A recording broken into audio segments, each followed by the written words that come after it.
watch me speak. About to take over your screen. Talking bulls in 93. Talking mom, I'm on TV. Y'all know all I do is me. All I do is me. Y'all sit back and watch me speak. Y'all sit back and all I know, my money green. About to snap and make a scene. My cup off and make this free. My cup off and make them scream. Go back off for TMZ. Y'all sit back and watch me speak. Y'all sit back and watch me speak. Y'all sit back and watch.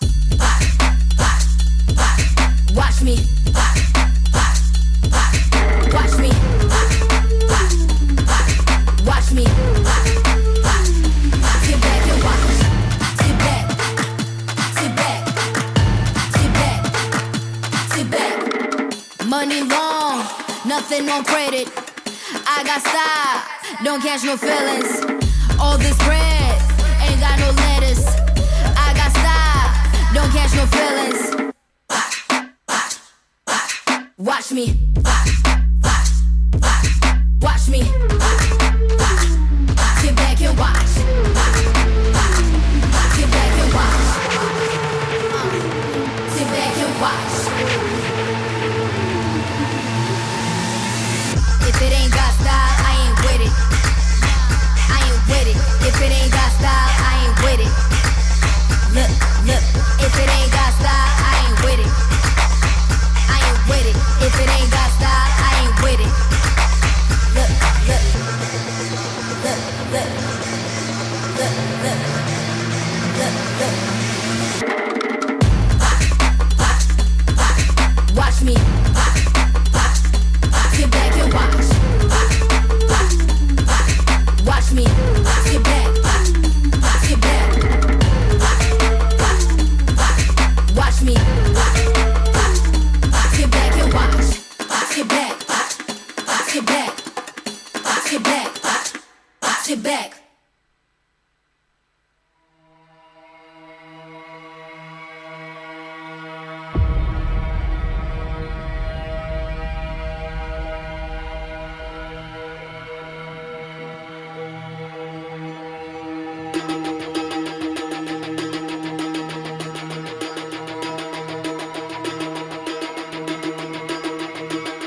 Esta casa não tem porta nem morada, as janelas são fechadas, guardam tudo o que restou. Mandei o recado à lua que agora é só tua, mas ela não chegou. Dizia que encontrei um passarinho que não queria andar sozinho neste céu que se fechou.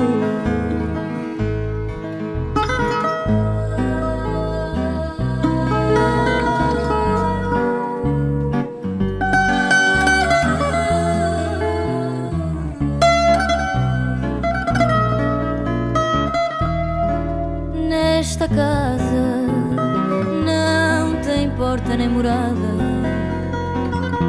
as janelas são fechadas, guardam tudo o que restou.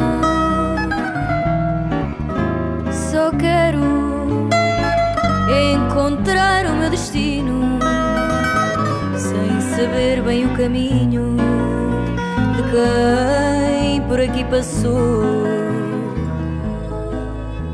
Alvorada que chegou, alvorada que mudou, alvorada que chegou, alvorada que ficou.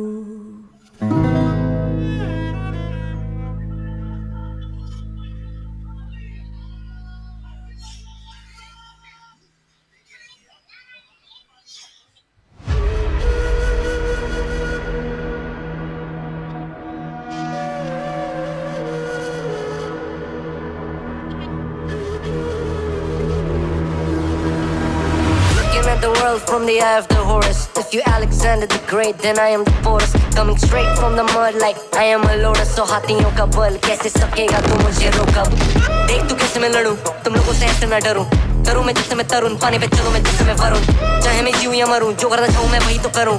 आधा है तू ना गरीब, तू बेटी cheap, जब तक कटे ना तेरी ये jeep. Better believe you're gonna bleed. Pick up a seat, get your team. I'm the king of kings, mother in arms in a battle. You all gonna die if you act like a vandal. Bring the realms to reality from every angle. This is the public service announcement from Mumbai to the rest of the world. I am a Raja.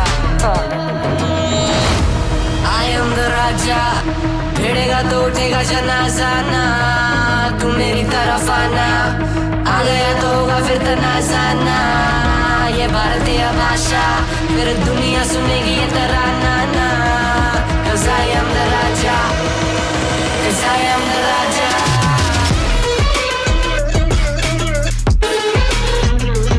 I am the, 'cause I am the Raja.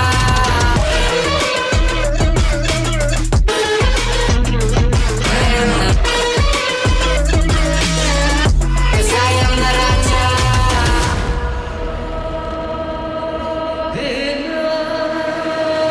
Look in my eyes, what do you see? I'm more than average man. I'm a maverick, I can grow flowers on a barren land. Break a mountain with my bare hands and step back and cause a literal avalanche. Should've been about us traveling. अष्टभुजाएं मेरी जैसे मैं टरेंचुला. ना है कोई तोड़ मेरा जब से पूर्वजों का ज्ञान मिला. मेरे जैसा मिलेगा कोई ना तू और चाहे जो भी था सबकी कबर मैंने खोदी. क्या तुम लगाओगे बोलियां, कम पड़े गोलियां. चंद्रगुप्त ने मौर्य या दिला तू लोरियां. Come to me and you just gonna die. That's really a given. I am invincible and you are invisible. See, that's really a difference. Get out of my way, I'll leave the world. The choice is yours. I don't kill my enemies, I play with them. That's what the toys are for. From Mumbai to the rest of the world, I am the Raja. भिड़ेगा तो उठेगा जनाजा ना, तू मेरी तरफ आना. आ गया तो होगा फिर तनाजाना. ये भारतीय भाषा फिर दुनिया सुनेगी ये तराना ना. 'Cause I am the Raja, 'cause I am the Raja.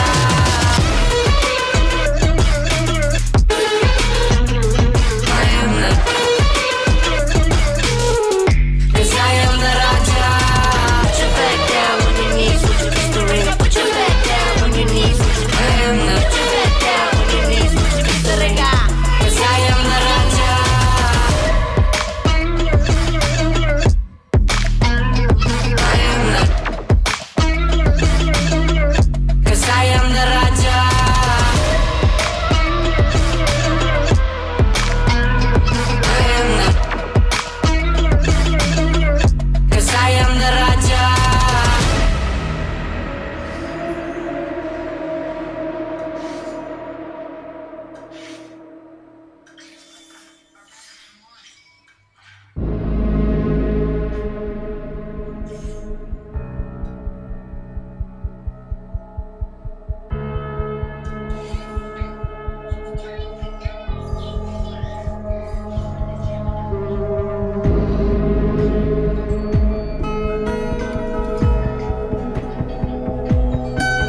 Hello, everyone. We're going to do this again.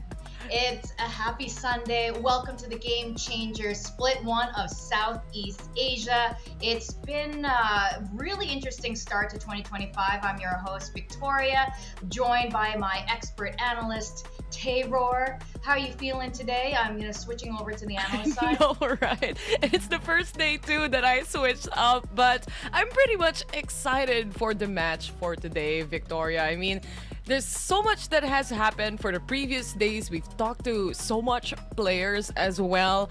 And honestly, it's just really nice to see a lot of familiar faces here yet again, not only on the desk, but also with the players. Yes, that's right. Now, while we are on the grand finals today, for Southeast Asia, we have OS that's starting soon. And as you're mentioning, it's really good to see old faces. They've been reshuffled into new teams. Were there any teams or reshuffling that really stood out to you that you want to see more of? I mean, they might not be here today, but we might see them again in Split 2. Well, there are previous matches that I also wanted to talk more when it comes to the players as well. Like, for example, Hibari already tagged me on Twitter the other day, or an X the other day, wanting to show the They Not Like Us that Quack apparently didn't know the other day. And maybe that's one of my highlights too, right? We were teaching Quack at least a song. As in our caster Quack, not the player Quack. She knows what's up, but our Quack does not know what's up. And now he knows, and it's cool. We're getting like all sorts of education here at Game Changers, including mainstream music that was playing during the Super Duel halftime. Where have you been, Quack? But maybe he's been here too much. Apparently in a different universe, in a different home, right? But also Quack, that's the player, was also a highlight for me. Yes. In fact, we had some interesting interview moments, I think, with the teams and Kwek as well. She was a sub, and she ended up really, really showing up for her team. Oh, that's definitely true. 1 week in before the playoffs, she decided to play. She was basically picked up by the team wanting to play, and she made it happen, right? She made it to the playoffs. Not only that, but she was able to say hello to Alexi. And I don't know, or I'm not sure if you saw the clip, but Alexi followed her actually, and it's on the FSL Instagram channel if you want to check that out. So Alexi followed her, and I think we're probably seeing another super team being built at some point here in Victoria. Quake's also pretty good. I think it's actually really cool. We've reached a point in Game Changers where, players are. It's old enough that we can have heroes now, right? Yeah. Quack really looks up to Alexi. Alexi and her squad, a lot of these players that have been playing throughout the Split 1 are players who've been here for a really long time. Ginny is another one of those players. We saw her play yesterday. I just found out how old she actually is, and she's been playing since the Dota era, and she's been coming in through Valorant and making us in the main stage so many times. So this is the road so far that we've seen. Very exciting matches. I think we've just seen an overall upgrade across all the teams. That's definitely true. 100% agree with you as well. Like, for multiple years as well, right? That the team of Alexi is usually the one at the top, which is still happening right now. But we've seen pretty interesting matches that happened also the other days, and it was also against Ascent. So this is going to be a really interesting schedule for today. It's a rematch that they want to do. It's their third match up together. One was on or during Swiss stages. So it's going to be a pretty interesting fight, especially with how tight the scoreline it was the other day. That's right. And we know that FLC has been having a pretty dominant run, but Ascend really pushed them, and I think that 2-0 score, there's a lot more to that story. Now, you mentioned a couple days ago when you were hosting with Quack that you had two teams in mind for the grand finals. Are these the two teams you expected? I think Falcon is definitely there on the top for me, but I actually thought that the team of Ginny would actually make it to the grand final. So those were my top two teams. It's just a series, I guess, of unfortunate events that happened from yesterday from the side of Ginny as well. She mentioned during the interview that they had a tough time making sure they even went inside the server, right? So it's that kind of process as well that you have to take into consideration. The tiredness of the players, the fatigue settles in as well. So still, biggest kudos though for the side of Mad Army. They still showed great showing here. Definitely. And I have a feeling we're going to see a lot more of them coming again in Split Stage 2, they said. Now, Stage 2, yeah, for sure. Actually, a lot of these teams, I can see it already. They are hungry for more, and I love that kind of energy. Now, we also saw a lot more of these two agents here in Game Changers than I think we even saw in Pacific. It was like the Kingdom of Tayrawr and the Guardian of Vice, especially on Fracture. I think every team had a Tayrawr, right? I think it's been really interesting how they've been utilizing it. Yeah, they swap out with the side of Mad Army picking up the KO, but again, when we mentioned it yesterday, oh yes, that's right. And if the people watching right now also watch the matches as well, just having the KO and having those perfect flashes, we call it underrated at this point because of how much potential it actually has, but it takes so much practice to make it to that point, right? But we've seen multiple Tejos in the hands even of Ineri Avice as well, and we are able to see how she utilizes it and uses it into her advantage, the way her playstyle works out before as well. Yes, that's right. Now we have the two finalist teams. We've got the Falcons Vega team and Ascend. And, this is going to be a really hot grand finals on our hands. This is a rematch between these two teams. And I have to say, both of these teams have superstar duelists who aren't afraid of going that full W gaming. They can be quite aggressive, very fast-paced teams. So I think this is going to be really exciting today. Yeah, definitely true. Everything is fueled at this point, right? It's already a rematch. And I don't think that for the side of Ascend, it's just gonna get better at this point, right? You already matched up. You were able to make it to a 2-10 scoreline. And by the way, if you don't believe it, it's Falcons on the 2 at that point, right? So making that comeback though for the side of Falcons, I feel like it's more of that resiliency and experience that shows up. And for the side of Ascend, it's more of you have to make sure that that kind of aggression continues, but you cannot really make an overextension to the point where for the side of FLC, again, they're resilient and at the same time they adjust pretty quickly.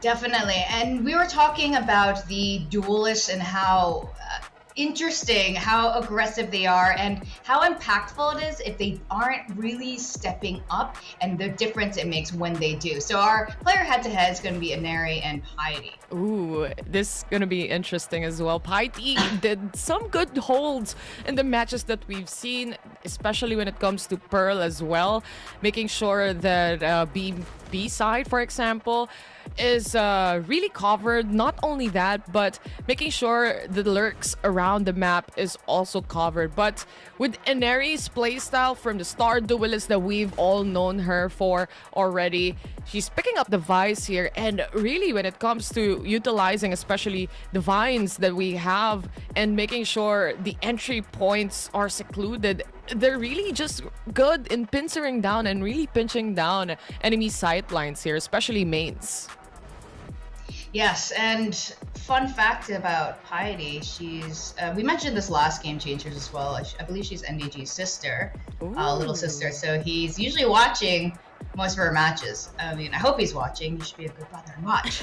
But very cool. They were both in Game Changers Pacific last year when we were in Bangkok. So seeing this evolution, especially in Ineri, go onto the Vice instead when she was she was our jet. She was always on the jet. So moving on to this Vice and reworking that instead. And Mad V is another player we have to look at. She was phenomenal over in Berlin in Game Changers Championships.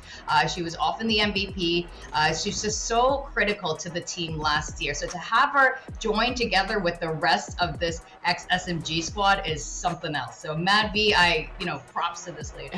You have the queens of Southeast Asia from way back, and then you have the best Saudi female player during 2022 until 2024, right? So what else would you think? But she brings so much value to the rest of the team. I mean, those micro decisions, especially utilizing and maximizing the Tejo here, making sure that initiator is at least set up for the rest of the team. It might not be for the other players like Ineri no more. It might be for Mary, but nonetheless, we've seen multiple Mary shows here in Game Changer Southeast Asia as well.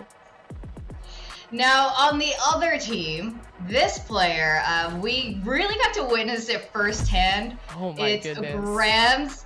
She doesn't use a mouse pad. She just likes to use the table, and she still frags the way that she does. No way, is this real?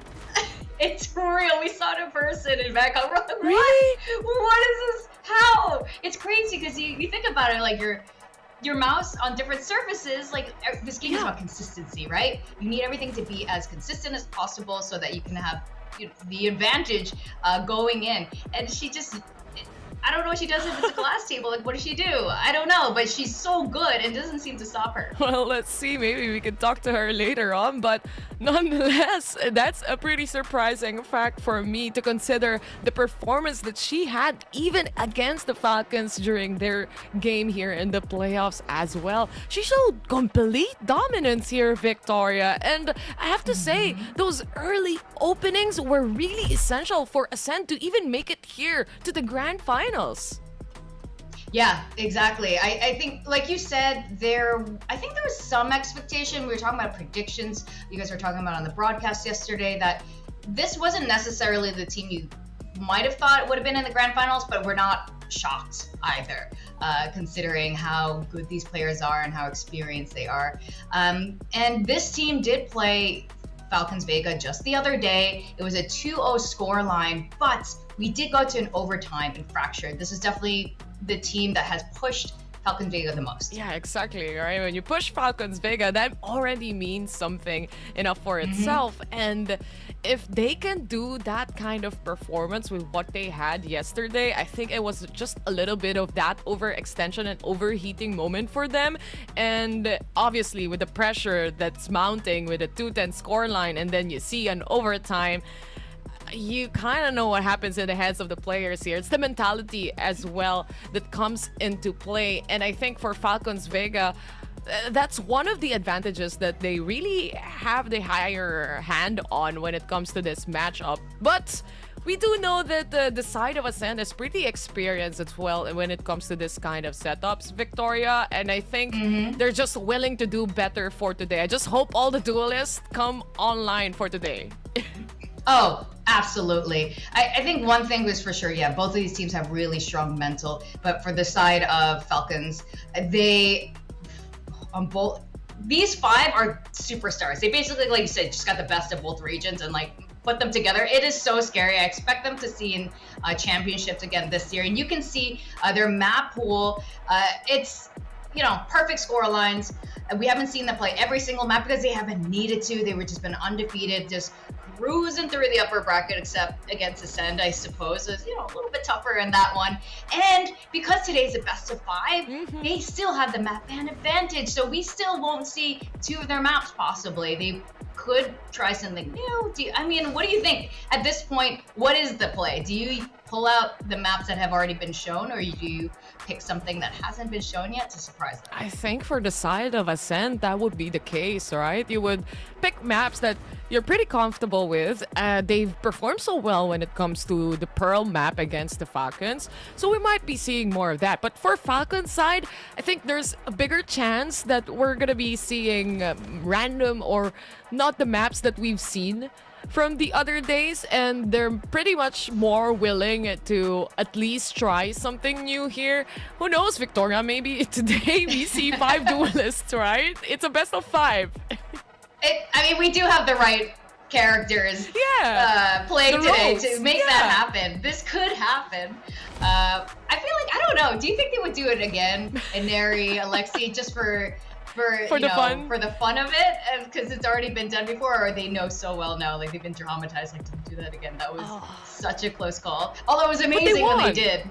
They totally dominated Evil Geniuses. It was the best thing ever. Maybe that's why Ineri plays my Sentinel now, because she was the only one who picked Cypher, I believe. There was a Sentinel, and the rest of their team were duelists. So that was still funny. That's why. That was still funny. That's a good ping check, guys. But nonetheless, at least we know what they're capable of despite this kind of scenarios, right? So maybe here, especially, it's still a split 1. We all know that for stage 2, it's the slot towards that, the slot for APAC, basically. But nonetheless, it's fracture here for Ascend with 33.3%. They lost 2 times in this map, and I think it's one of the maps that could really show if they win this, they have that bigger chance if it's gonna be picked today.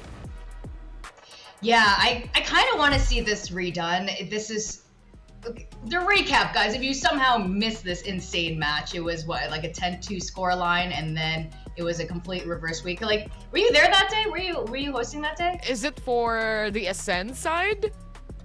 Ascend versus Falcons. Yeah. I think that was... So you were working that day.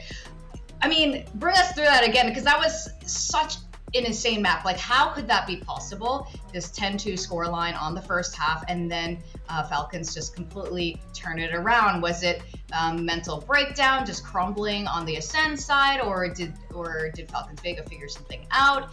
Did they change their strategy halfway? Like, what happened? I think Capricious put it in a simple way during the interview, right? I think she said the exact sentences that I'm not gonna say right now, but verbatim, kind of the same, Like, it's better when you just don't give a hell about what you're doing at that point. Like, you're just really going back and reverting back to the foundation of the team, what you practice on, and not really overthinking what's gonna happen, and you're up against the Falcons. They showed early dominance during that fracture map. They even had a 6-0 lead against the Falcons at that point. it came to a point that it took 7 rounds before Falcons even had a score. And after that round, it seemed like they were learning from their mistakes. And I mentioned this a while ago, Victoria, that for the side of Falcons, it's more about that resiliency and adaptability. So what they did is they moved further back on the back lines, waited for that overextension we were mentioning and talking about. And I think from that point on, Ineri was also able to adjust. She wasn't fragging out much as we want to and we usually see. So once that started and once that got hyped up, I feel like it was just an unstoppable force, especially for Falcons, who once they see that they can do it, they just don't think twice. Oh, you cannot let this team snowball. Once they are on it, once the momentum's happening, this team is scary. And I mean, I can't wait to see them on a LAN again where we can hear the Alexi war cry. Obviously, we can't see it here in Split 1 since everyone's playing from, their respective homes. But I'm certain some of that was happening. And I kind of wonder if the rest of the team has picked up on that energy. So with Fracture going the way it did, that's why I'm really excited for this map, Vito. I really hope we get to see Fracture. I know we've seen so much Fracture this Split 1. I don't know if you're sick of it, but I'm like a Fracture enthusiast. Zach is sick of it. That's for sure. I love it! After casting as well for Fracture, it just never leaves. It's the new Ascent at this point, especially in Game Changers. It's more Ascent than Ascent because we've seen it more than Ascent, which is a great change for Game Changers. But I like Fracture. It's a very dynamic map. Anything can go. Pro Olympus banned from the get-go, and we do still get to see a Fracture. All right, what do you make of this? Falcons even banning Pearl here. I think you could say that's a respect ban out there. We saw, for the side of Ascent, they could really fight out when it comes to the aim duels as well, and I think that's where they really strive. So having Haven as the first map here, really utilizing that 3-side kind of map and maybe allowing yourselves to have that good of a rotation can bring a lot to the table. And it's one of the maps that could really showcase how you slice up some parts of the map, the way you entry as well. Same goes for the side of Split. So with this 5 maps so far, I mean, Fracture never left us, but Lotus as the decider map here, wow, I feel like I'm looking at the 3-1 or something. Okay, I think that's fair. 3-1 kind of score line. It would be interesting because it would be, if that does happen, it would be the first time, I believe, where the ex-SMG, ex-Zipto players have dropped a map during the splits, if it happens. But it would be, I think it's a good thing too, to see this kind of push and pull happen overall in Game Changers. If it does go to a Lotus map though, if it goes to the 5, I think it's a lot harder to predict. That becomes a 50-50 at this point, because like you said, with Ascend on the larger maps with 3 sites, they have a lot of things that they could use in their favor there. So I think it'll be really exciting if it does go to a 5, but I wish it does, actually.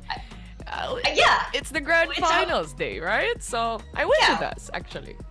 We are on that trend for Pacific in general, so maybe of going to the full 5 maps into overtime. So today could be continuing that trend if the ladies are, up for that kind of stamina. Speaking of which, the format of a best of 5 is a different feeling than a best of 3, right? And you think, okay, maybe it's possibly 2 more maps, maybe even just an additional map. But do you find the whole mentality going to it a lot more challenging? High level critical play time and over again until you try to win, especially for teams that try to come back at least with the matches or the series points, for example, right? We've seen a lot of Cinderella stories coming over already, but at the same time, we really gotta factor the fatigue in for the players here as well. And at least I have to say, on the brighter side, they're playing on the comforts of their own home right now, or maybe their boot camp. So at least you have that. But of course, it's gonna be a long game, a long day as well. So it's just really about the mentality of the players here and the resiliency of each team members. Yes, I mean, you put it perfectly, and that's absolutely true. It's already really hard to reset your mental between maps, and to do it for that many more maps is obviously that much Especially harder. after losing.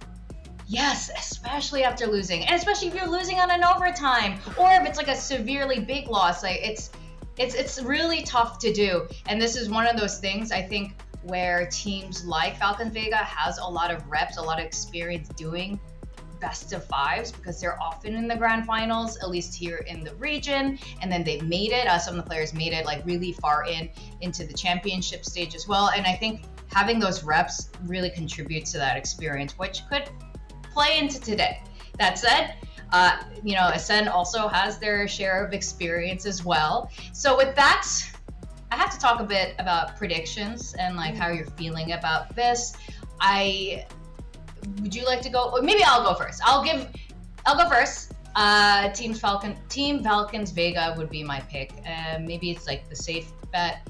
I don't know. Maybe I'm just being a little conservative here. But also, they're such a freaking super team. I think they're just going to make it really far this entire year. When you've got Mad V and Mary, they're so good. And then you've got the 3X Zipto girls who are also so good. I mean, how can I not pick them for my prediction today? By paper, do you agree with right? that, or yeah, but on paper, On paper. it's like, but on paper, just paper, just overall performance and energy and experience. But yes, definitely on paper, that would be my expectation for today. Do you agree with that, or are you predicting? What are you thinking? Victoria, this is the paper, and today I'm doing Ascend. I'm That's such a doing tiny Ascend. paper. I'm just hoping and copiuming at this point. I go for the underdogs. Might as well be different today. I'm not playing it safe, and Ascend shouldn't as well. I'm going for the Filipinos for today. Alexi, it's okay. You're also Filipino, but Falcons Vega is a pretty strong team. Ascend just needs that a little bit of a from the panel side, maybe. I think that's important. Right? Just believing Someone in a rooting. team and knowing. Yeah, for sure. I think we all love underdogs here, but we also love super teams, and we're getting both of that today. I'm really excited to see this matchup. Hope the girls are really hyped up for this matchup, and I can't believe we're already here at this moment. So I'm also really curious about the agent picks for this. I don't expect a lot of changes from the few maps that we've seen revealed from these two teams, but you also never know. Falcons Vega has had a lot of extra time to rework things or to work on things. So what do you think? I know this is total speculation, but how are you feeling, analyst Tayrawr? Oh, it's gonna be a tall order after that prediction already, right? We all know it's gonna be a difficult match for Ascend, for example, but I feel like the winning condition here at this point of the tournament, especially for the side of Ascend, is for those two duelists to come up online like the way it was the other days. And for the side of Falcons, Agent Select, maybe we see the 5 duelists, but I feel like both teams here are just gonna stick through to what they usually play when it comes to the agent selection and agent composition. Of course, we're gonna see our man Tayrawr multiple times on this match that we are looking at, our good friend Tayrawr. And I don't think there's gonna be any unorthodox picks here, Victoria. Yeah, I mean, the meta has changed, at least even for Ascent. I just, in general, I think things will be fairly safe, unless they're not. Split's a great map for stupid picks. We've seen it so many times where we've seen, triple duelists. None of these Game Changers teams, but other teams have done it. So maybe we'll see something a little bit crazy. I mean, there are more maps for them to play with. Maybe they can do it. But yeah, I think going into stage 2, some of the interviews that you guys were doing, we didn't have time to discuss it earlier, and I kind of want to pull some of those interviews out. And there are some really amazing moments. I believe one of them, someone requested for Coldan to talk to. Oh, yeah. I feel like I made something happen there, but at least Coldan and Samfire were able to talk it out as well, and we were able to talk to them. Aside from that, it's also a good storyline from the other days, right?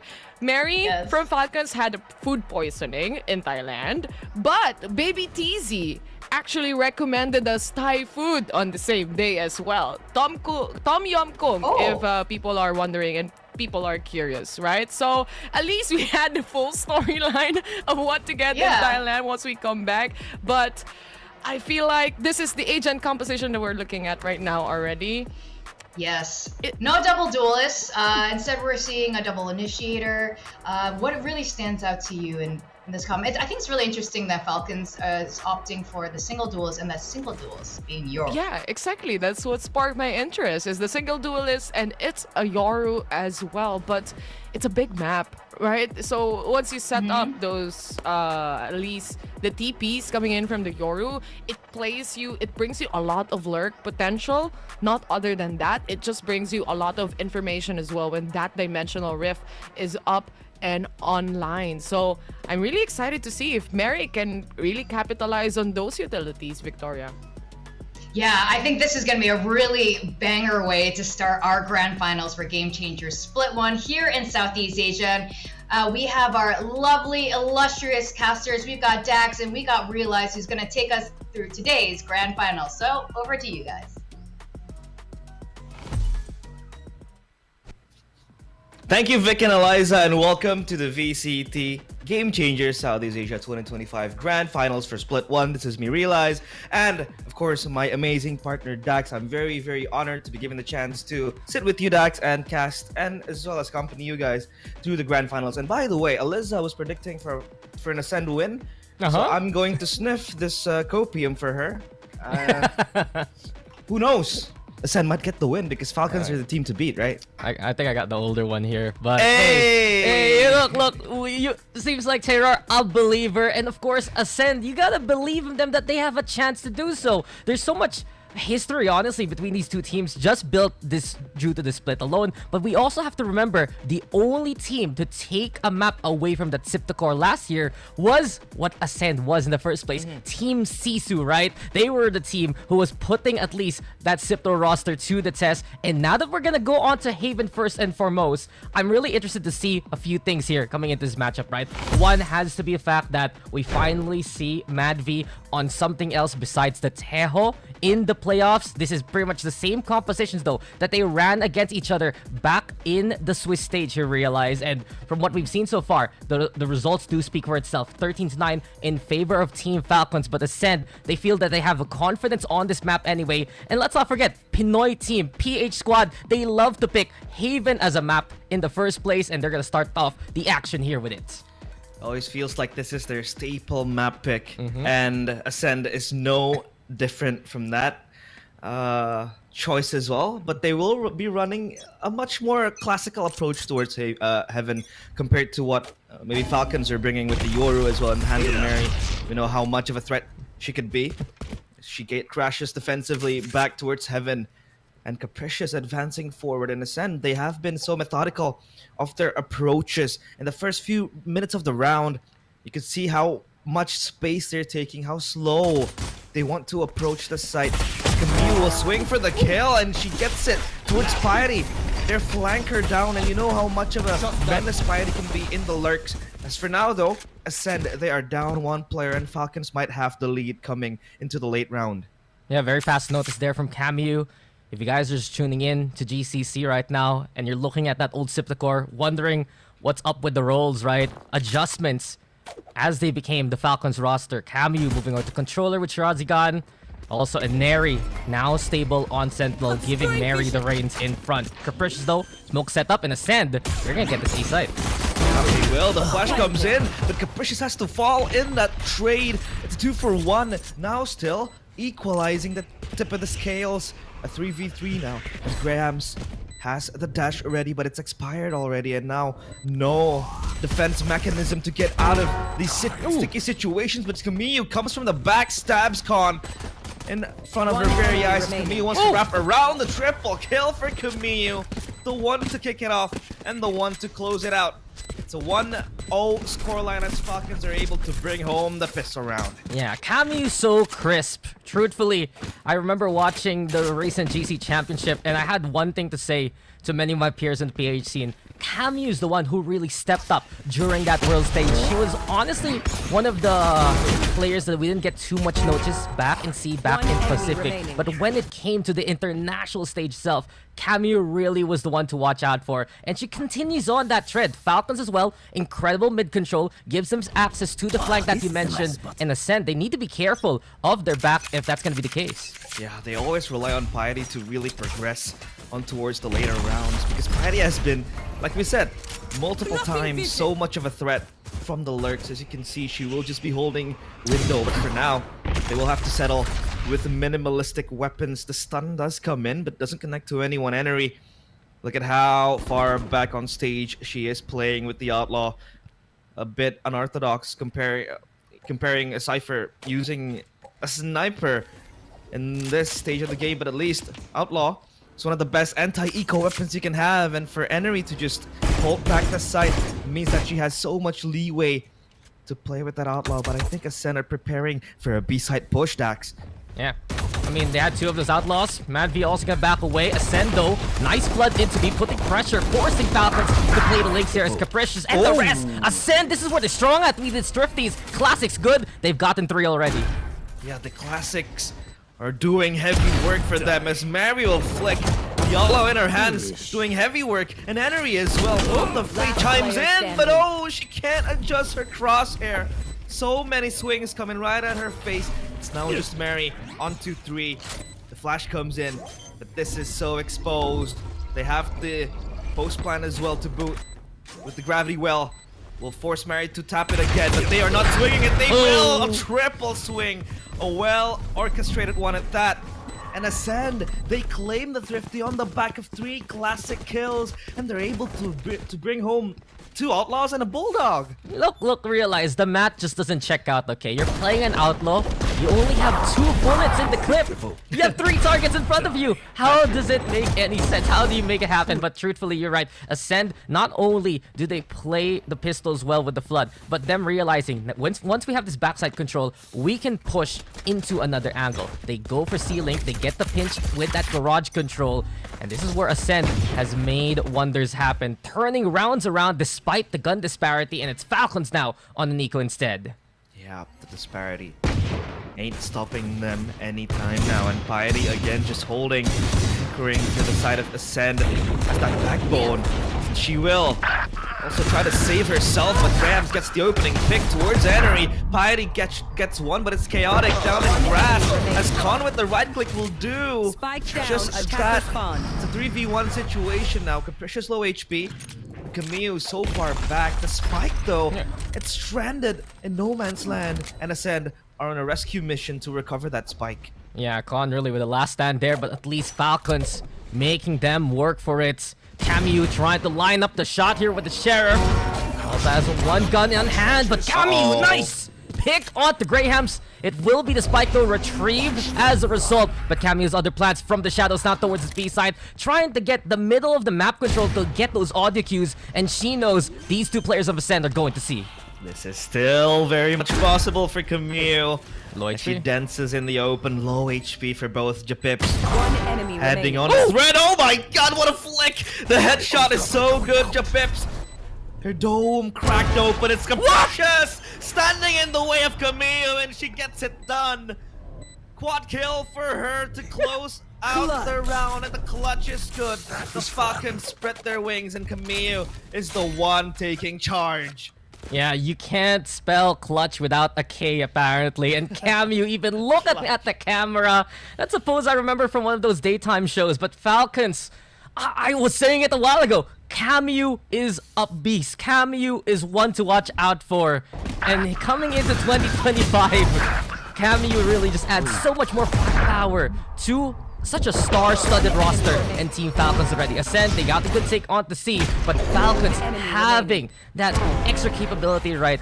Them being proactive, pushing towards the Ascend spawn, and catching that spike out in the open. Yeah, Mary now with the operator, we know how much of a looming threat she can be. Wants to reposition, but it's not as good, and Mary, the flick is not! As Con punishes her, sends her to the afterlife. The operator won't be efficient, and Japips chimes in for the second kill. Ascend again everywhere on the board. They're able to get these early picks, but how do they close it? How do they stabilize it when it comes to the late round as Enery is enticed to pick out towards Garage as Capricious is waiting in the wings. Enery is still shaky, trembling on the trigger as now Ascend will advance towards Seaside. It's Camille and Madvi having to again carry the weight of this round. Yeah, Ascend very familiar with the Falcons playstyle. When you see the aggression from Falcons, Ascend have the firepower to bite back at them, and Piety perfectly positioned, and a perfect shot onto Madvi to boot. It's 5v1 Camu. She already did it all in the last round. Are you gonna ask her to do it yet again? She gives the one, sure, but well, it will be 2-2 now, you realize. You can see how jeopardizing she could be in those situations. Camille, 8 kills already to her board. And this is what we're talking about. I think it has been a recurring theme so far in Game Changer Southeast Asia, at least for the past, I think, 2 days. It has been the support taking control. I mean, just a few weeks back, it was one of the coolest Bangkok, and now it feels like it's the salvaging of the supports. I don't know how to mention it, but the supports are doing so much work, and it's Camille no less for Falcons, as now they have to recycle again their guns back to the Sheriffs. Not much to work with. I mean, we saw our head-to-head, right? It was about the Sentinels themselves, just what Piety can do, what Ineri can do on the other side. Ascend, though, it's been a good team effort, and the way that they're taking these sites, the executes have been strong to get that map space, to play off the site, to go for the push. Falcons, they've relied on the clutch for the 2 rounds that they've gotten here so far. And it seems like for Falcons, they're the ones who need to clean things up. But Ascend, they want to make the 5-man push towards A happen. Double stack here for Falcons. Alexi and Mary trying to be a bit cheeky towards short, but Ascend, they're going to give out that angle. Watch out, though, for the flank from an area, as Piety might not see this coming. Yeah, the stun, they're playing on the back of it. But Enery is coming, and there you go, tiptoeing from the back of Piety. Vandal, Salvage, and Camille again with the Sheriff doing light work. Khan gets a trade, but it's chaotic inside. Whip reveals positions, and the classic again, just rumbling inside. One enemy remaining. But the Pep's taken down, and now it's a Madvi and Mary, the double M's against Capricious. She has the superior weapon, but Mary is able to at least secure herself that long-barreled gun. The spike in her hands. It's a 1v2 situation. Can Capricious pull this? 13 seconds, Daks. 10 seconds left. Let's star. Sun coming on up, and Mary in position. Thrifty response from Team Falcons. And this is the different dimension we see from Falcons coming into this tournament, right? Well, you usually expect that Siptocor go in, guns blazing, kill them all instantaneously. But there's that style of EMEA that you get from Mary and Madvi. An incredible trap play here. You saw the positioning from Madvi towards the Link angle, right? Towards A Link. And then the stun comes up, and Neri gets the catch. From that point on, Falcons have so many angles, and was utter chaos caused by Mary as well on the site. So many times, Ascend was backing away into the sightlines from heaven, and Team Falcons are turning it around again. Yeah, it's a beautiful blend of you get the best of both worlds. The W Gaming from the Pacific side, and then you get the very methodical approach from the EMEA side. But Graham, speaking about method, she's getting stuck. Oh, Enery gets 2 bites of the cherry, and now it's going to be compounding in. The recons are perfect, and Camille is there to supervise the site, and Mary gets the 2 kills as Falcons shut down the site, losing Enery in the process. But still, the contribution from the Cypher is no less of an importance. And look at the traps just pinging left and right, and then you get the recon flying in at the right time, at the right moment. Yeah, this is how they stabilize. Utility supremacy from Team Falcons. Many say when you play that Yoru, effectively a pseudo-initiator as well. Then you have the tripwires that you mentioned. Alexi also finding value with the dart from that point on. Once Ascend get funneled onto a site, Falcons are able to claim their domain. So this is where Ascend can be stronger. They're playing this classic comp. They have the Jet in the breach. If they can get a pick early, it might be good. But Mary still with control. Dart there too. And Falcons preventing Ascend from having the confidence to push into A long. Yeah, the spike still left unattended to. Back towards window. And just palms. Oh, Camille will rub her head, get the kill, and Alexia is running away with absolute fevery. Camille again, just serving left and right. Spike still again to be collected, but now it's just up to Japips and Grahams to close this one out. It looks nigh impossible for them. And Falcons again just flying high, soaring with almost a 3-round deficit coming up towards round 7. Yeah, as soon as Falcons stall that A-long push, it's just the rest of the team keeping an eye out on any of the possible rotations. They saw how effective it was for Ascend in round number 1. And this time around, Cameo, as you said, just very much so stationed. Ambition to push. She gets Alexi, but into the look arms of Mary. Grahams with the second, but can she handle a third? Because it's Cameo. Nice kill by Grahams. She's a one-man army right now. Grahams almost getting the ace clutch there, but Inari will end it all. It got close, but Falcons will still get the round. That is where you have to be wary of the potential and the capabilities of Grahams. This player has been insane yesterday, and now today still in the same performance, still in the same, I guess match fitness, you would say. It's just insane how she's able to land those shots. Take a look at the replay. Mary was able to get one. She was flashed, she was stunned. Everything, kitchen sink thrown at her. She's still able to stabilize and get a quad kill at least to just snatch a few kills, just maximize the orb and the economy as well. But for now, Ascend will call a timeout.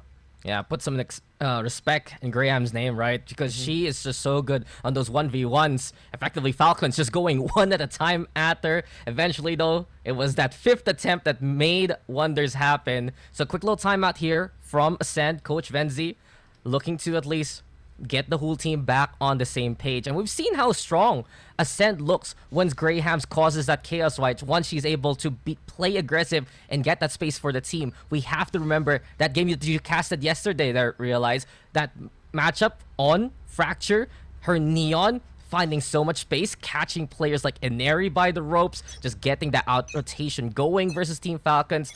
If Ascend can get more of that, they tried to do so in that last round by pushing into A-Link. But, well, with just those lesser numbers, Falcons still had the swarm and had the advantage.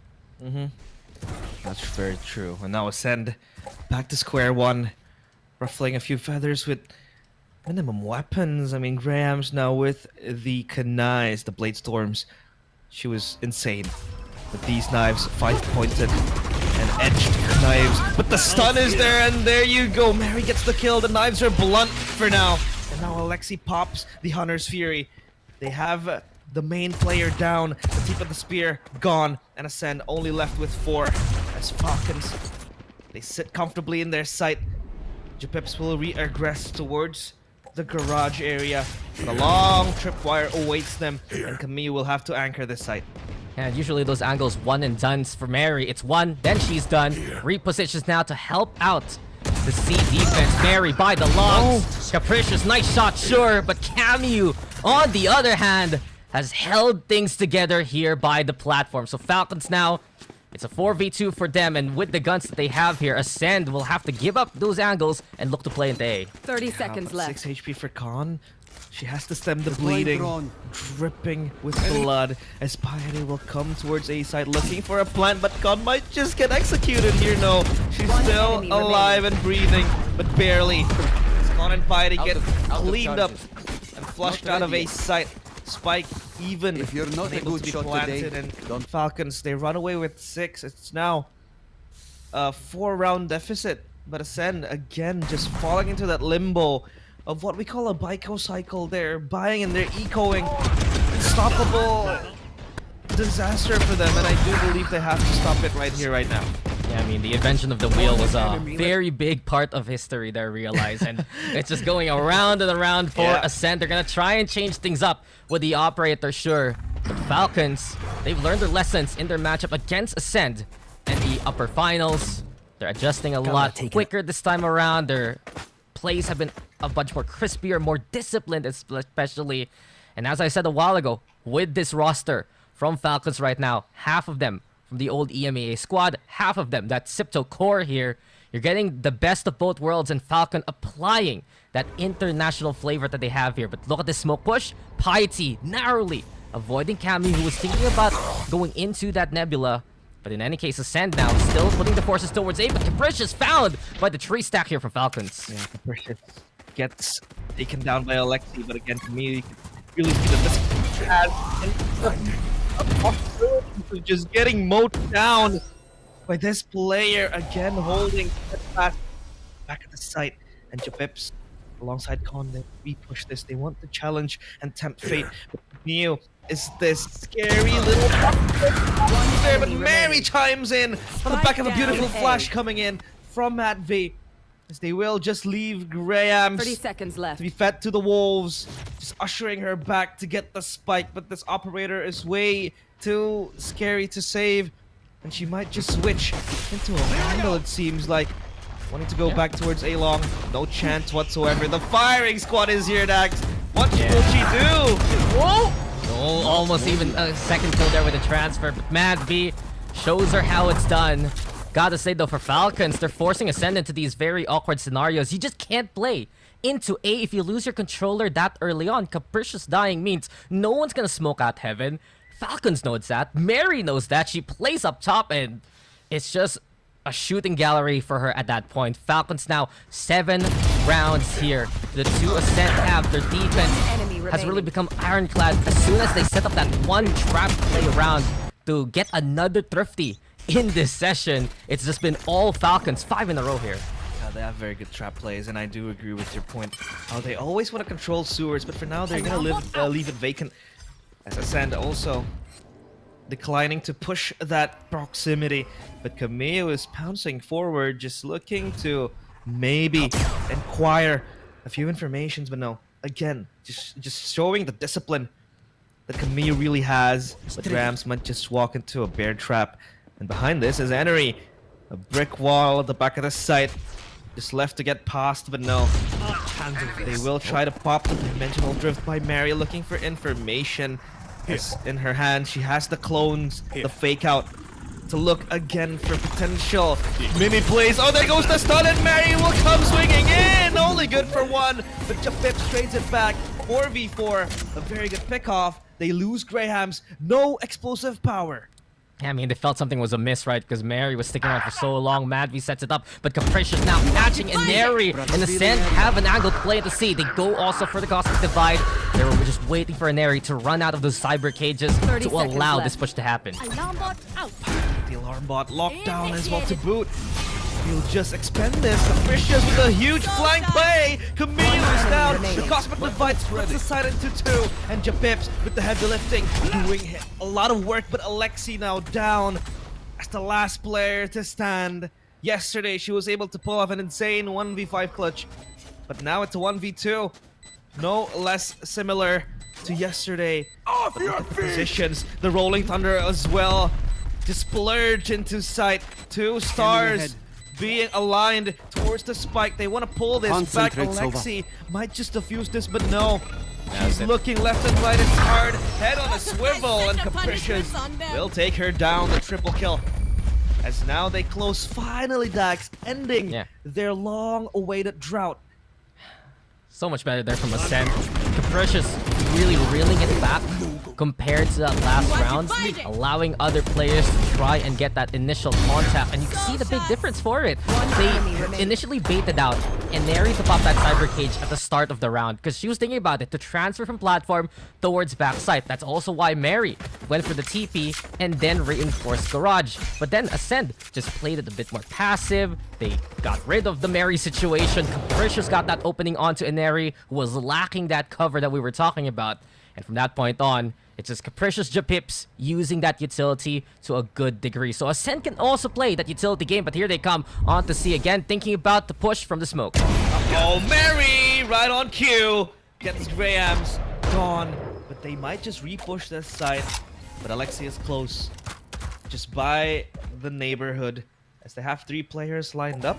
Close to Garage. Mary might peek this again! Behind the smoke! Executes Piety. Gone yet again. Mary picking up 2 quick kills with the operator. The sniper doing heavy work for Falcons. Ascend might just play in the back of Capricious, having to get a kill towards Alexi, but she fails to do just that. As Mary might want to push the smoke, but again, the discipline coming in from Team Falcons Vega. And now, Camille from the garage alongside Alexi. Might look for a crunch blade towards C site, but the spike will be 30 planted seconds anytime now. Mary still very wary of a flank, but they will reposition. A plant towards the spike is of top priority. Yep, 20 seconds.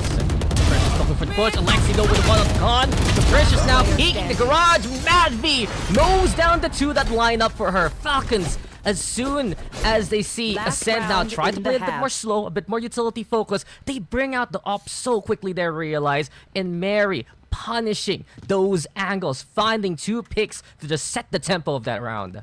Yeah, it was everywhere for Ascend. A messy round as well because Mary was just spoiling and crashing their party.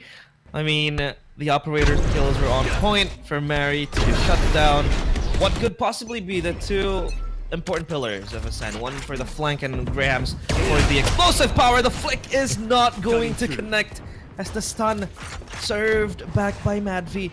Not stunning anyone as well, and now Graham's already so deep.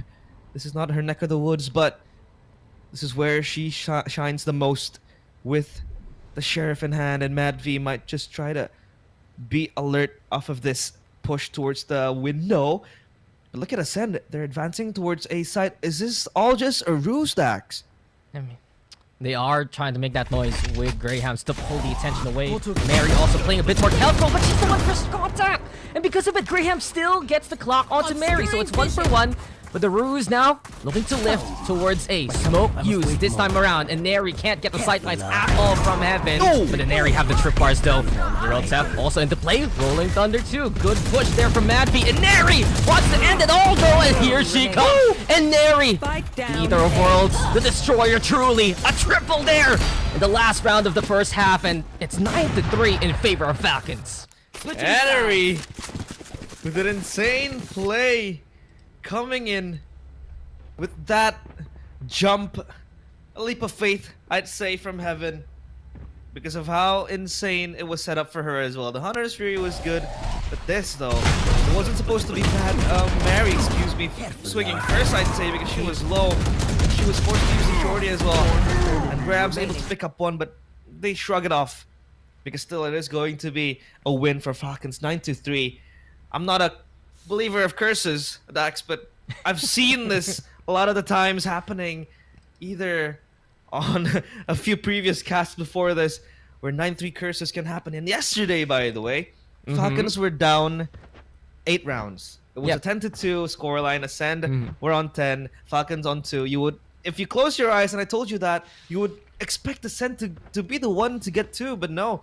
It was Falcons on the back pedal, but they were still able to come back. I mean, 9-3 is not far off the 10-2 mark, but what do you think about Ascend coming into the defender side here? No, I'm telling you right now. So the curse was 10-2 from yesterday. Maybe I'd believe in it. It was also 10-2, you know, if we would see the same kind of score. But truthfully, I guess really the struggle here for Ascend is that was them on the attacking side. You're playing Haven, you have 3 sides to hit, but Falcons is still able to outmaneuver you, especially given the range Madvi has with the stuns, the intel that Alexi provides, and of course Mary quickly rotating with those gate crashes. So that teleport advantage for Falcons, they use that to at least reinforce some of their weaker sides on that defense. How do they do the execute though? On the attack without that space maker. They don't have a jet, they don't have a neon. It's up to the Yoru to try and find the opening, and let's see if Ascend can take advantage of that fact. Now Mary coming close with the frenzy, just rumbling into sight, strutting, but Enery, that was a good pick off towards Capricious in the back of the smoke, and Mary now so deep towards backside Camille as well, with a very, very much Spike planted. incredible position to just crunch the players. If Sandcon will come in, but Camille gets spotted out. Hide and seek. The hidden has been sought for, as Graham's next as well online to just chime in the bullets. but it's a 4v4 situation. Alexi playing close in garage. The shock dart to just be thrown at the players of Ascend. Alexi gets one, traded back as well. A reply, 2 for 2. Grahams dancing in the open. Triple kill. The defuse still. Yes, Grahams just making Falcons crumble like crackers. As Khan gets the defuse, it's a quad kill for Grahams.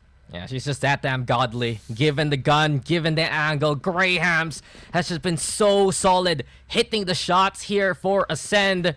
And here they have it, getting the pistol round, much needed, coming into the second half. We did see a lot of thrifties though. The start of the game, so Ascend need to be a bit more careful going into their anti-eco. Gotta say though, Grahams has really stepped up in this tournament. She's been a lot more consistent. I think one issue Sisu had last year in the run was there was a lot of role swaps because they were playing perhaps agents that they were just naturally comfy in. This time around, as Ascend, roles are a lot more secure, but that shot secured by Mary, the head of Capricious, decapitated with the Marshall.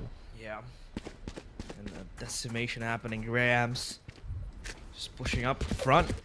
Getting close and personal. The jump peek from Miu is good. The flash as well. To just give her time and space to peek out. Graham still superior and will just run away. Get out of jail card for free with the dash. Kameu deems it not worth of being taken, so they move back towards B. And an only alarm bot to stop this push, but they will still just come in, flooding into the site. Spike planted by Mad V. Sticking this one out. Falcons might make this a 10. Because now Ascend, they have to retake with 2 Stingers and an Outlaw, and they will play far back from Falcons.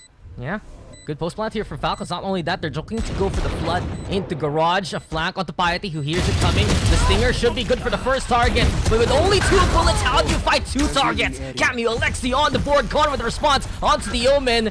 Onto a 3v2, but still Mary in position by window. The push out courtesy of Khan here out of the open. Khan connects. The Marshall shot doesn't ring. Japip's trying to find the angle for the defuse. Now she's gonna go for it. Alexi Khan confirms a triple there, and Ascend, they'll keep their run alive here in the second half. A second round with 2 Stingers on hand. Should pick up the Outlaw here coming into their bonus.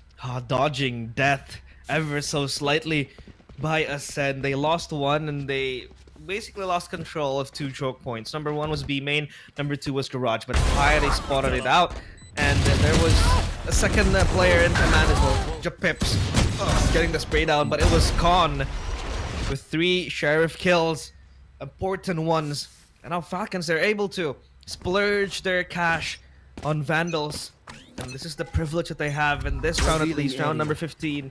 Meanwhile, Ascend, this time, on the back foot, with minimum weapons, and Mary wants to create noise, wants to disturb. Waiting, Capricious, the back of the site, the stun comes in, but Mary sprays down. It's good for her. Piety is down, but Capricious still shrouded in secrecy. Not yet spotted. The back of the smoke, but the flash blinds Mary, and she gets taken down. The Pips as well with Capricious. Sheriffs, the lore on C-side. Matt V trades 2 and nails it out. As Henry comes from Garage, will try to plan out the trap. And this will invite Grahams into the site. The Sheriff in her hand. We know what she could do with this. Magic tricks left and right. But Grahams, this might just be too heavy for her to work against. Not even a kill. And Mad V with a triple.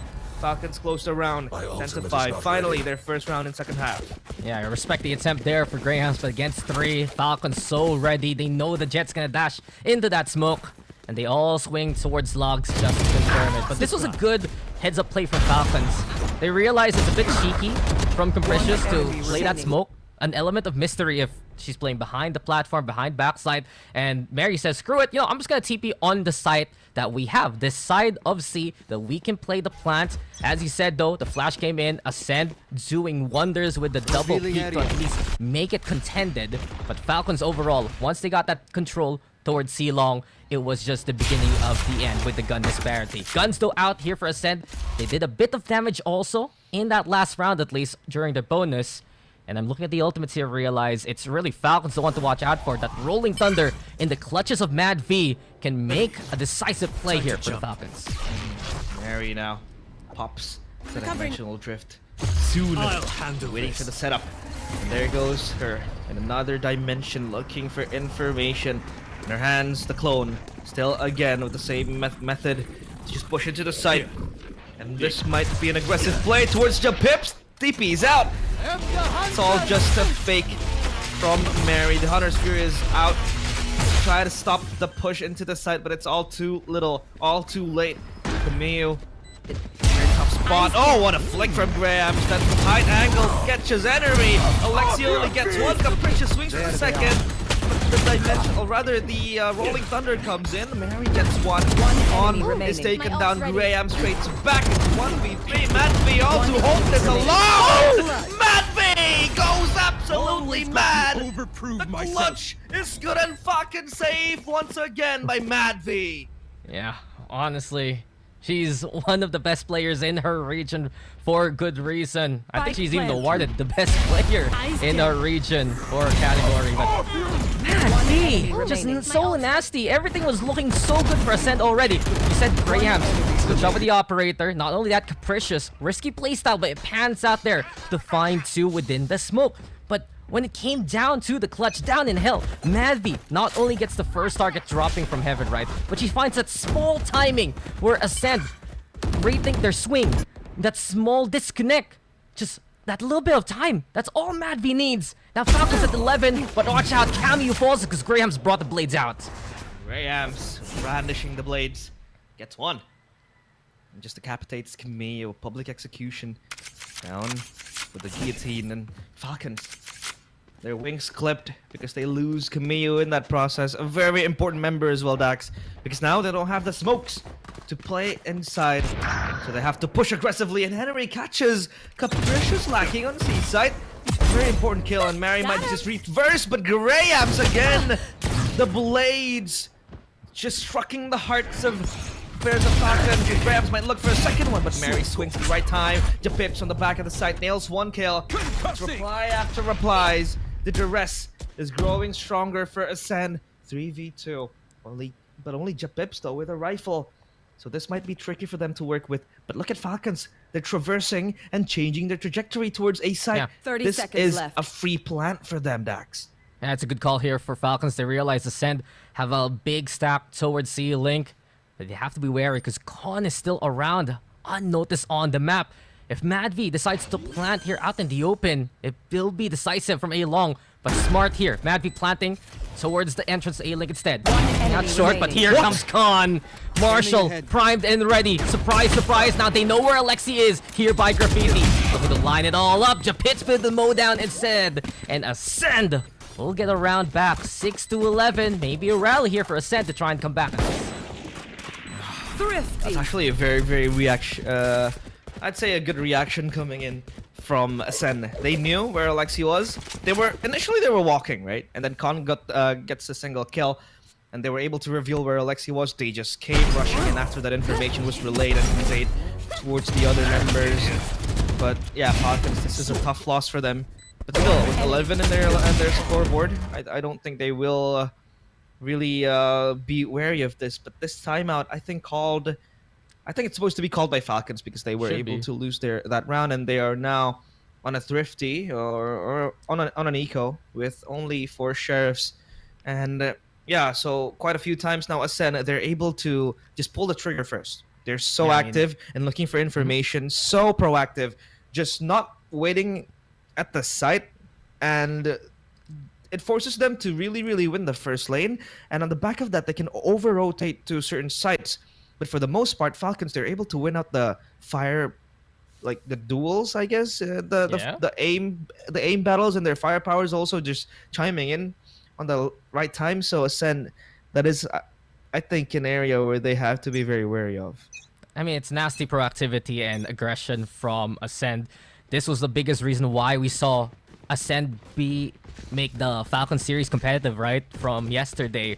And I think really for Falcons, calling these timeouts a lot earlier, preventing that bleeding from happening compared to what happened yesterday in Fracture.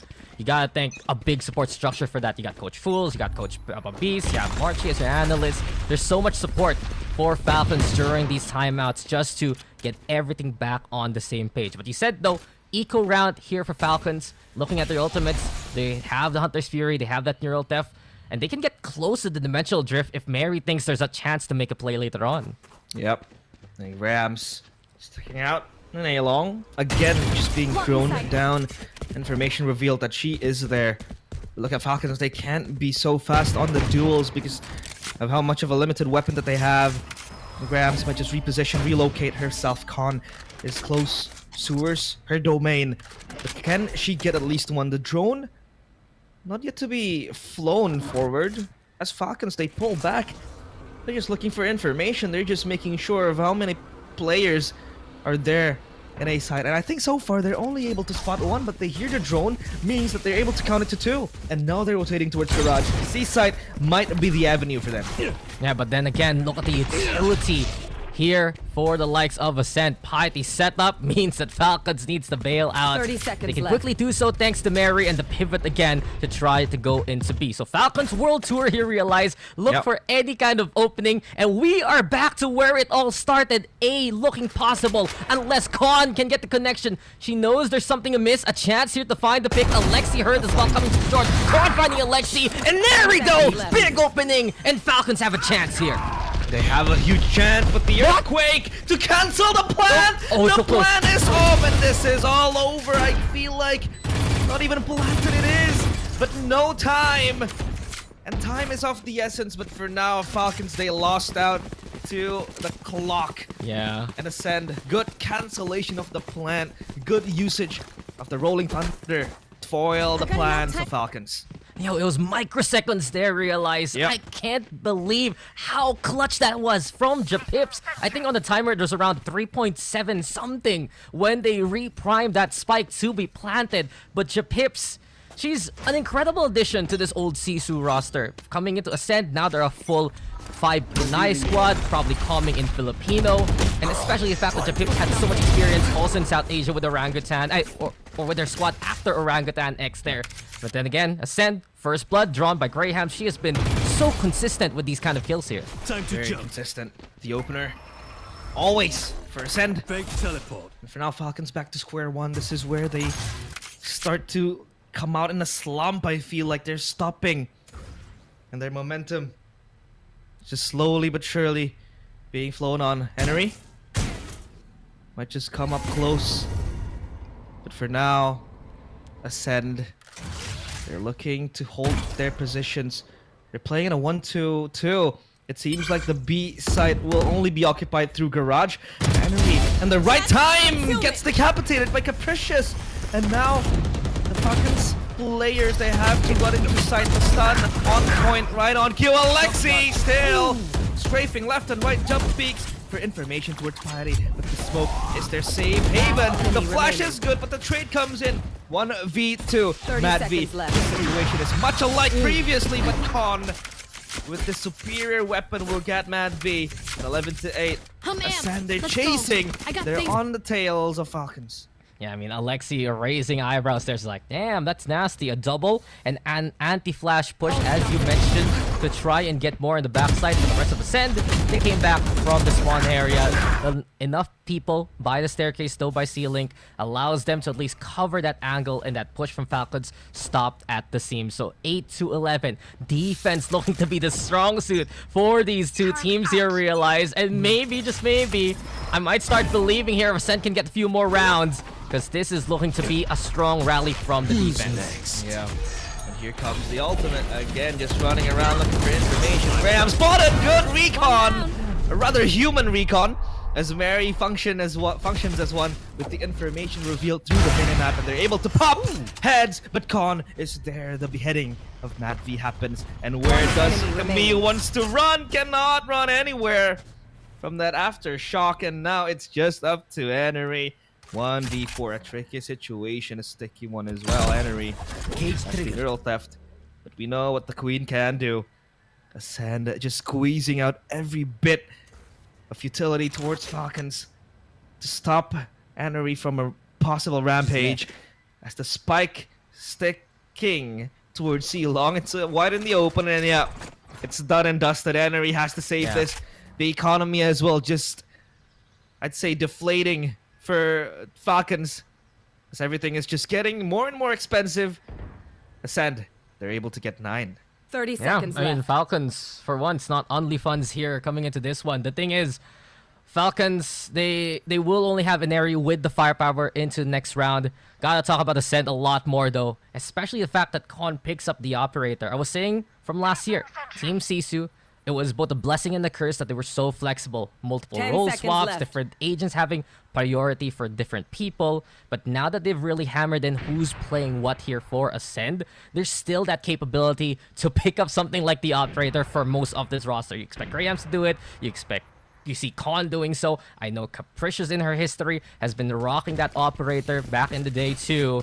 And it just goes to show why Ascend is here in the grand finals. They have been building up their own legacy within the region. They are trying to show that they are also potentially world-class. They were a single map away, realize, last year from making it to the global championship. But then, this is their time now. This is their chance to try and put the hurt onto Team Falcons. They were so close at taking a map away from them yesterday and breaking the streak the Falcons have. Will it be possible today? I think our panel, though, does believe in it a little bit. At least 3-1, our panel did say.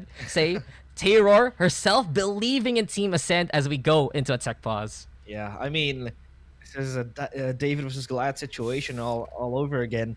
As Falcons, again, we talked about how colossal this team can be. They're basically the big giants of Southeast Asia, at least for VCT game changers. And they are indeed incredibly strong. Yesterday, or rather last year, with that Tipto core, that Sipto 5, they're able to just trample onto teams regionally as well as internationally. And back in the days as well as that SMG core, they're still able to just dominate. I remember them picking 4 duelists at Game Changers Elite. That was just insane. Rather, Game Changers Championship, What do you mean picking? That was just a ping check. You know? And a ping check against EG as well, right? They did not realize that was only a ping check, but they're still able to deliver without a single smoker as well. So that's just how insane they could be. And now as Falcons, they have more in the arsenal with Mary and Matt V joining the team as well, just adding that blend and spiciness of EMEA methodical approaches. So this team is just getting better by the minute, by the second. But it seems like Ascend just stands in their way, wanting to stop and just kill this big giant and be known as the people's champion. And that is a possibility with how well they're playing today. 9-11, the storyline still is brewing, but this could be a very, very beautiful Cinderella story if Ascend keeps on this pace. Yeah, it truly is the home of the underdogs there for Ascend, right? They are the ones looking to take down Falcons here and now, because honestly, if you're just more of a casual viewer of Game Changers within Pacific, within SCA, you expect any roster with that Sipto core, SMG core, as you said, Falcons right now, 3-0s all the way, 2-0s all the way, and that's that. But then again, teams like Ascend have shown up. You also have a team like Mad Army, which is our third placing squad, legacy players in their own right, looking to run it back as well coming into the next stage. So there's so much more deeper talent within SCA. I'm very excited that we're going to have another year to see who can look to take down the Falcon squad. And I think, so since we have a bit of this time here, realize, I gotta say, I am a little sad we didn't see the Falcons matchup happen in the Game Chambers Championship. They were so close to matching against each other, right? Like, it could have been Mary and Mad V versus Caviu, Alexi, and Neri. If you look at the bracket, it was so possible. Yeah. It is so unfortunate it didn't happen, but hey, this is the result when they do team up together. A perfect run so far between both the Swiss stage as well as the playoffs, and coming into this best of 5, right? They're the ones with the 2 map bans since they were the higher seeded team. Yeah. And I feel like it's all vengeance, revenge, and all that. And all those caveats you could really bring. But as for now, Falcons, they're the ones deserving of a grand final spot. But at least for Ascent, even if in the worst case scenario they do lose in this altercation or in this clash, they're still able to at least play in Split 2, group stage, direct as well. Same goes for Mad Army, BPQ as well. For the top 4 teams, so you may speak. So I feel like still this roster, very, very huge room for improvement. A lot of untapped potential as well. I mean, for Ascent at least, they are settling down and finally in a proper organization. They have a coach, they have a team behind them, behind their backs at least. So it's insane to see their developments, right? Compared to maybe a few years ago with Sisu, and then Grams was playing for another team. I remember Capricious, if I'm not mistaken, she was playing for Zol and other teams in Game Changers. So they're, just switching around teams, and now this core five, it seems like it's just a perfect blend. You have an explosive player in Grahams, and then you have the X Factor in Pyries, that flanker constantly on the prowl, and then you have Capricious, this smoker, but her soul is basically just screaming for a duelist role, right? Yeah. She's very good with the aim. And then you have tell. Japips as the veteran to just again be the glue to just stick this team together. Yeah, I mean, Japips is that new addition. Japips, there should be a lot of conversation with effectively a homecoming into a PH squad. So if you guys are from the Philippines, just like I am, honestly, we kind of win today by default. There are 8 Filipino players in this lobby. No matter what, the Philippines will be the champion of GCC for this one. I'm still looking at Mad Army to potentially take that away coming into next split or another squad from the Swiss stage. But yeah, back to Japips, right? I was saying a while ago, she is most notable for her incredible run with Orangutan X alongside the likes of Casper, right? Japips was one of the big stars in that roster. And then she continued a bit of a different journey, playing Vandals, playing for a team called Asmodeus Coliseum within South Asia. But the fact of the matter is, now she's back with a all-Filipino roster, probably a lot more comfortable in terms of the comms. Ascend, there sometimes is that issue of discipline that we're looking to clean up for the Ascend roster. Capricious, herself, the IGL, sometimes falling a little too early in the rounds that we've gotten so far here on Haven.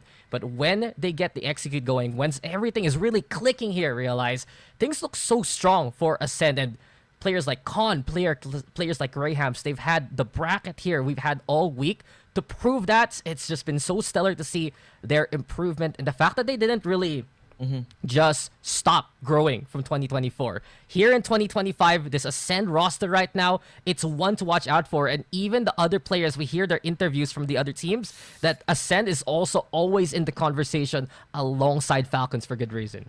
Yeah, and I feel like players like Grams and Capricious, they have so much ahead of them, and give them time, a year or two. They might be your next Enerys, your next Alexis, and as well as maybe other up and coming game changer players as well, right? And now Falcons, we've always seen them as the Titans, but it seems like there's always loopholes you can exploit to this team. Sure, they're not perfect, but at least they're near flawless. But again, Ascend seems like they always know how to play against Falcons.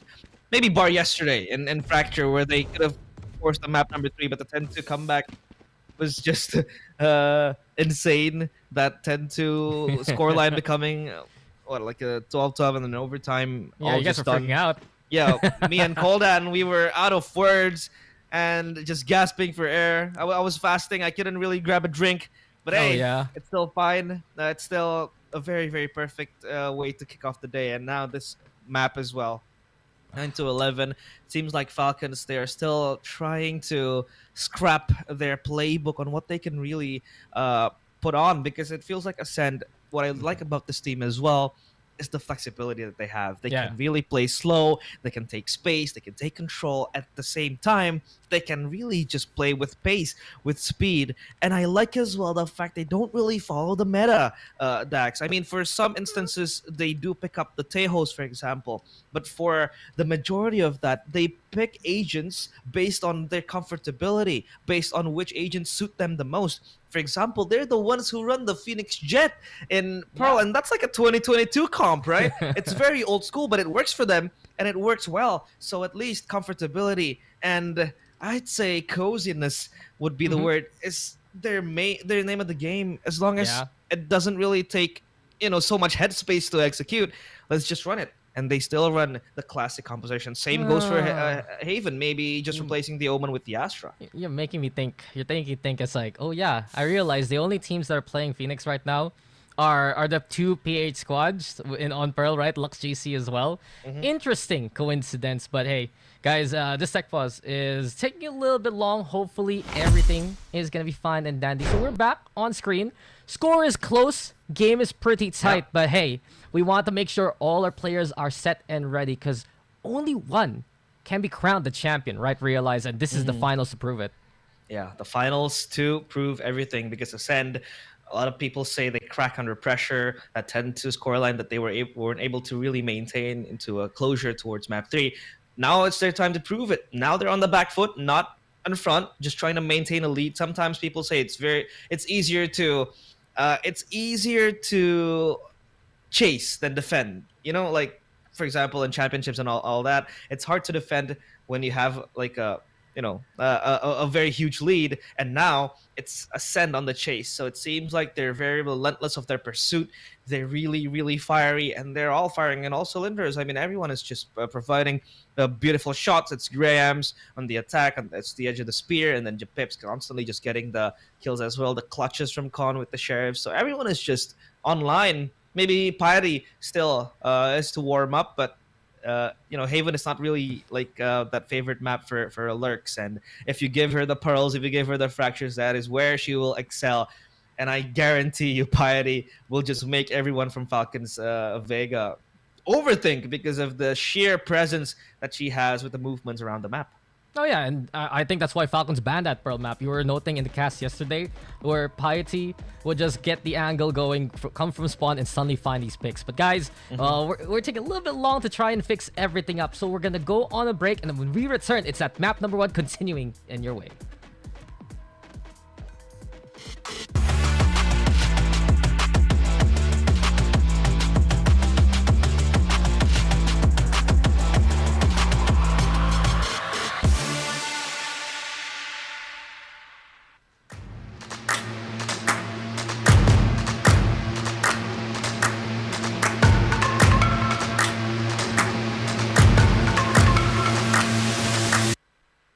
Y'all sit back and watch me speak. About to take over your screen. Talking bulls in 93. Talking mom, I'm on TV. Y'all know all I do is me. All I do is me. Y'all sit back and watch me speak. Y'all sit back and all I know, my money green. About to snap and make a scene. My cup off and make this free. My cup off and make them scream. Go back off for TMZ. Y'all sit back and watch me speak. Y'all sit back and watch me speak. Y'all sit back and watch.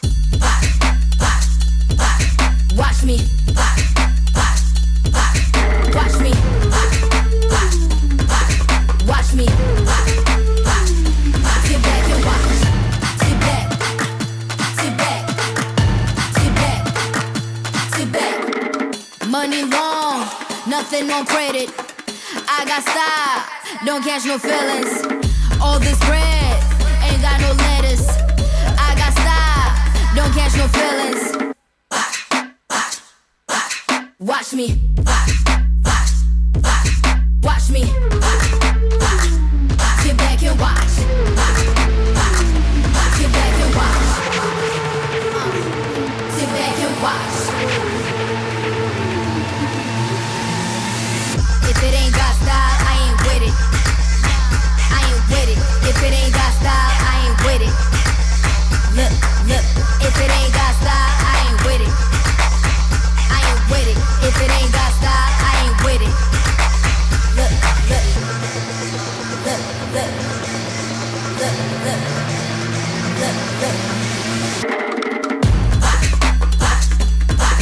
Watch me. Sit back and watch. Watch me. Sit back. Sit back.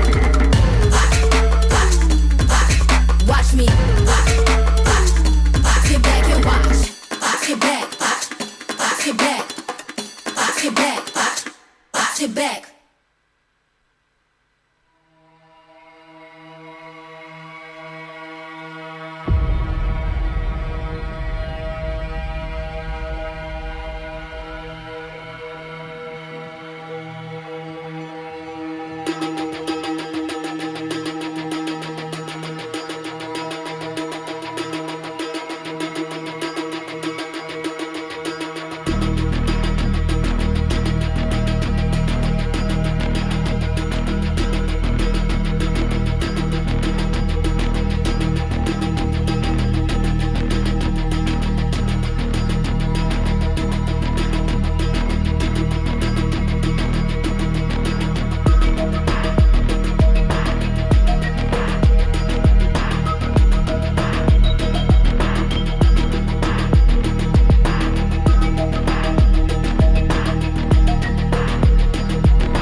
Nesta casa não tem porta nem morada, as janelas são fechadas, guardam tudo o que restou. Mandei o recado à lua que agora é só tua, mas ela não chegou. Dizia que encontrei um passarinho que não queria andar sozinho neste céu que se fechou.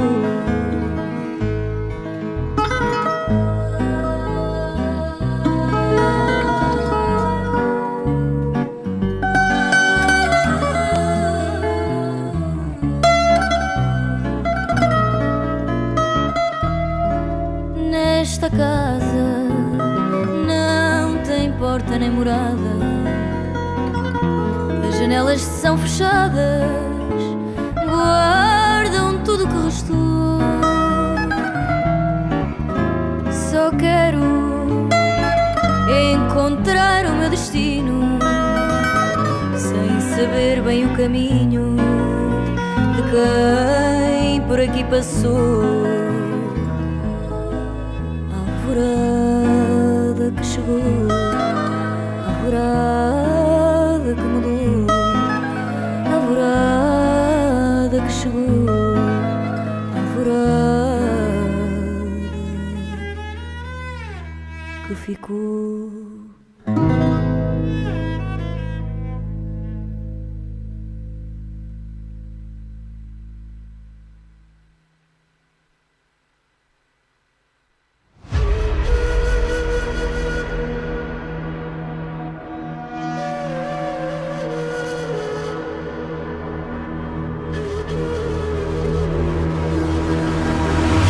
The world from the eye of the Horus. If you Alexander the Great, then I am the Porus. Coming straight from the mud like I am a lotus. So हाथियों का बल कैसे सकेगा तू मुझे रोका? देख तू कैसे मैं लड़ूं, तुम लोगों से ऐसे ना डरूं. करूं मैं जिससे मैं तरुण, पानी पे चलूं मैं जिससे मैं वरुण. चाहे मैं जीऊं या मरूं, जो करना चाहूं मैं वही तो करूं. आता है तू ना करीब, तू बेटी चीप, जब तक कटे ना तेरी ये jeep. Better believe you're gonna bleed. Pick up a seat, get your team. I'm the king of kings. Brother in arms in a battle. You all gonna die if you act like a vandal. Bring the realm to reality from every angle. This is the public service announcement from Mumbai to the rest of the world. I am a Raja. I am the Raja. भिड़ेगा तो उठेगा जनाजा ना. तू मेरी तरफ आना. आ गया तो होगा फिर तनाजाना. ये भारतीय भाषा फिर दुनिया सुनेगी ये तराना ना. 'Cause I am the Raja. 'Cause I am the Raja.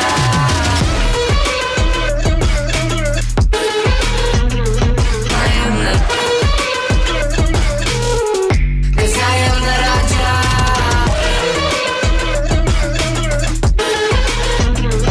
I am the. 'Cause I am the Raja.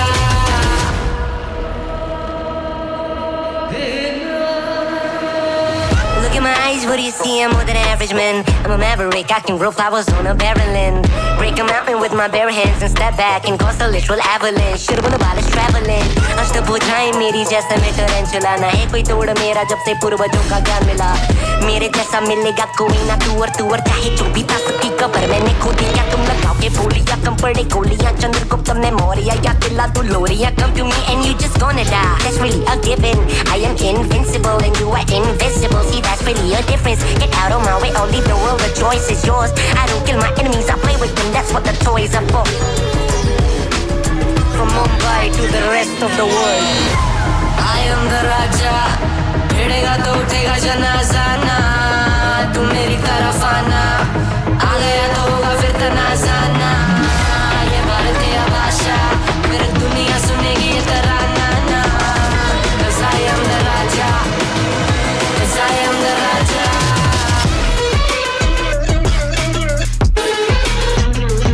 I am the.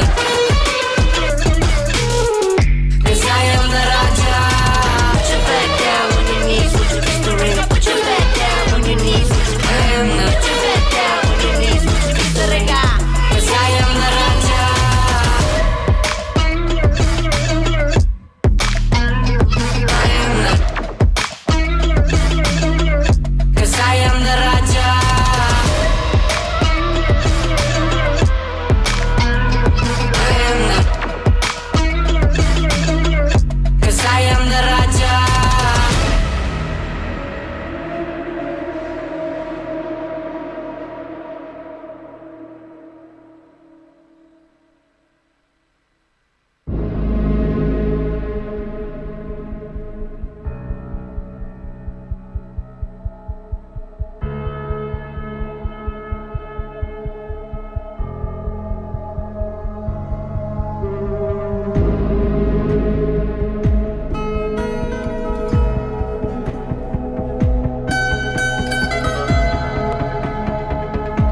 guys, we are back live here in Valorant Game Changers Southeast Asia. I'm Daks, joined here by Realize still, and we are just making sure everything is set and ready to continue our first map. If you are just tuning on in, we're still not done with Haven. It's 11-9 in favor of Team Falcons right here, Realize. We're making sure everything's ready for Ascend to play. I do believe Graham's is fixing everything up to change locales and change her setup just to make sure she can play into the grand finals. But what do you think of the match so far here, Realize? Because the first map, closer than we expected, given that it was 9-3 in favor of Team Falcons at the start of that second half. I told you, I'm not a believer of curses. I am not a believer of curses, but what Sen is able to show is basically them trying to curse down Falcons. I mean, Falcons with a 9-3 lead. And Sen, it's insane how they're able to keep things competitive with the cards they dealt with, because in the first half, it was basically hard for them to really make a statement in the game, and then they were just ran down by Falcons. But I don't know, a few rounds back, and retrospectively, you could see that Ascend are still in the game. They're able to land the shots, they're able to close and stop Falcons right in their tracks. So I do really like this approach from Ascend in the second half. The fact that they're so proactive, looking for information, and just not sit not like sitting ducks waiting in sight.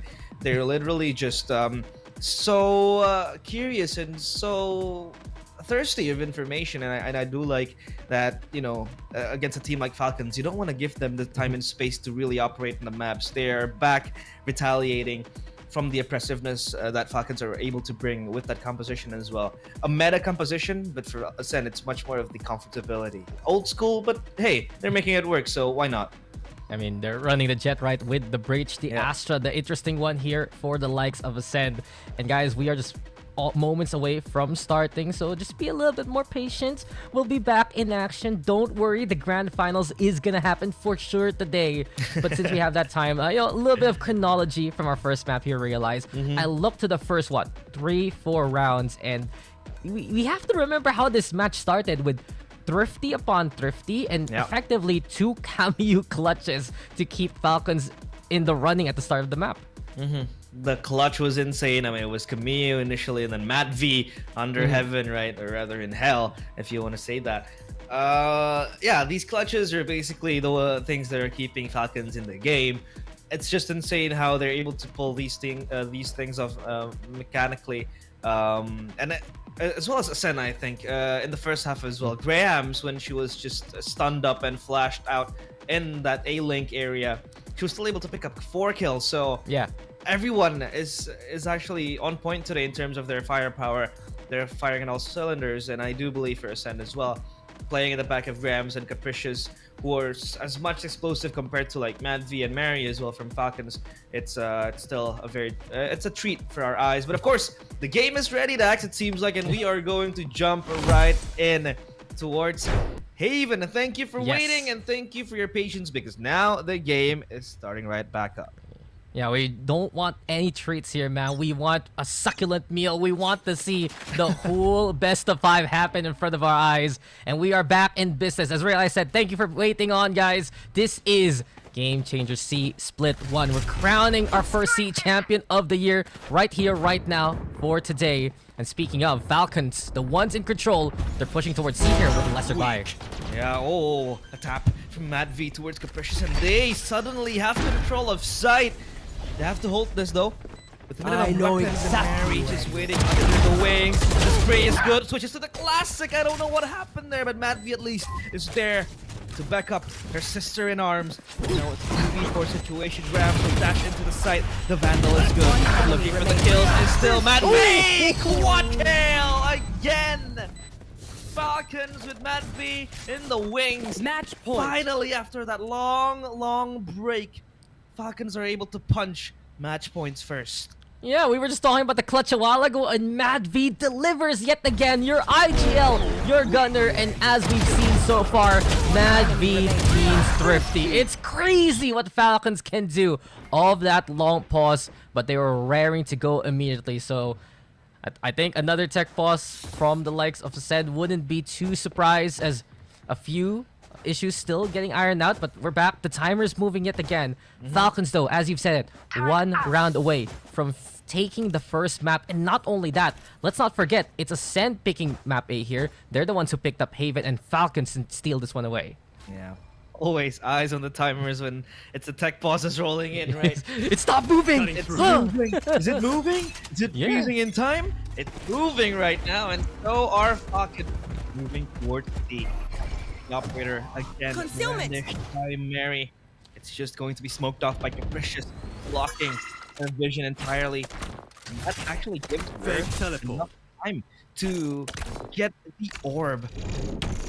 That Romney put together, grouping, and possibly just relocating their time towards a better place. Maybe B side, or rather A.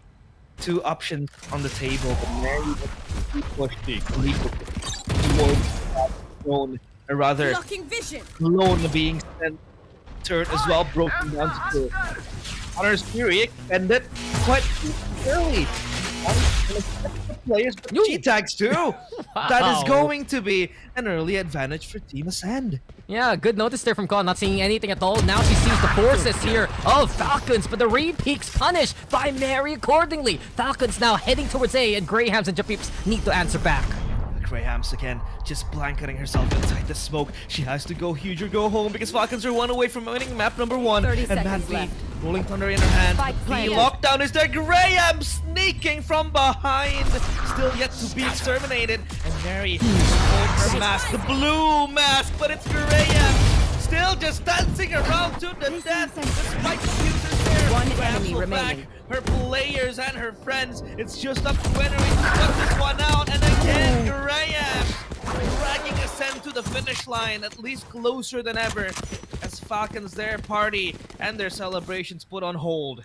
Yeah, into the smoke and striking like a viper, a poison pill position there for Grahams. seconds And left. something Falcons fail to realize in that situation that Ascend gets to navigate through anyway. They find the bush, and from that One point on, enemy remaining. one Cossack divide to protect the diffuser. Even with a Neri getting a double in the end, you've said it already, Grahams is just godly right now. Grahams is getting value, and with 22 kills, she's the one on top of the scoreboard, but still Ascend need 2 more rounds. Godly Grahams might be her new nickname, but for now, Ascend, they cannot be so satisfied just yet because Falcons walk quickly.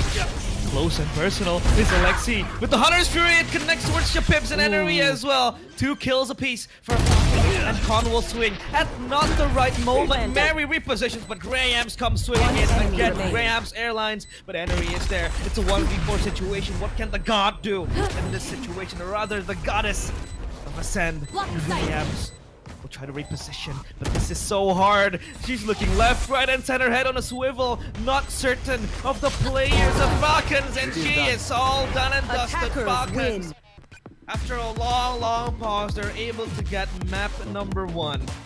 I mean, fast picks into a fast round. It felt inevitable there in the end, and the Falcons continue where they left off from their previous series. Another map win to their belts. Another one, another notch right now you can see on their tally. How many map wins has it been for the Falcons just in this split alone? Well, the answer really has just been perfect so far. And an incredible win. Big efforts, though, from Ascend, right? We saw what Grahams could do. We've seen Con really step up. Capricious having those moments as well. But then again, it was still Team Falcons who would find the adjustment a lot quicker than the likes of Ascend, and they took that map win. Yeah, they're invincible as for now because they are yet to drop a map. But of course, we will drop it back to our panelists for their breakdown of that map number 1. Take it away.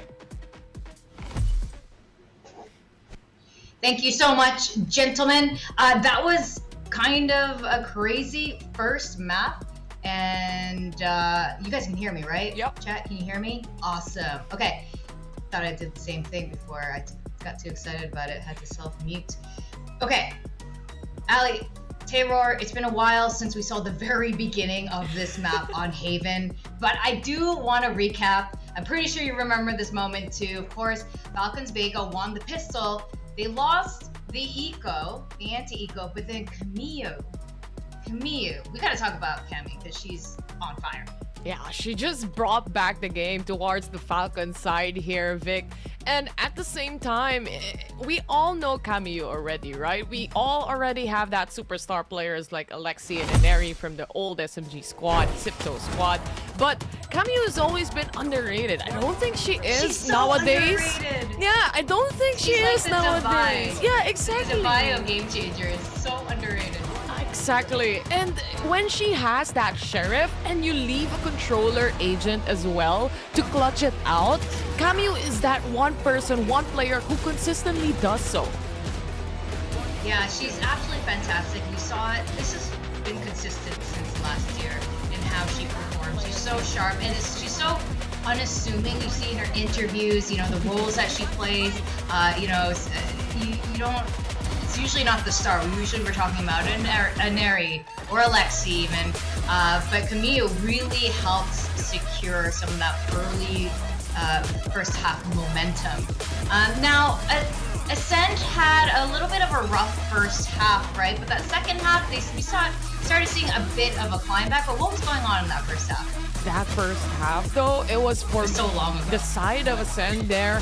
Really, that overextension takes a toll on this team, and you could see like Falcon adjusting towards it as well. They like playing around the angles. Ascend has been pretty much an aggressive team when it comes to aim duels, especially when you have that confidence that you could actually win the aim duels, and we see that time and time again. It just so happens for the side here of Ascend, for example, there are multiple times where there are rounds it's Capricious taking in the first shots, it's Capricious taking in the first contact, and when you lose that controller agent, they're not just able to set it up towards the side. And I think it's one of the reasons as well that they were able to adjust to that and make sure that at least some of the other players takes on the first contact. But once you have the operator, Vic, on the defense, it just starts to crumble. The momentum just completely shifts at that point.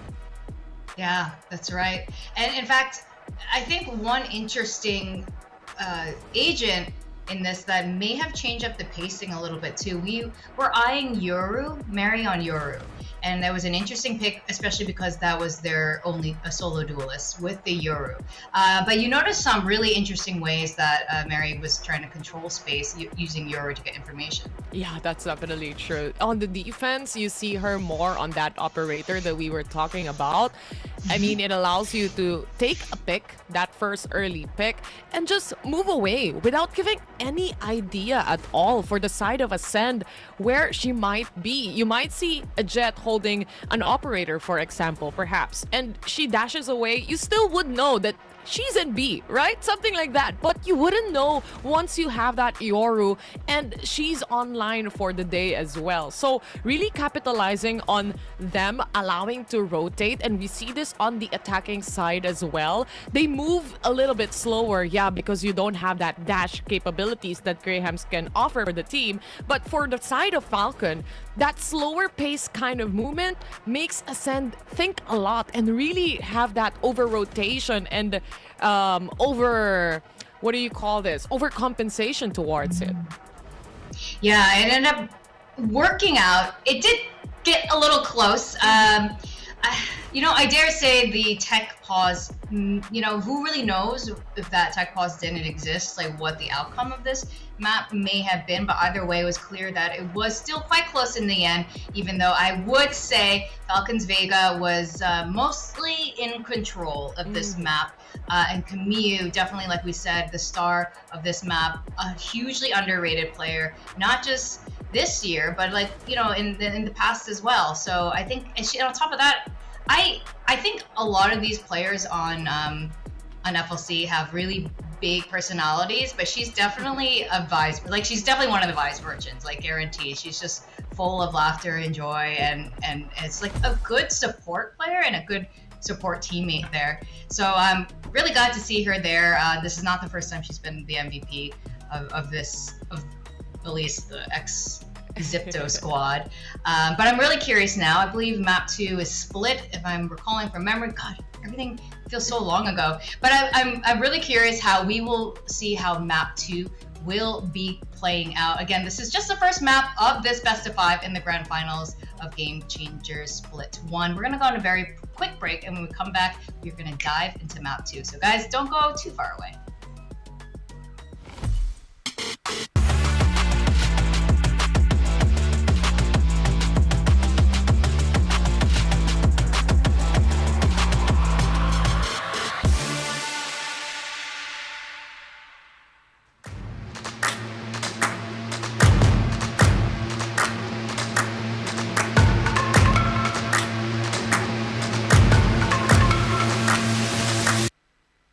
Y'all sit back and watch me speak. About to take over your screen. Talking bulls in 93. Talking mom, I'm on TV. Y'all know all I do is me. All I do is me. Y'all sit back and watch me speak. Y'all sit back and all I know, my money green. About to snap and make a scene. My cup off and make us free. My cup off and make them scream. Go back off for TMZ. Y'all sit back and watch me speak. Y'all sit back and watch me speak. Y'all sit back and watch. Watch me. Watch me. Watch me. Sit back and watch. Sit back. Sit back. Sit back. Sit back. Money long, nothing on credit. I got style, don't catch no feelings. All this bread ain't got no lettuce. I got style, don't catch no feelings. Watch me. Watch me. Sit back and watch. Sit back and watch. Sit back and watch. If it ain't got style, I ain't with it. I ain't with it. If it ain't got style, I ain't with it. Look, look. If it ain't got style, I ain't with it. I ain't with it. If it ain't got style, I ain't with it. Look, look, look, look, look, look, look. Watch me. Sit back and watch. Watch me. Sit back. Sit back. Watch me. Sit back and watch. Sit back. Sit back. Sit back. Sit back.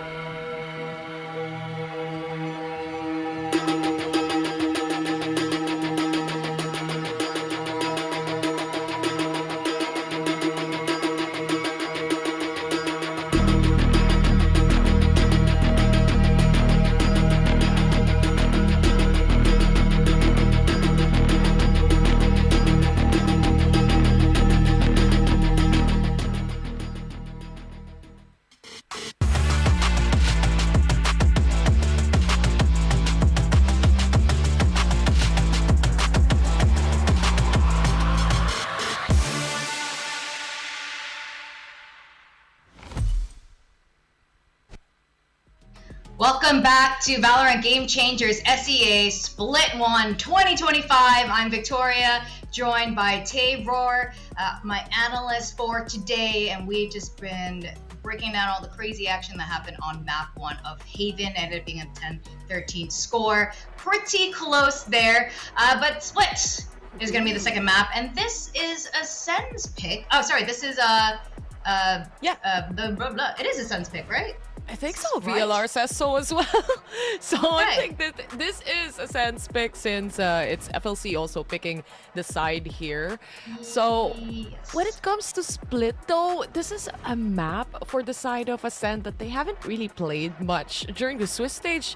They actually did play that against Rima GC, and it was a 13-9, and they were using a double duelist setup in this map. Yes, and I'm personally gravitate towards the double duelist. I'm kind of all for that sort of energy on this. So how are you feeling now? We were talking a bit about the best of fives and how different it is actually from a best of three, and the mentality, like the fortitude you need to carry on, the kind of stamina you need to go on through this. Map 1 was already really, really long. So already I can imagine this stamina is being tested. Definitely, especially after that long that pause as well, knowing as well that some of the players had issues. Now, hopefully, it's resolved. Same scenario like what happened to Ginny, right? And we heard her. It's tiring. And for the players that we have, especially, it's a best of 5 series. You're expecting that long games already, a long day already, and then add that into the mix as well. But when it comes to that first map that we just saw, Victoria, I have to say it was a 13-10 considering the tech pauses, considering the anti-eco that Camille clutched out. Imagine what could have been the story if that didn't happen. That wasn't the case, right? Absolutely. It'd be an incredible story. First and foremost, of course, Ascend will be a little bit more comfortable in this, coming into this match as, yes, the underdogs. But 2, if they had done it and if they still have the chance to do this, they would be the very first team to take a map off the core of this Falcons Vega team, the ex-Zipto, ex-SMG girls who have gone through game changers without dropping a single map before throughout Southeast Asia. So if it does happen today, this will be a huge record broken, and it's entirely possible based on some of the performance we've been seeing, not just today, but just the other day as well when these two were facing off. This is also not the first time these two teams have faced off against each other in a grand finals, right? In a best of 5 in stage 2, end of last year in Southeast Asia. The core of both of these squads were also facing each other. So there is experience coming into a grand finals, but also experience playing against each other. So now that they have a good idea of how they're planning to play, I'm really curious with the Asian Select. You were talking about they had played double duelists on this map before. How are they going to approach it now? So this is going to be really interesting as the draft comes through. Ooh, okay. All right. Ooh. Not that double duelist this time No. for the side of Ascend, I guess. We're relying on Grahams to really make that opening and that double initiator that we are looking at as well to set it up for and clear out some of the angles, I suppose. And I guess for the side of FLC here, same goes towards them as well, Vic. They wanted to go for that double initiator setup. And the only difference that we could really see is that Sentinel as well, which Vice is also pretty particular with Ineri. She's been using it multiple times already. So not surprised with the pickings and the Asian compositions here. Yeah, not entirely surprising. It will be interesting, seeing these two. It's basically a mirror matchup, like you said, except for the Sentinels. But these two were our head-to-heads that we were talking about at the start of the show today. And Neri on the Vice and Piety mostly on the Cypher. And do you think these are the main characters we should be looking at this particular map? Yeah, I really think so, because when it comes to split, especially in those post-plant scenarios, you always see that it's the Sentinels that has the upper hand when you have that lurk potential, right? When you have that control when it comes to mid and you have that little of a time to try and defuse and your Sentinel just comes in from wherever you didn't expect to. So I think it really relies heavily on that, and I do like the Cypher pick. It's pretty particular on this map. It is. There's a lot of information that you could be using with this Cypher compared to the Vice, but it lends into a slightly different play style. So I think this is going to be, again, a banger of a map too, and we've already started off with a really good map. So we're going to send this back to our casters to take this away. Thank you, Vic and Eliza. And of course, we are going to enter map number 2, Split. Will this be the map to split these both teams to make a share scoreline of 1-1, or will Ascend fall into a 2-0 back foot and give Falcons possibly the series point? I mean, it's always possible here, realize. But we're back, guys. Game number 2 coming our way, and I'm so excited for this one for a number of reasons. First things first, though, I look at this map draft, right? Team Falcons going for Split. And you gotta wonder, why are they picking this map? Why is it finally time to bring out Split into the grand finals? It's something the Falcons has been keeping in store for their whole run. So they haven't played it as of yet as we're getting into the game. On the other hand, I love the adjustments here from Ascend, changing their composition, going for the Teja as well. And I think that's one matchup to really look at here, realize. Mad V versus Con on the Teja, who's gonna find more value with the newest initiator on the block. This Tejo pick has been very staple for most teams. Usually you want to combo with the Vice, with the Breach, or even with the Yoru because of the space-taking possibilities. But look at this composition from Falcons. On attack, it can be very scary. But on defense, my goodness me, the number of delays that they have, Daks, and that will be such a huge problem for Ascend to deal with. But for now, Ascend will be the ones to defend their fortress, as Falcons might just advance and be main. They hold, waiting and anticipating a potential push from Ascend because they know the nature of Capricious and Graham being too clear. Out. Oh no! There. Very close. Still has to Falcons, they fight. Back Henry rattles right through, gets 2. But Con is quick on the reply. 2 kills apiece for both teams. Yeah, eager there from Camille, and because of the stun that came on out, couldn't sync up with her teammate. That 1v1 going in favor of Ascend's way, but back in mid and back to what our panel was talking about. Tayrawr mentioned how potent Inari has been with that Vice during their run. Gets 2, and now they go towards that A side. Grahams is here. She has the pain shell though. She doesn't need it because she's all taken down by Mary. Alexi is swinging at the right time at the right moment. Capricious has to clutch this. A 1v2 situation for the Astra. Still Spike planted. just shifting left and right. The moment is not perfect for her. It is perfect for Mary though. Falcons, Vega, they punch their tickets on that pistol round, getting their first round on the board for Split. Yeah, solid rotation there from Team Falcons, as we were saying, and Neri enabling all of that to happen just by calling attention to mid, winning an elongated firefight, finding those 2 picks, and just because of the space she's making, it gives Falcons a veil of mystery to work with. They rotate towards A, they clear out the defenders, and this is something that I was touting at the start of this map, right? Falcons picking this map. Haven't seen this yet, haven't seen this configuration. Going back to the history for Falcons as well as Sipto, this is a new comp for them coming into this map as well. No more Deadlock Yoru for Mad V and Mary. No more double duelists for Neri and Alexi. It's a whole new look, and it's a pistol round 1 anti-ego for them this time. Graham's holding the Sheriff in her hand. Again, Mary progressing with only the Ghost in hand. Still has 2 satchels though. Not the best weapon you might want to use when the satchels are available, but Camille stop Grams right on the tracks, and B side is completely vacant. This is all for the taking for Team Falcons Vega. As the smokes are blooming in one. Slowly though, Japips from the back. Bonks Alexi and her plays, but Mad V is able to trade one back. Mary still just dabbling around sewers. Just trying to bait out the sound cues. This is so far back from Falcons Vega, but they have control of B side.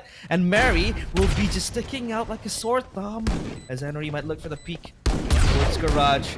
Christian's playing with the Bulldog. 2 quick kills from Ascend. Mary has to back up Camille. Where is Mary? Camille cannot die, and she cannot fall down. The missiles fly in. 1v2 for Con. Yeah, Con stuck in the middle though, and eventually Mary has come to play over at Heaven, looking for a pick. It's Camille with a 4K though, and Falcons able to still hold 2 guns coming into the next round. A great call though for Ascent. They know Mary's behind them. Effectively a 3v3 on the retake to go for the push, find a few kills with a gun scrounge, and made it relatively close there, realize. Yeah, it was almost as if it could have been an Ascend win in that regard, because Bulldog from Capricious stolen the hand of Mad V after Con was able to get to the tap. And Mary was so far back, thankfully enough, she was able to arrive just in time to bait out the last player. And now, Send. They will again push forward. This is what Graham's love. Just is pushing forth with the stun, with the Vandal in her hand as well. Drone to confirm information. But for now, Falcons, they are not going to take that bait. They're playing so far back, at least now, controlling mid. Yeah, and you go back to perhaps the last map. The last time Ascend played this map was double duelist with double Ini. Always trying to support those duelist players. Greyhounds, of course, getting that utility behind her. But we move back to the action, and Falcons on their bonus. It truly is gonna be a tough one for them. A Marshal in hand, an Outlaw rather. You got, what, 2 ghosts, 2 sheriffs, a ghost. There's just 3 pistols in the clutches of the attackers, and Con patiently waiting here by Ram. Spotted by Camu, though. And Ascend need to be careful. The Flood is often coming in this way. Madfee falls down. Con able to get in cover in time. It's a very good stun as well towards Mary! And she's just protected behind that box. Con might want to repick the stun. There, Grams falls from the heavens, but Falcons able to get through. Up seas, they line up for Japip. Triple kill for the captain. Send escaping from what would be a 3-0. Falcons now back on the drawing board. We'll take a look at the credits though. They will reset and this will be their gun round. Yeah, strong hold here from Ascend. You look at the comp coming into the defense. They have so much utility to stall Falcons from all across the map. They're still gonna find these good angles from the breach to Astra. For Capricious, right, she can just manipulate those stars from anywhere on the map itself. And there's so much helping here for Ascend. There's so much ways to assist one another that can give Ascend the advantage in the fight. Yeah. Advantages all over the whole board for Ascend. Japips readying up her stun towards mid. Stun is not yet to be found. And Grams, look at how mobile she is. She's moving left and right. It was A previously, now B, or rather previously B as well. And now she's playing on mailroom close towards mid together with Piety. They're trying to make a 3-pronged attack up in the mid, but Capricious now under pressure. The Cosmic Divide committed by the players of Falcons. Vega, Mary's in the nick of time, but Grahams looks for the trade. Not enough to just take down Enery. Enery as well applies 4v3. A bit of a scary game that Alexi is playing. Behind the wall though is Piety. This plant has to go down.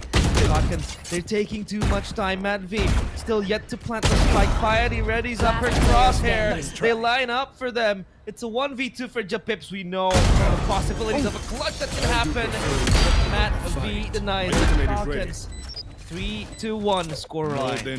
Yeah, Falcons, great trades there by B. I think for Ascend, one small issue coming into that round was that hesitation there from Grahams. We know that how she was flying through the wall, but then Capricious stayed on that side, went for the contest. She also peeked out. Look at her moving towards default when we did see Grahams go in and out of that wall. So maybe that moment, just a miscom for Ascend. Falcons finding the picks bit by bit, and they were 1 up at the end of all of that. Yeah. Now Ascend have to frugally play with those sheriffs in hand, but look at how brave, how courageous they are playing. They're so valiant in their approaches and attempts to stack the site. 4 players, and even 5 players as now Piety joins in. And Falcons, they're taking time to realize this, coming up to an epiphany that maybe they are indeed stacking 5 players in a site, so now they take the long way out through sewers towards mid. Yeah, Ascend stopping Falcons at the very start. And not only that, Falcons is respecting Ascend at this point. They know Ascend has been great with the sheriffs. It's been the gun of the tournament, really. We've seen how many thrifties over the past week realize it's just been crazy moment after crazy moment. But in this case, they tried to fake the push into B. They send Mary in as well. They look to make that noise, but Ascend are no fools. They're gonna hold steady with Capricious. Now Capricious, the opening pick is there. Mary trades back though. Cross map play from the duelist. But Falcons, they're running back. They're scampering away from A side. 30 seconds Capricious knows this. Japips might be looking for yet another kill. But the headshot is good. And Ascend, they have the player advantage. But does Japips know about Mary? Your Armageddon pop, the showstopper in the hands of Mary, yet to shoot anyone in place. 3v3, still doable, but the site dismantled. Mary with the bazooka, triple kill. Might look for the ace. Spike planted. Aggressives back towards Ali. One enemy Mary remaining. standing in front of them, really just rattling in, and Emery will If you close can't do out the something round. right, don't Falcons do it at all. 4. And Ascend almost making great use of that Sheriff. And you talked about it, how the Sheriffs can be very, very devastating.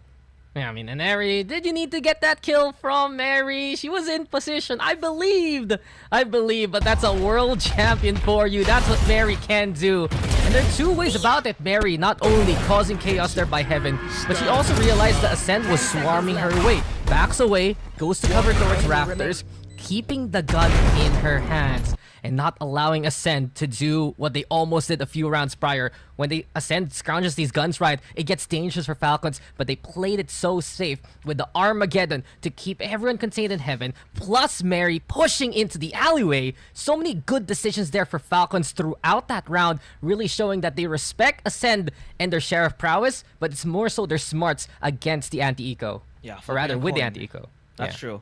They were flipping a coin to, I'd say commit, but not commit. It was like a poke type of game for Falcons. They were trying to bait out the players in A, and then Mary was running into B. We've seen this multiple times, Dax, in which Mary will be the sole player to just play across the map, the lone wolf, to get 1 or 2 flank kills, and then just wrap up the round. When she's able to open up the site, it's either her backing her teammates up, coming from the flank, or her opening up the map and getting the site in which Falcons will rotate in constant. So this is how they were able to do it. And now Mary will charge forth, satchels in hand. Oh, capricious the swing! Very scary smoke criminal. Now Camille puts her down, late to rest. 4v4 situation with Daks available off the Rolling Thunder.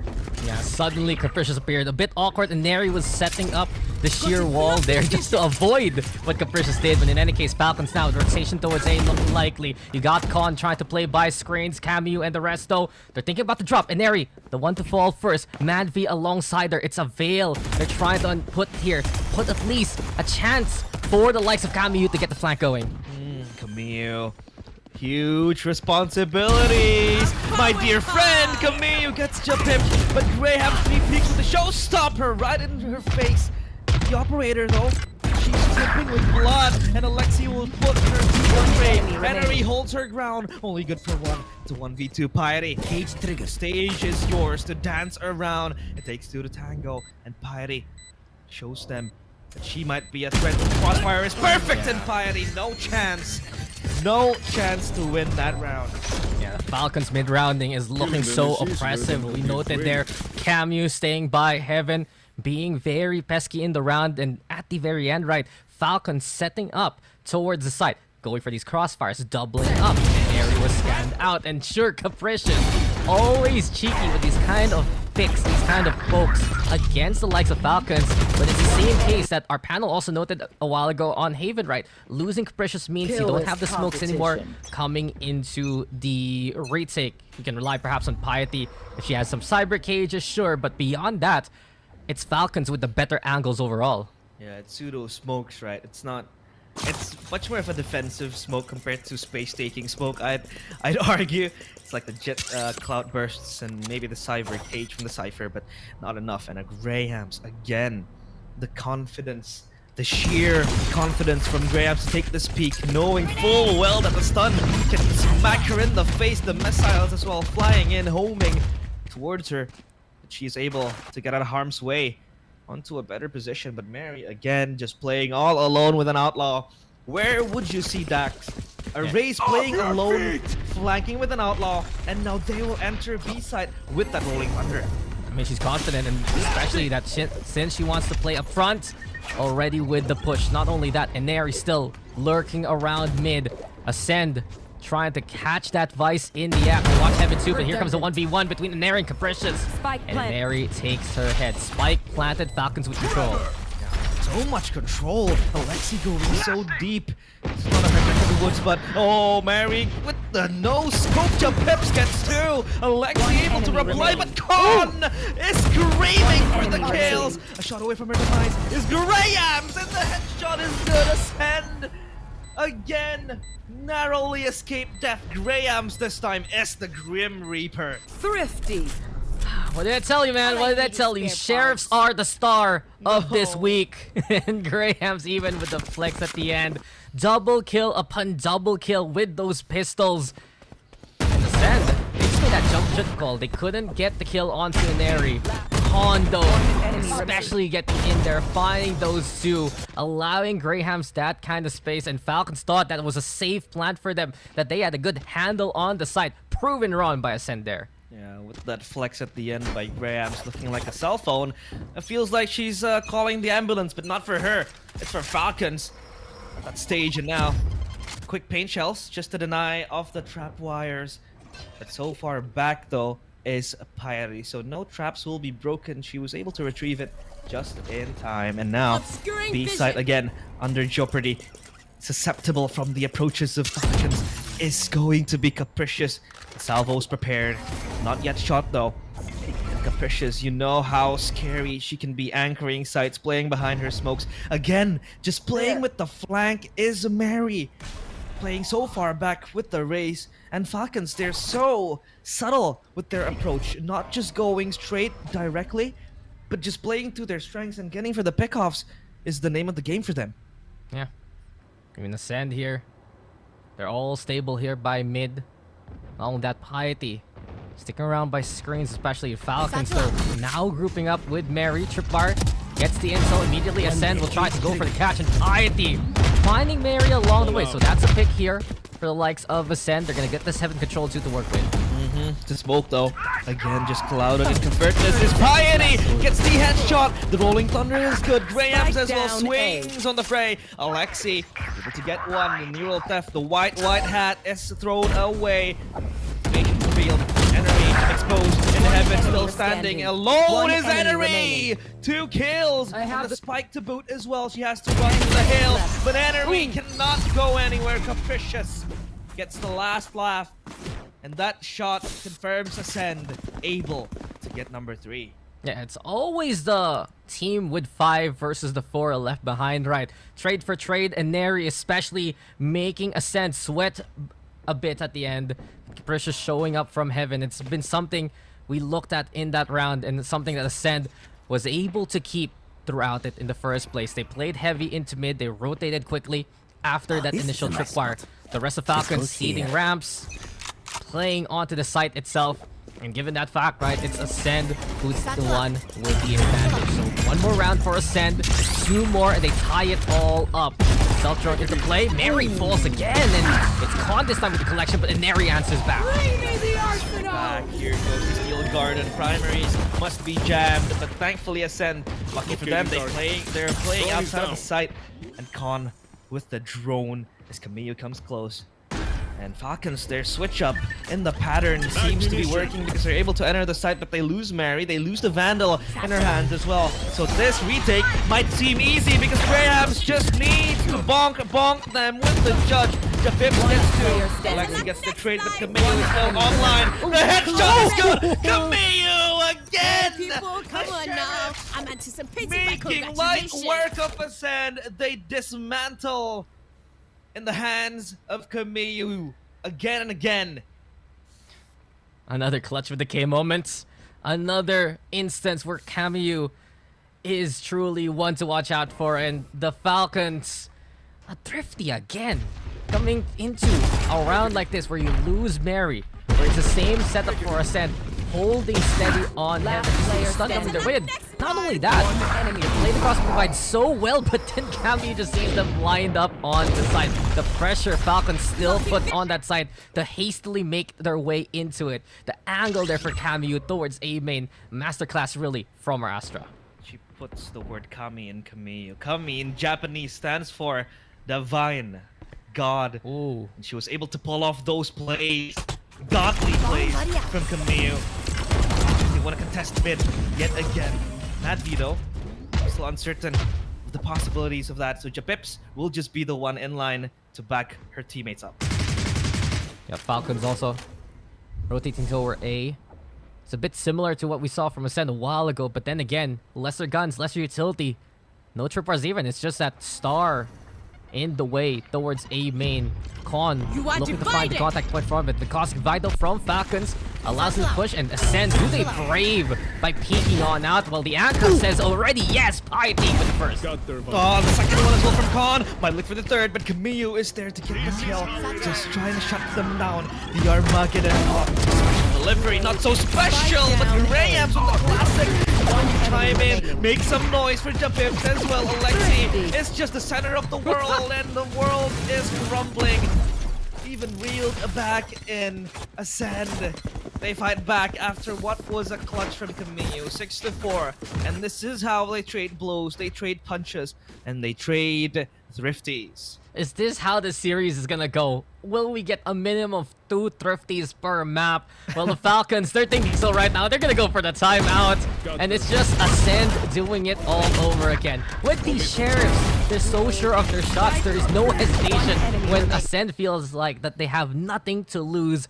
And they've been lining up these single shot taps so well. We noted how Rams was still controlled there by Ascend. Sure, it was just the star, but as soon as the Cosmic Divide was set up, it was Ascend finding that confidence after that pick from the site. Piety, well, our panel did mention, sibling of NDG, formerly of Team Secret, right?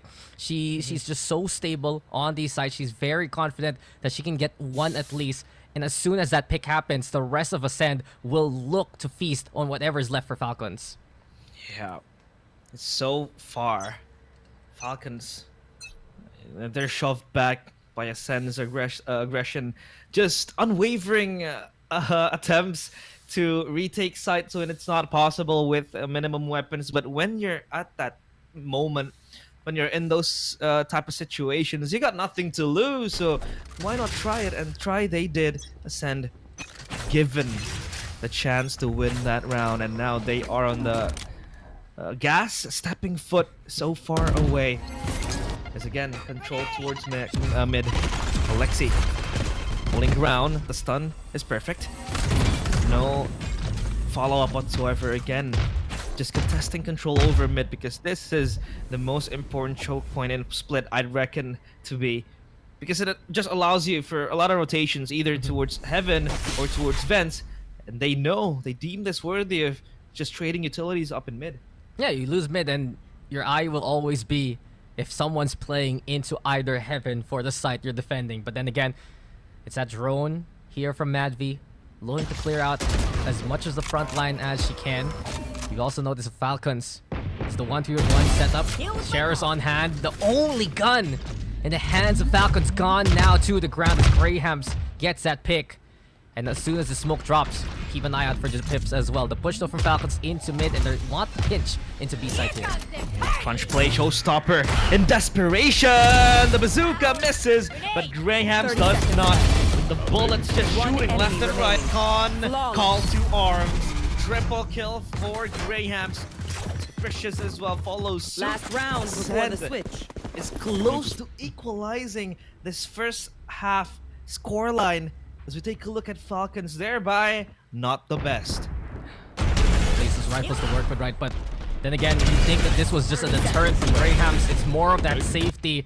Ascend investing bit by bit now to just claw their way back into the game. And honestly, a good recovery here from Ascend so far. You want a few more rounds, sure, on the defense, but we've seen here in the second half of their defense has just been them stopping Falcons in their tracks, getting the catches, especially towards the main angles, allowing Falcons to take the side and use the high ground to their advantage. Whether A or B, it's Ascend looking to play from up top. Precious under so much peril, but he's able to put down Mary. Henry though gets the trade. Here comes the Armageddon, but Grahams in the back as the real doom for Falcon. Still dancing around, reloading. Death taken down by Henry. Alexi now in a 1v2 situation. Yesterday was 1v5. The situation is akin of that. At least the spike available for her. Has to reload in the open. Switches for the Vandal. Still quickly. Quick feet. And there goes the kill towards Con. 1v1. Alexi again, the queen. Long live the queen.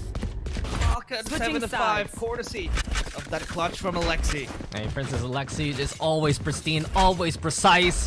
And when it comes down to the clutch, she can just make wonders happen. We saw it yesterday on Fracture. That one box to rule them all and get them all. This time around, able to shut down the rampage of Grahams and the rest. And you gotta give it to Grahams. She does it again. She plays the front so well. The flicks have been unreal. The speed of these kills have been so good. And looking back at that first map, she had 5 first kills there. But then again, Alexi ends it on a high note and response in kind. Never count out Falcons when Alexi is still alive. And you got your Sipto trio here at the top of the Falcons scoreboard right now, coming into their defense. Yeah, they're on fire today. And Ascend, at least, they're able to show teeth. They're able to show their claws. They're able to show their fight in this game. But for Falcons, it seems like they're pushed back with the attempts of Ascend to just play aggressively. And you talked about how we cannot count Alexi out. We cannot count Falcons out. It's Camille with the clutch, Alexi as well with the 1v1 or 1v2 to be precise. But Ascend as well, they themselves are as scary as Falcons because Ascend with Grahams, with Con at the helm, they're able to take these small risks, I'd say, Daks, and convert them into huge wins. And these risks are risks that sounds ridiculous, like for example just bursting through the smoke or just holding site when there's literally quadrillions of utilities thrown at you with only a sheriff in hand, but they're able to get 1, get 2. It's basically daylight robbery that they're demonstrating here, but still they make huge work of it. Yeah, you'd think they'd be scared, right? Because Alexi's around on the breach, Camu with the Astra, and especially Eneri on the Vice. There's so many ways to punch that, but the Ascent squad, they find the openings anyway. Into the pistol round we go, though. It's 1-for-1 as Mary lobs good paint shells to stop Ascend in their tracks. Grahams has to respect it, and the rest of Ascend backing away from Heaven as a result. Still, 4 players intact. Meanwhile, for Falcons, they are going to spread out in the map. Even Mad V still yet to decide, yet to determine where she wants to play. But this might be a good read because the players of Ascend, they're roping down towards vents. This is getting a little bit squeaky for both players. Mad V, looking at the right side. Meanwhile, Ascend, they're tiptoeing their way into the side. Mad V spots a sliver, a glimpse of the players of Ascend, and Eneri in the back of the side has to hold this still. An iron wall to hold his Eneri. Mad V as well chimes in at the perfect time. A 2v4, Capricious and Piety. What can they do, Daks? Yeah, well, here for the likes of Ascend, right? It's just so tough. Spike barely out of reach. Mary even with the find on Capricious. And the Falcons overall, this is the strength of having a Vice in your roster. Just hold steady. You know Eneri is good for it. Flashes will come in multiple directions. And as of now, the Falcons stabilizing by playing a bit slower. Perhaps in the last half, concerns from Mary being too aggressive, being too eager. This time, she's the one who sets the tempo right. Those paint shells at the very start of the round, not only getting a pick, but stopping Ascend from having the confidence to play into B Heaven and flooding into that B side really changed their fate because it funneled the rest of Ascend into Eneri's arms in there. Yeah, it feels like a domino effect taking place, right? Thorns activated. Trickle down Thorns activated. effect. Eneri with the ever so trusty Outlaw will play this time in A. Mad V prepares the missiles. Grahams comes flying in with a classic in hand. No much of an issue for Mad V. Even Eneri playing with the ghost, switching left and right. Mad V gets taken down after a triple kill, but Alexi is there to back. Her sister is up. Now the swing from Heaven is good. Alexi gets 2. They're all dead. Falcons, they run with 9. Yeah, solid anti-eco. Falcons there. The 2 most reliable anchors in the team, given what Mad V and Eneri have played in their careers so far. But Eneri struggling with the outlaw shot. Doesn't matter because Mad V, as you said, gets the 3. And we see here Falcons, as soon as they see the execute from the likes of Ascend, very quick on the rotation. Mary as well as Alexi using Heaven to their advantage. This is where I want to look at what Ascend have in store for the attacking side. They've played double duelist before on this map, relying on the likes of Grahams and Con to make that space. Only with Grahams on the raise, they try to get that ramps control, but Mary pushing into garage. Seems like Falcons, they want to be the one getting the jump on Ascend there. Yeah, Capricious still conspicuous in B main. unspotted, and this gives her the time to push. There are no traps whatsoever. Piety in the nick of time gets Camille, and he trades back with the Outlaw. But take a look at the spike. They're running back to B. Daks, this is scary as Mary and Matt V, the double M's, will try to hold the site together. Mary standing tall behind the pillar. Matt V exposed in the dissipation of the smoke. Just comes flying in. Mary with the shots connecting. Triple kill for Mary. She's holding this alone. As Khan might put her down, but the damage has been done. Add insult to injury. It's just Piety, or rather Khan. All missiles away. 1v2. Yeah, will come out. And Alexi and Neri looking to just work with one another. Aftershock also into play. Here comes another flash, courtesy of Alexi this time. And Neri looking to creep. 30 But seconds Falcons disciplined, holding steady, letting the timer run down. Flash comes in from Alexi again. Falcons now looking for the double peek here. And Alexi's the one who hits the shot from up top. Double digits for Falcons, yes. But you gotta give big props to Mary. She held there by the default, said the prayer, and a miracle was made there, realize. Now then, with the 3K, it's also a third round in a row. Bonus taken by the Falcons. Piecing together the bigger picture. They're getting their pixel round, they're getting their bonus, and now it comes down to even Mary unloading the operator to her hands. Ascend. This is just disaster for them. Struck by lightning now. Having to face the wrath of Mary. Nannery. Smoke is scary. They're challenging it, but they're smoking it. Right on cue. Grahams jumps into heaven, and Matt V is relaying this information to her teammates. But Alexi, is she wary of this? It seems like she's not, but yes, there goes the drone.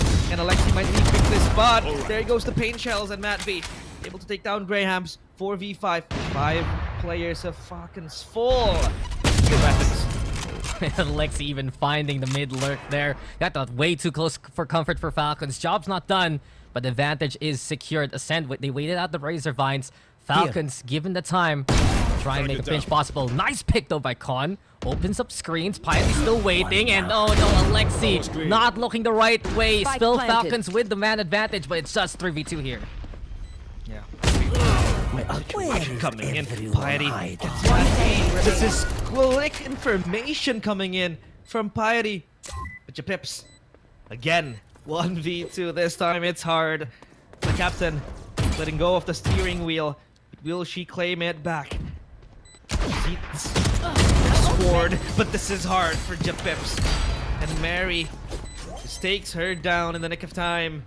Falcons get to the fuse. Falcons going towards 11. Ascend, not as... We defend this reality. I'd say valiant compared to map number 1. Not as explosive as you would think compared to map number 1. But they are still in the game. I mean, it's a tough ask for Japips, right? It's 1v2, share an angle pretty long. You might not even get the one taps anyway. But this was a decisive kill by Alexi. Removing the mid lurk, sure she dies to Piety, and Ascend make them work for it. It's usually the situation where you don't want to give Ascend those guns. More often than not, when Ascend picks something up, they get value. Case in point, Piety there. Rifle suddenly gets the shots going. Falcons playing a lot more reserve coming into this map. And that's the beauty of them picking split, right? It's something you mentioned a little bit a while ago. It's something I was talking about coming into the game. Here for Falcons, they haven't played this at all. They saved it for the finals for good reason. And what we're seeing is, here for the Falcons, the way that they're playing these retakes, keep things stable, stall for time, allow their rotations to be a lot more sure and secure, given the space that they get with utility. It's not just Alexi making that space. We saw Neri do so with the Razor Vines a while ago. Mary as well, when she needs to. The paint shells, Mad V with the salvo. Just ways to put a red light in front of Ascend, and that's really the struggles of the offense right now. They just can't get the space at the right time here, realize. They do get the space. They get into these post plants, but the Falcons are more often than not ready and in position to retake it anyway. And you said it. There's a reason why Falcons are putting this on hold, this map. Locating targets. It seems like this is their trump card, right? This is where they wanna really just Go get him. surprise. For now, Grahams with the boombot. Information revealed. Khan has the Armageddon to use. But Piety crossing her way into Rams. This smoke might just alert the players of Falcons, especially Alexi, but there's a shear in front of ramp that Piety has to work against. The jump peek is there, oh Piety! Moving like a ninja! Fleet footwork from her, and Alexi unable to punish Piety. She got saved by the shear. She got saved. They're so close. And Alexi was ready for it. As he said, just didn't hit the shot thanks to the movements there of the Cypher. But then again, Capricious now with the opening onto Mary, and it's an angle to play into B. The 1-3-1 from Ascend. Them getting mid-control allows them to pivot at any given point. But Falcons, they don't give up these spots. They know they're one player down. Still, you have Inari nearby. Alexi playing at the screens to try and 30 assist. seconds left. Piety still waiting at A main if they do want to go for that A main split, or A split rather, but it's B that they set their sights upon. Graham's might a little bit wobbly in terms of these satchels, but they have to pounce into the side. Madby again! An immovable object back at the side. Camille follows up. Madby triple, even the quad! This player is an absolute maniac. And now Madby with the quad kill to save the day, and Falcons match point in their sights. I mean, she just cuts the cross with the Armageddon, and she slices and dices them bit by bit. Mad V, utter madness again. That's your ideal, that's your captain, and that's what Mad V can do, given this Tayrawr. She's had the highest KD in the playoffs. She's played Tayrawr in almost every single map, barring the last one there on Haven. And she has had a mastery with the agent that is second to none. Anyone here in the region. Quickly here for Falcons. They want to finish it off already. Mary the push onto Capricious. Also Alexi and Neri considering the hold onto Heaven here. Oh, they're going for the jugular. They're going for the coup de grace. Just finish it off. Right here, right now, the finishing blow in the hands of Falcons. They get their initial kill towards Capricious. This is just rubbing salt to the wound. No smokers to work with. And Graham's has nothing to do but to re-push. And she's running back, throwing in the towel to then regroup towards her teammate. The smoke covers the tracks of Falcons, but Alexi holding Heavens. Still Japips to the plant. Spike Ascend. planted. Can they hold this? This is going to be very important. Graham's good start. 4v4. Still doable for Ascend. Yeah, she's low though here for the likes of Ascend. Go ahead. And Ascend, a last stand perhaps on a Armageddon to make that space into the loving arms of Khan. And Khan, even from the grave. The airstrike gives us a loot. A second for the Tayrawr before she falls. 3v2 though, showstopper into play. Alexi still playing from a top spot. Out to Pip showing her spots, and Alexi aims good. Party from down under though. It's 2v1. Mary all alone, struggling with health here. Might find the angle versus Graham's. Phantom in hand. Graham's now looking, has the backstab going, and Piety now trying to cross towards spawn. Seems like though Falcons, they called it, there's no time, and Ascend by a lifeline here. Realize it. Not only that, it's their first round of the second half. My goodness. What a way to get your first round. And at good measure as well. But Graham's bought so much time, and remaining. I want to really highlight I want to highlight the movement that Graham's had and did in that rope that she was playing around with. She was trying to dodge the shots from Alexi, just buying so much time to Piety. Bomb buddy out. Lifeline in the table, breathing, gasping for air. Sight still. Off your feet! Nice support team. Golden Thunder into play. Graham still up in front, and Camu standing tall to find one more. Seems like Mary gets the memo.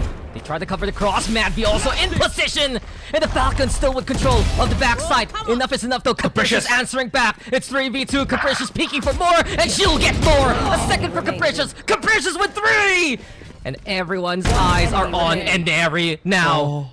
Oh, from up top from Heaven. She gets one of her own, but it's 1v1, and the spike so far away. Capricious hunting for the kill here. This is a cat and mouse game.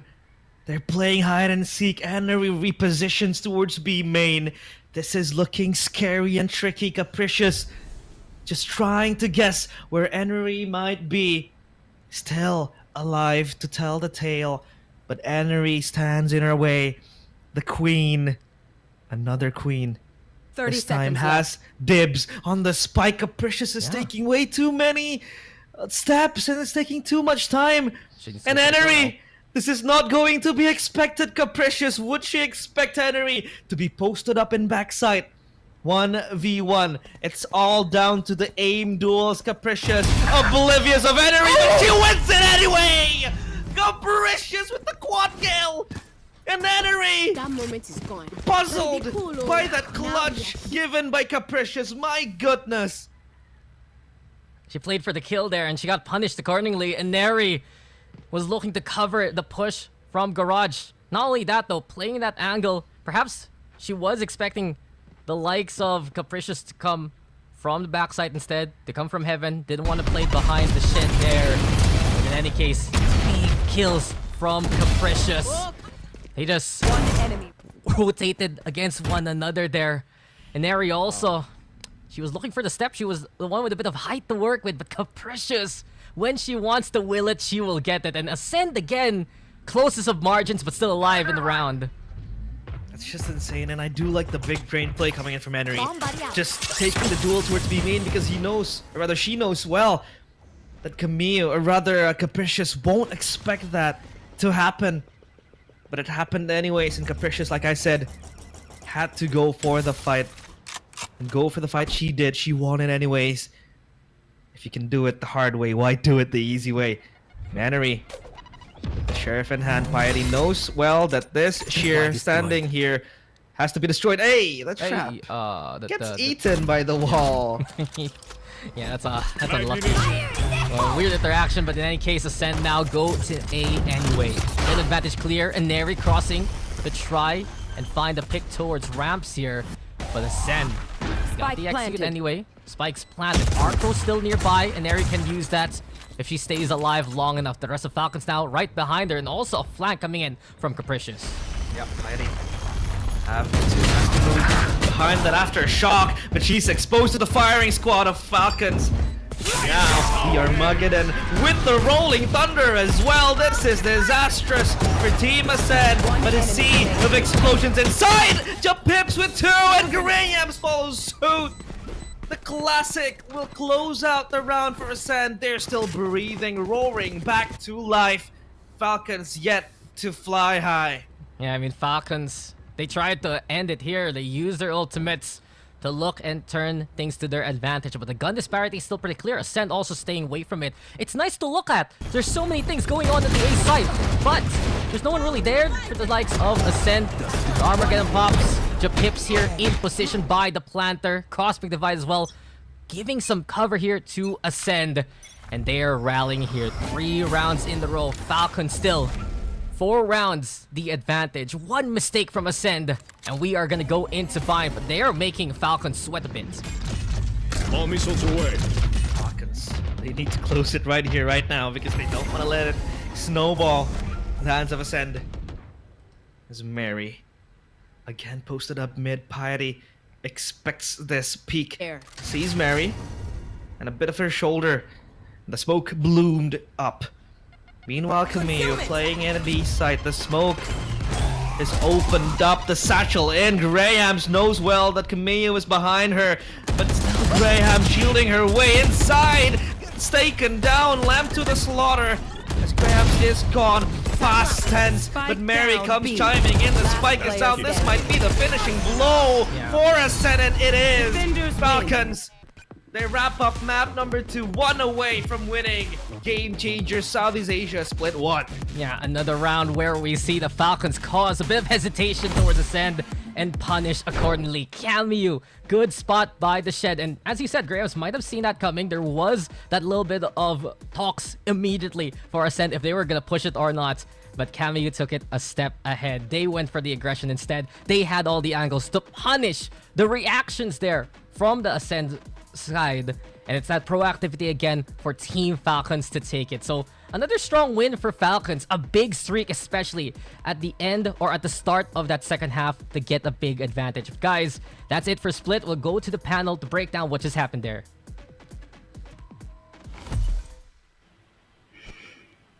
Thank you so much, gentlemen. Yes, we've just wrapped up Split a lot faster than Haven, but at the same time, the scoreline was still quite close. You could see Ascent figuring things out again on that second half, but it just wasn't enough. And I have to say, and tell me if you agree with me, Tayrawr, the Falcons looked very prepared for this, very comfortable on this. A lot of map control, a lot of really good reads coming from the sides of Falcon.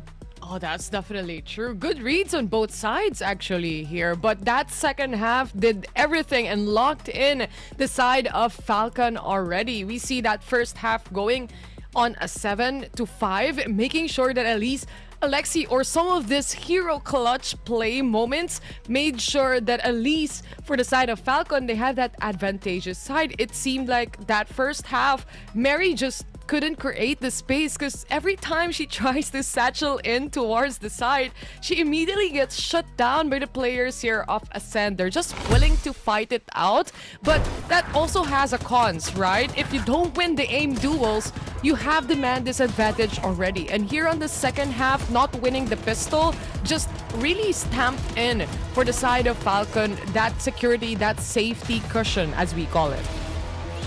Yeah, definitely. And you could see a lot of these situations where there would be, like you said, there would be a man advantage, a gun advantage, and things just end up turning around.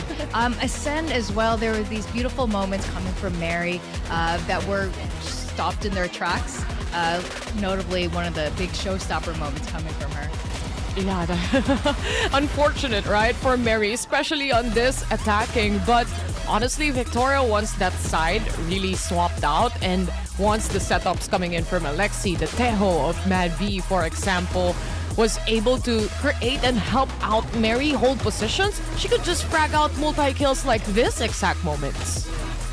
Yeah, exactly. I think we saw this coming from the same team last year with Alexi and Inari being that duelist initiator sort of setup, and we see that same pairing happening again between Mad V and Mary. And it's just so important, of course, to have that right setup from your Tejo, especially to create that space or your breach. So this is just really well put together by Falcons Vega here, and they strung together a lot of really important consecutive rounds there, and it just was too much, I think, for Ascent to try to overcome that and take it back in that second half. But look at this first kills that Ascend has, though. 12 total first kills on their end. It just goes to show how really they're willing to fight it out and really try to find that first pick off or make that first pick off happen, because you have a single duelist, and at that point, once you shut that down, at least you have that turnaround of events where you're expecting them to maybe pace themselves a lot more slower. But on the attacking side of Falcons here, despite all the disadvantages, despite them wanting to move slower, I think those trade-offs, those trade frags really brought them back into the action again. Yes, absolutely. I think, to your point, a lot of really solid trades, a lot of just good fundamental Valorant happening here from Falcons, and a bit from Ascend too, and you can really see that come through, especially through Capricious's calling, because you were saying as well, while of course Falcons has won, and I think they did have Split very much in control, Capricious's reads and calls, I think there were some really good moments coming from their side there. Yeah, before we started, we mentioned and talked about how we're expecting a lot of the Sentinel players, like Inari, for example, doing late lurks around the map, right? And we've seen Inari do that exact thing, actually. And for the side here of Capricious and the rest of the team, having that good of a read, waiting patiently as well, and really reacting the way that they did, they still managed to pull up and rack up some points. But again, FLC, this is their map pick. Yeah, this is their map pick. And interestingly, you were noting how they are better they were stronger on their defensive side. Maybe a bit surprising on a map like Split, but they just decided to play it a little bit more I don't want to say safe. Safe's not the right word, but making sure things were a little bit more secure. But you know what? Both of these teams are in to win it. And we are going to be going into a map 3 after this. This is going to be Bind. This is going to be Falcons. This is going to be Ascend's pick. Is this it? Is this the end of the road for Ascend? And where FLC continues to be completely on their win streak here? We'll have to wait and see. So you guys, we're going to go on a very quick break. And when we come back, we're going to find out.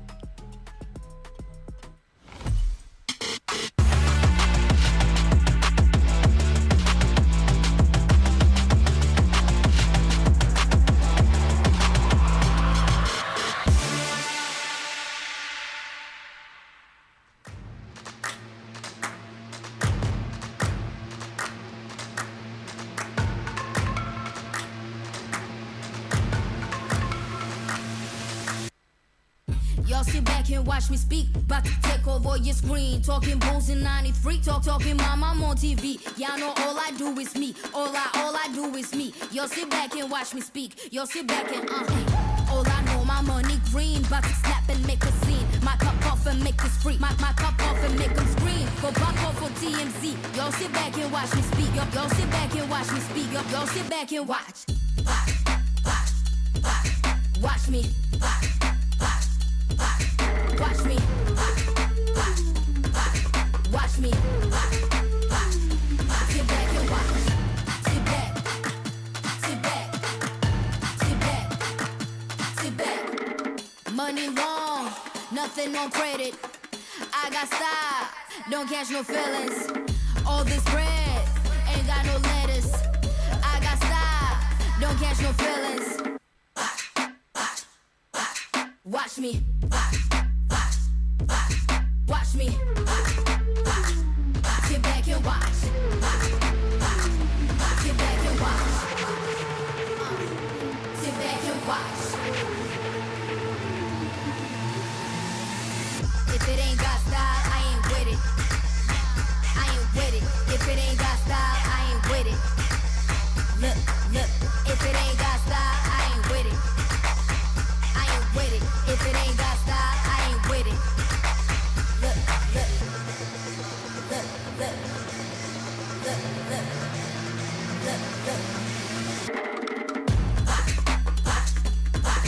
Watch me.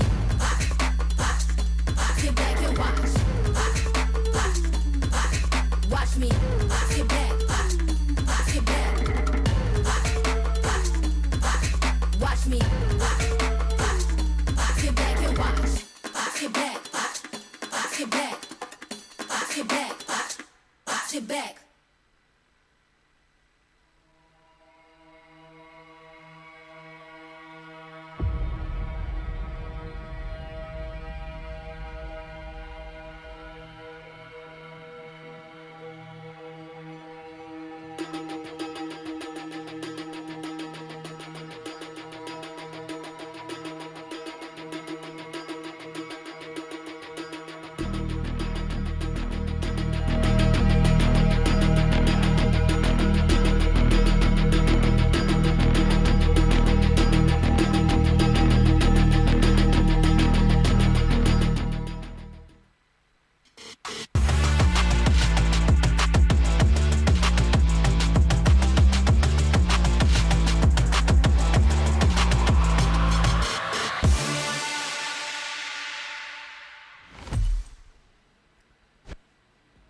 Welcome back to Valorant Game Changers SEA 2025. This is Split 1. This is the grand finals, and this is the moment where we're about to find out if Falcons Vega continues on to be completely undefeated throughout this entire Split 1 and win the very first grand finals of this year.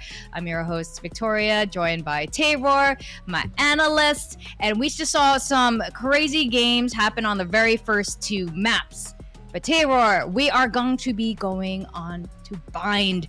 You predicted Ascend at the start of this show. Let's just bring that up. Vic. It was a hot take. Believe. Okay, you still believe. I like that. I still believe. To be fair though, your map 1 looks like 13-10, 13-8. I've seen like the teams or the players like Alexi go on with a 13-1, 13-2, right? We're getting there at least. So I'm still a believer, I would have to say. I wouldn't change my prediction, Victoria, even if you force me to. I like it. You know what? Like, stick to your guns and believe in Ascend. And you know what? It is the hotter take amongst the two predicting here, but I don't think it's unrealistic at all. Ascend has been showing some really good signs of strength, really good ideas, really good reads, and these two teams are really familiar with each other as well. They played each other recently in this split, and they played last year, the very last Game Changers SEA last year. Split 2 was the last time the core members of each of these squads faced off against each other. So there's a lot of familiarity and a lot of experience on both sides. Now, with Bind, this is going to be a little bit interesting. So Ascend picked this map. They won comfortably the one time they played it during the Swiss stages against We Love Cats, now known as Full Sense Cats. And they won. It was like a very solid win. But Falcons also played Bind 3 times, and all their opponents only got single-digit round wins. So this is going to be a tall order for Ascend, but you know what? They picked it for a reason, right? If I were to mention those matches that you just said, it's 13-1. 13-6 and 13-3 as a scoreline, right? That's pretty tough to look at. But it's also against like teams as well that aren't in the top 4, right? So at the end of the day, these are teams or, for example, matches that you can try to play around and really mix up the agent selection composition that you want to play. But we are looking at Falcons Vega trying out combinations like Tayrawr Gecko, or for example like a Breach combination with a Sky. So I'm very excited to see actually what their agent select is gonna be. But for the side of Ascend, I think right now, since it could be either the last map or we're going for another, that aim duel potential that they have can really shine when it comes to Bind and maps like this.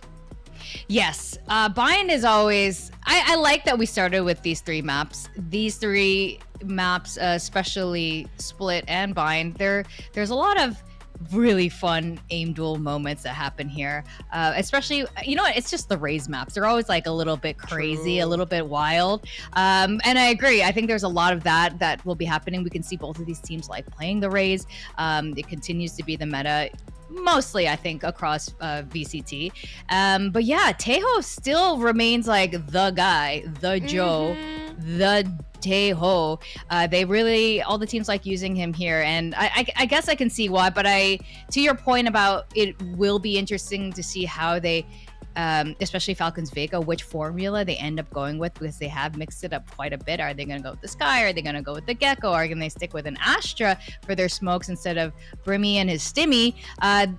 That is definitely the question, and I'm sure they've worked something out here. And the other question, of course, is going to be, how is Ascend going to respond to that? And also, where's their mental at right now? Yeah, you know, exactly. when your backs are against the wall. Yeah, exactly, right? You're 2-0 down, basically, and you still have to make sure you try to at least get this first half in and really put everything out.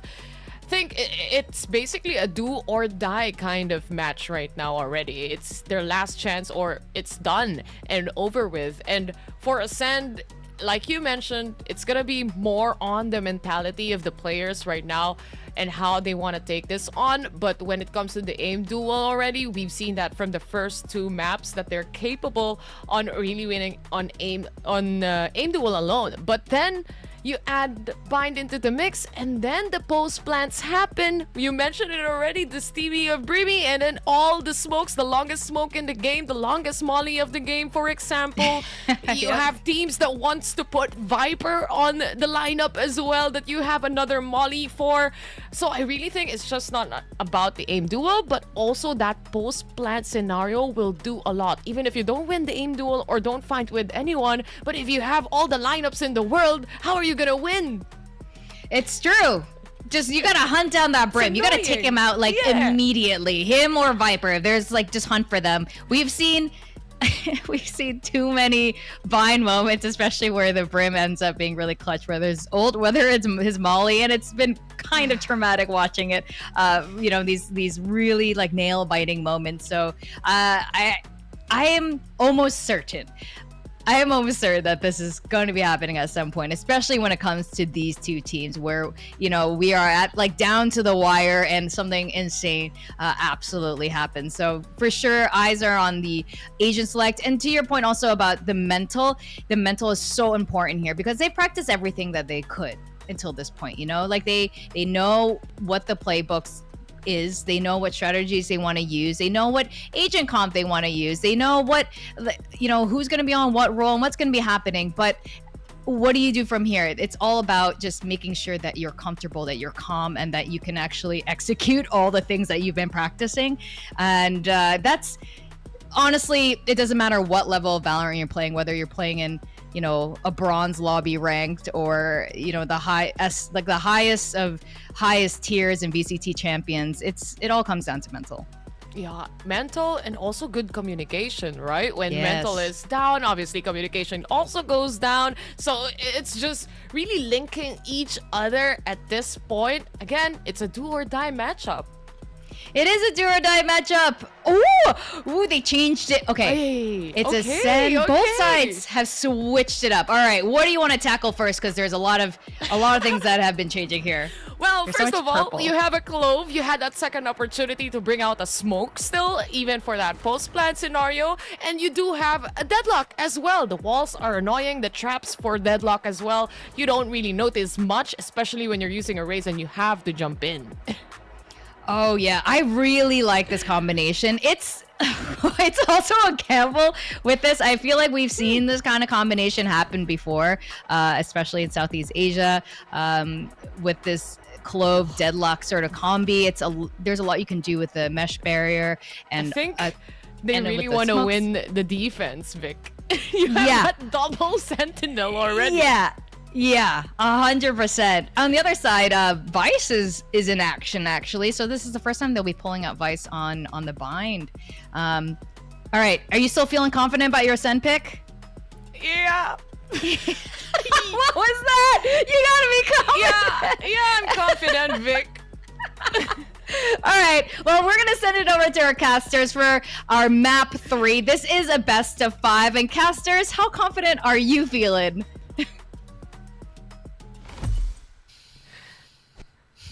A lot more confident in Tayrawr, that's for sure. Her eyes twitching, realize she's like, yeah, it's gonna happen.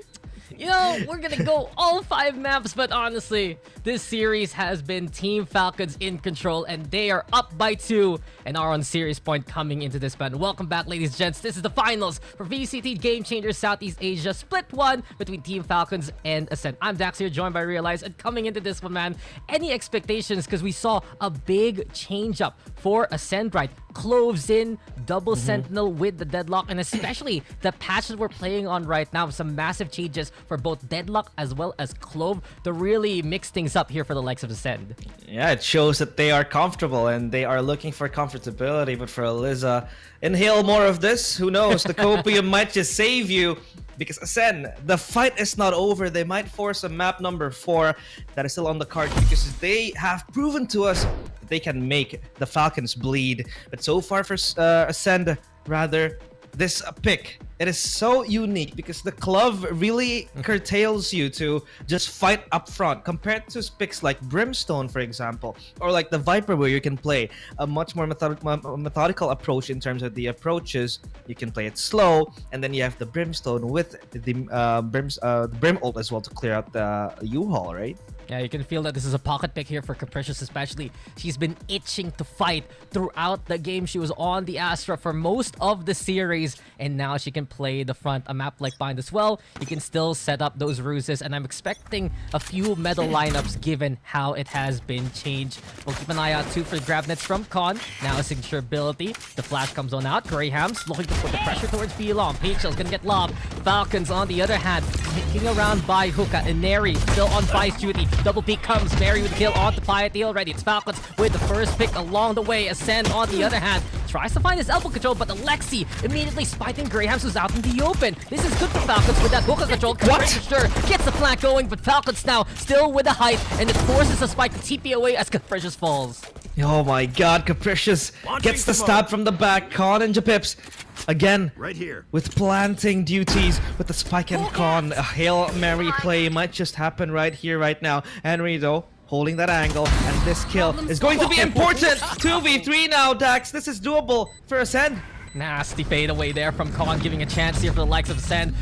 Salvo does fly, trying to clear out the corner, but Con again with a connection. Now then, grabbed it into play. Mary going to find on the Con. It's Japips with the response. It's 1v1 between Japips as well as Mary.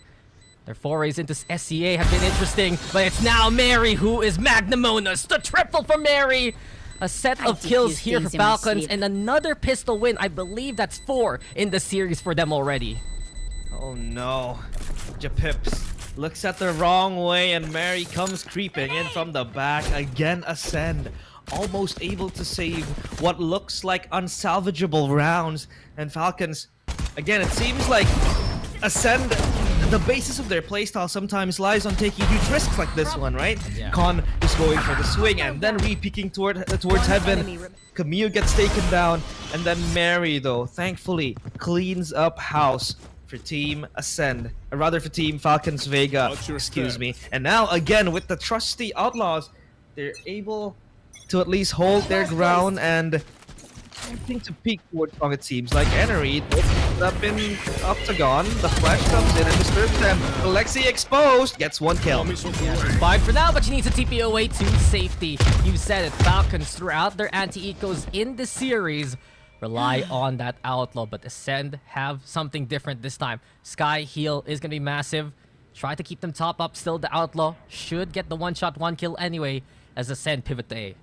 Yeah, Mary again standing very, very tall up in tank with the Outlaw, full kitted with the paint shells as well, but they are not interested in coming into Mary's house. This is their turf. Hookah seems like Ascend.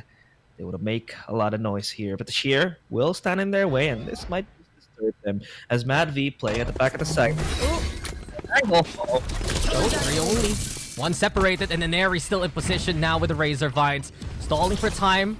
This time compared to last round, they give up Hookah, but Ascend, they're effectively trapped there and might be forced to commit. 32 seconds left. The rest of Ascend dropping now and looking to cross into elbow. And then again, beyond the roofs is Enery gets the first. Madvi still in position. Able to pick up the Outlaw as well. Firepower in her hands, doesn't need it. The sidearm putting the pressure on.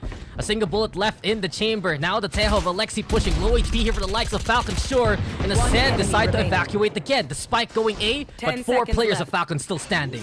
There's still time for Con, but is there enough weaponry? Is there enough firepower? No bodies left to bury. It's just her alone in this world of hurt, and it's going to hurt even more as Mary gets the execution towards Con with the Outlaw. Not having to scratch their bags. Falcons only losing Enery in that process, but still they're able to salvage back the Outlaw, which means it's ready for the next round. 2-0 and Ascend. This is where the real round starts. This is where the big guns are coming. This is where their aggressiveness will be able to be facilitated. Yeah, I with the agree with you. Vandals. They realize they have so much firepower now coming into the bonus fight. And Alexi, good spray there along the way. Gotta say though, Falcons, they're just building on what Enery was doing in that last map of Split, right? Using this Razor Vines and Sheer to stop Ascend in their tracks. Cause that hesitation, force Ascend to be stuck in a spot for a lot longer than they would like. Yeah. And now Falcons back to square one, playing with the same weapons all over again, but Ascend, this is a new breakthrough for them. This is where they might flip the script of this series, because it has been going south for them. It hasn't really been in their favor. Lady Luck just giving them a thumbs down for the past 2 maps. For now, this is where they might start their rumbling. Grahams, again, just baiting out the Sheer. Gonna open up this wall, and it erects just in front of Enery. Peeking out with the Outlaw. So they're holding, but the push towards short might look very scary, but Falcons, they have a counter push of their own. No, from the showers now, they meet up here with Piety. Guns out. Kami, though, too late to the party. It's a 1-for-1 instead. And the Falcons, for now, get the gun going. They put the pressure on. The Ascend might have to hustle onto the site itself. Japips watching the rear still. You also have Grahams trying to play into cave. Speaking of Grahams, now beautiful angle onto Mary there. 3 on the site though, and beyond the smoke, it's Alexi. Alexi annihilates! 2 more to her name. Capricious with the answer back. The pick-me-up's ready. Capricious going for more. 30 seconds left. Everyone now and Neri all alone, but that spike needs to be retrieved here by the likes of Ascent. Also, both players alive for the attackers, having full armor, so it's a tough ask for a Neri, and a short shot from Grahams will deliver around to Ascent's hands. A single tap of the Guardian sends Neri back to her maker. Ascend finally punch their first round onto the board. Falcons on the back of Alexi, almost able to close out that round. That was a heroic play coming in. Crevice in the smoke opens up, and Piety, that single kill actually was so good and so crucial as well, because they were basically quadra pushing that showers area. And for now though, Falcons, with this lead that they have, they will recycle back to the Vandals. They have the Armageddon ready for Alexi. As Ascend, they might look for an angle towards Octagon. This is gonna be spicy. Oh, here we go. Airstrikes flying. Armageddon into play. And Ascend narrowly avoiding their own demise. Falcons, another round where they post up towards the Octagon, as you keep saying. The B-long angle. It's been something that the Falcons have used throughout this game. Been effective so far. The push up from Grahams now stuck in the corner. Mary able to isolate the angle and wins out the first fight. Cameo as well with the spray down now. Smoke in the way. The beauty of the Brimstone, the length of the smoke, as our panel did mention. The Falcons able to hold short steady, and now they stop Ascend again. Yeah, the spike still with Con has the annihilation, but it's just hard to pop when they don't have any ideas, any information of where your enemies are in Falcons. 4 players, they hold steadfast on towards A, stacking it 3 on A. B side, only enemies to work with. So now, Mary, again with the showstopper, this is going to be hard for a step to go impervious. There goes the annihilation. Forces him out of the corner. Also, Capricious trying to enable the push here. Showstopper into play. Grab that gets the catch on the Mary. But Ascend, it's so awkward. They're separated after the TP. A little panic there for the likes of Piety. She's gonna have to give up the round. And she gives up her life. The Falcons find the fumble of Ascend and take advantage of it and win it the 3rd round. Oh, she surrenders. And she was bumping to the wall as well. Under her were sharp vines, the razor vines from Enery. So Falcons, they breeze past Ascend in that round. Let's take a look at the replay here, where Mary just popped her showstopper out of a defensive need as well, and Piety had no other option but to just take the teleporter, take the long way out, and leave her teammate alone at short. So it was so hard for her. Yeah, it's just so oppressive, right? The Falcons defense. On! Quick shot again, taking down Mary, who had multiple first deaths in that last map. Those struggles to be cleared here. But speaking of the clear now, Capricious catching a Neri. And yet again, Ascend looking to prove themselves in a half eco round. Capricious, another one. Who needs a gun when you have a gunner this good? The Sheriff on point yet again. The Clove with confidence. Set up the metal 2, tries to find the decay angle, boom, but also into play as the spikes planted here. Ascend, another peek, another kill perhaps for Capricious. No, not this time. Here comes Falcons now with the answer, but then again it's silenced here quickly by Piety. Many targets for Mad V, but she can't handle all those players. And with it, the numbers into a 2nd round. Ascend effective in that one. What is happening with the Sheriffs and this game today? It's just so insane how the Sheriffs are basically mini operators, mini vandals. The hand cannons going to work. Look at that tap though from Con. Quick trade from Camille, but Capricious playing in the back of Grahams as the decoy. Just jumping around, and she gets a tap. 2 taps, rather, towards Enery, and 1 more into the site. Falcons lose grip of their momentum. Now they want a stronghold and fortify that hookah spot because they like to play here first. And at least, oh, they lined up for Enery, my goodness! They were gonna line up for them, and Neri with the collapse The connection's good. Here we go with the Steel Garden as well. We're back to basics. We're back to sidearms. And the Sheriff here for Capricious, still scary to watch out for. And Neri, decisive pick, giving Falcons a heartbeat into the round. But then again, the Seekers now from Ascend will beat Falcons back, forcing Hookah to be seated to Ascend. The attackers, though, also gonna retreat for now. Capricious has the not dead yet, eager to find a pick and try to equalize these numbers. Again, like you said, whoever has the Sheriff means that they're gonna have the advantage. And by this point, just throw away your Vandals, play with the Sheriffs, because of how insane the impact it has, in this game. Pop flash, Matthew looking for angles. One tap again, the Sheriffs doing insane work in the hands of Matthew this time. And Falcons just having to hold this push from Capricious. They just need to not beat this. But Capricious given time and space. Look at that! The Sheriff's Daks! A mystical weapon! The best weapon in the tournament right now. Another Sheriff round and another Thrifty into play. Falcons doing it by example. A Neri collateral, sure, that's one to watch out for. But coming into the site itself, the sheer wall triggers. Falcons get the jump on Ascend. Capricious popping the not dead yet. And honestly, I thought maybe Capricious would be one to save the day here for Ascend. But no, players like Mad V so potent at just keeping everything steady and finding these picks. Camu, too, throughout the series has been a menace to Ascend. But Ascend, at the start of the round, they didn't even see it. Grahams gets a double. Now the showstopper for additional momentum. They know Mad V's here by lap. Capricious will fall short, and Piety's the one to get the trade going. Grahams with the boom bot out. Spike plant for Japips. And again, this time it's all even. At least in terms of the round, in terms of the player advantage, it's not even at all. Graham's run and guns down Alexi. Nowhere to go. The flash as well blinds her fully, and Ascend get round number 3. We know what we're so doing. fast there for Ascend. They get the 2-man advantage. It's enough for them to push into Shower and keep Falcons effectively contained. It's the strength of what Grahams can do. When she gets these rounds where she finds these first kills, it's such a big difference to the other rounds we've seen throughout the series. Grahams instills confidence for the likes of Ascend, and that brings her close to evening out her KD here.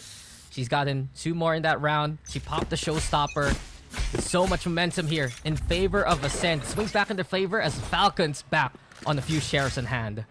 Look at Con with the operator, though. Deadlock with an operator. On attack as well, Daks. This is insane. Just solely holding the Shower's push. And it seems like they expect this. A quad push coming in as well from Falcons. This is going to brew to a storm, Daks.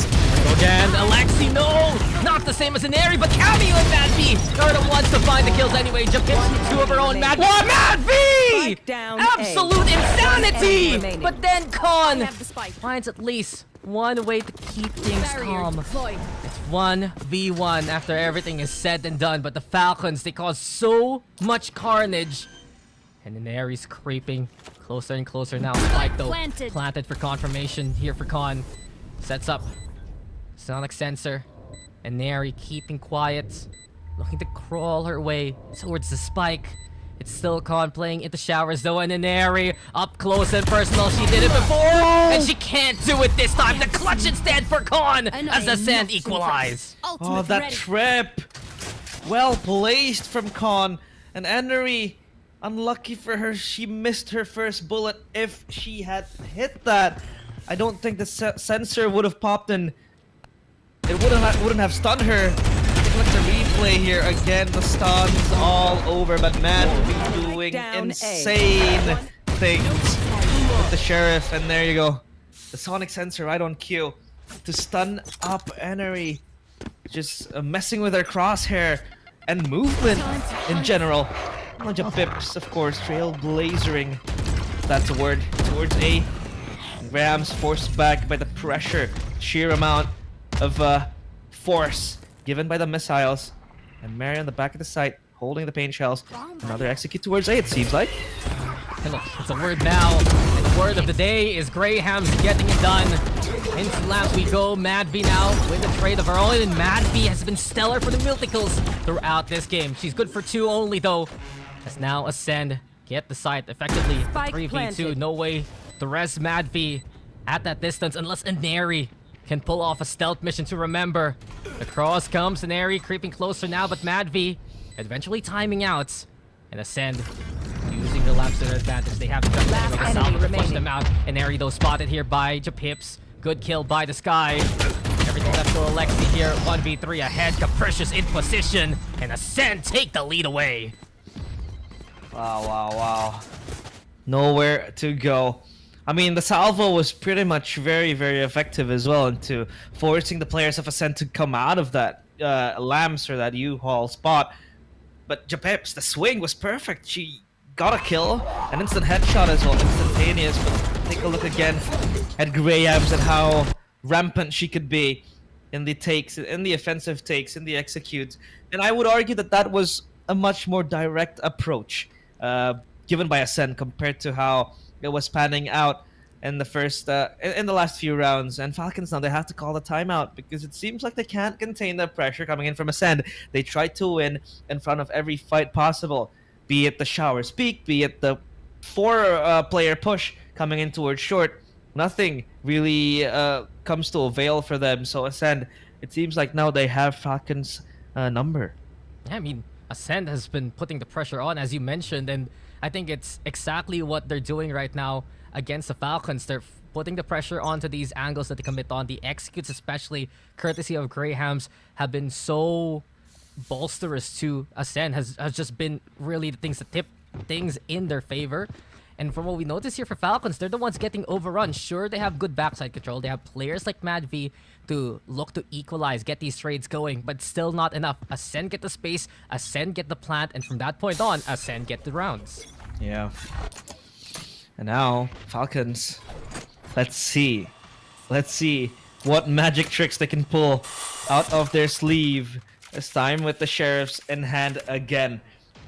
Because as we all know, the Sheriffs, they are these are insane weapons. It's basically an urban legend at this point, a myth that shall not be wielded by any player. If not, it's going to give them a thrifty. And for Falcons, it seems like again they want to stack 4 players at A. Let's see what we call the Sheriff Showdown. Again, the legend of the Sheriff perhaps with Graham's there with the judge in hand. Mary though showing up. Heidi now just finding her in response. And Ascend overall with an advantage here. Alex even caught in the cocoon. Well done by Ascend. Another quick execute and another quick round by them. Yeah. And that was very quick as well. Considering the fact that Falcons are on an eco, I think it's pretty worth it to say because Con had to exert her annihilation, had to spend it, but Graham's though 1 away from that showstopper. Japips with the Seekers, so at least they have number 1 oppressiveness, number 2 they have information play in terms of where they want to do their reconnaissance, in terms of how they want to dictate how many players are in one site. And Falcons under pressure, being left behind. And I believe this is the first time where Ascent is really able to dictate the flow of the game. Yeah. And bind so far. And this is looking very beautiful for them. It's coming up roses. No, yeah, I agree with you. This is the first time in the series where really we see Team Falcons on the back foot coming into a first half. And 6-4 in favor of Ascend. Putting pressure onto B yet again. We get a good stall though, courtesy of Inari. Falcons still stacked up heavily towards A. Guns in hand, Inari again. Everything to watch out for. Sheer triggered. Another moment where Ascend need to pause the action. Falcons, they brought Mary now to reinforce B. This is the big matchup. Piety on the lurk. Spotted by Alexi. And that's a big pick for the Falcons now. Seekers 2 into play. Ascend looking to find the execute. Showstopper though. Launched towards Inari. Elbows cleared. It's Ascend on site, but then again, it's time for Armageddon. Forces the fight. Barrier mesh in the way. Stalls for time, but Ascend should get the plant down now.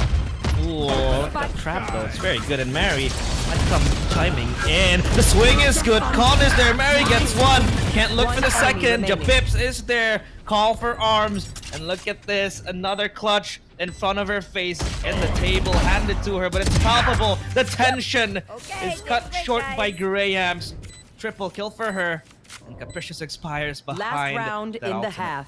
It doesn't matter though. Ascend have everything they would want and more coming into the last round of the first half. 5 rounds in the row. All the economy that they have here, so they're fully kitted. And the only saving grace really for the Falcons, a showstopper in the hands of Mary. You'd think that this was a round for Falcons. Stop alert. Force Ascend to commit. But with that showstopper, they get that space. Falcons, they buy time with the Tayrawr ult in response. But it just doesn't matter. Ascend have the angles and Ascend have the sight anyway to win it. It was all just in place for Ascend. And one thing that we haven't pointed out is the fact that the holding nature of this composition. When you get into a post-plant position, this composition just wreaks havoc. Insane delay, insane hold. But look at that scan, and the showstopper is out. Yeah, what a suppress there from Mad V. Now they know all 5 alive on the other side. Mary looking to launch the showstopper onto Capricious. No way to get out of that corner. And Neri too with the Bucky Falcons all across. They got the intel, now they get the kills. It's the Falcons running rampant. The last round of their defense. Piety ahead could have been a clutch, but it's flawless instead. Courtesy of the Falcons. 5 isn't shabby after the run Ascend had there, but this is the first time in the series we see Ascend in the lead coming into the second half. And finally, Falcons, they end that, what, like 5 lose streak that they had? Yeah. And in approximately, 12 rounds, obviously, in the first half. But the way they won it, the way they ended it, was with a flawless, a very, very dominating one at that. And I do believe that was attributed fully to Mad V. The way she scanned and she was able to suppress at least 5 players from Ascend means that Ascend couldn't really traverse around the site with those utilities that they had. And now Falcons on attack. This composition, again, same thing, has the post-plant possibilities. But now you want to talk about the bigger picture.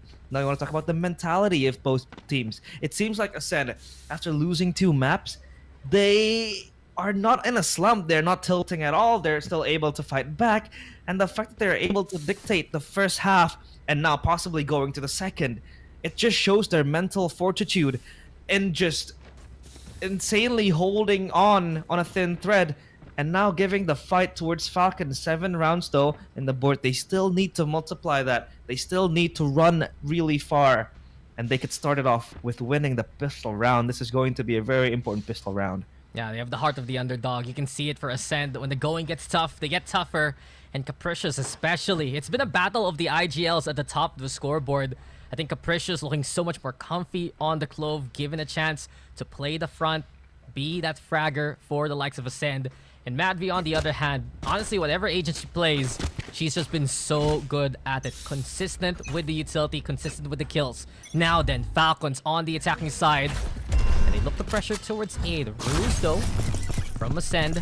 Only concern on the defense. These smokes are going to be shorter than try the double sentinels there in the first place. Very quickly, though, finding a pick. Capricious in response. Pick me up to get out of the salvo's range. And even more so, grab it now to stop Falcons in their tracks. Barrier mesh on the side of Showers. But the flood comes in from Falcons towards Lamps. Khan catching an Airy, though, in response.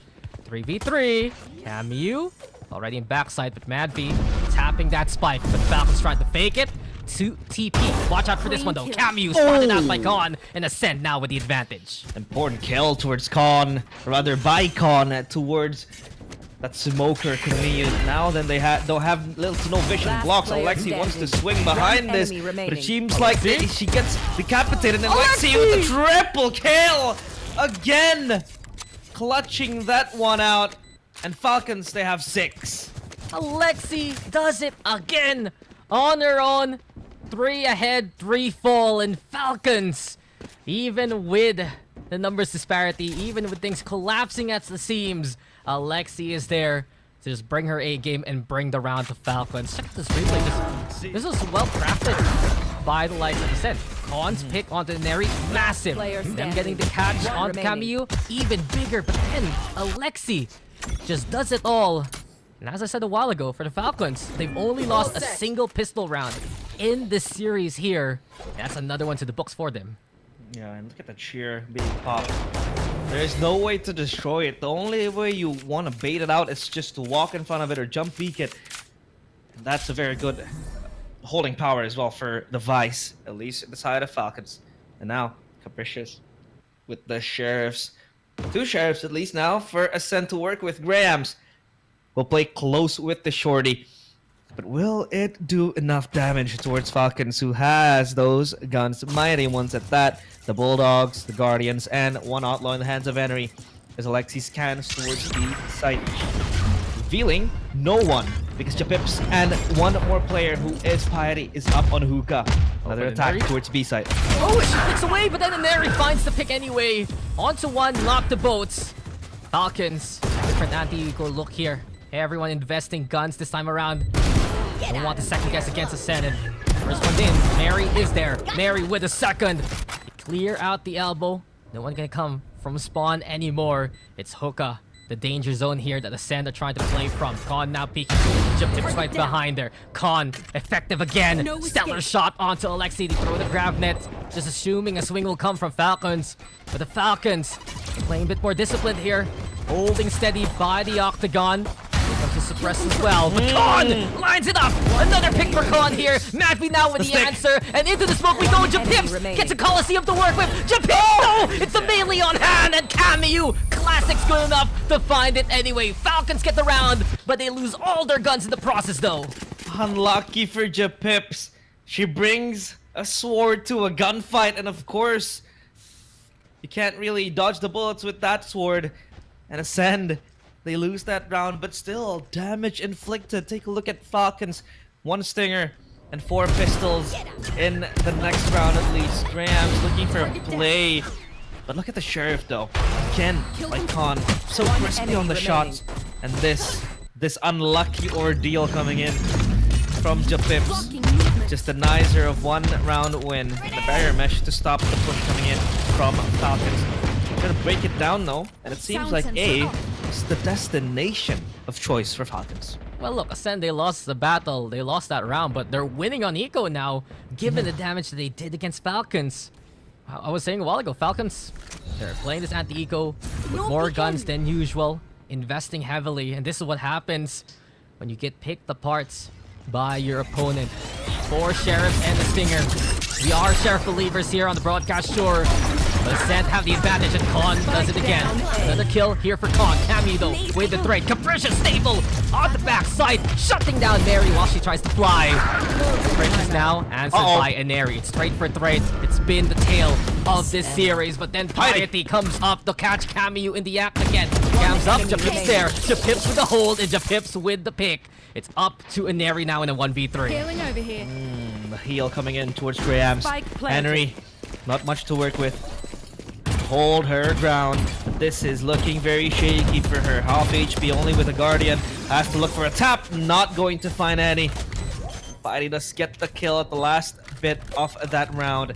And Graham's on the defuse. Ascend back on the driver's seat. They're able to fight back Falcons after what was actually a very, very interesting round, because Falcons were able to get 2 pickoffs, and Ascend, they still are able to maintain that 8th round in their score. Yeah, I mean, truthfully, the scoreline here in the second half isn't the best indicator of the Ascend defense. It's been so strong. Ascend, it took a clutch to beat them in the pistol. They killed everyone on the eco there in the second round, and coming into that defense, right, they just held steady again. Quick trades from the likes of Capricious and the rest. I think it's been struggles for Falcons playing that TP because Ascend always has a player looking to find the last player there, and Camu was case in point that example. So Falcons still on the back foot. Ascend, guns at the ready, but this is where Falcons can strike back with the rifles of their own.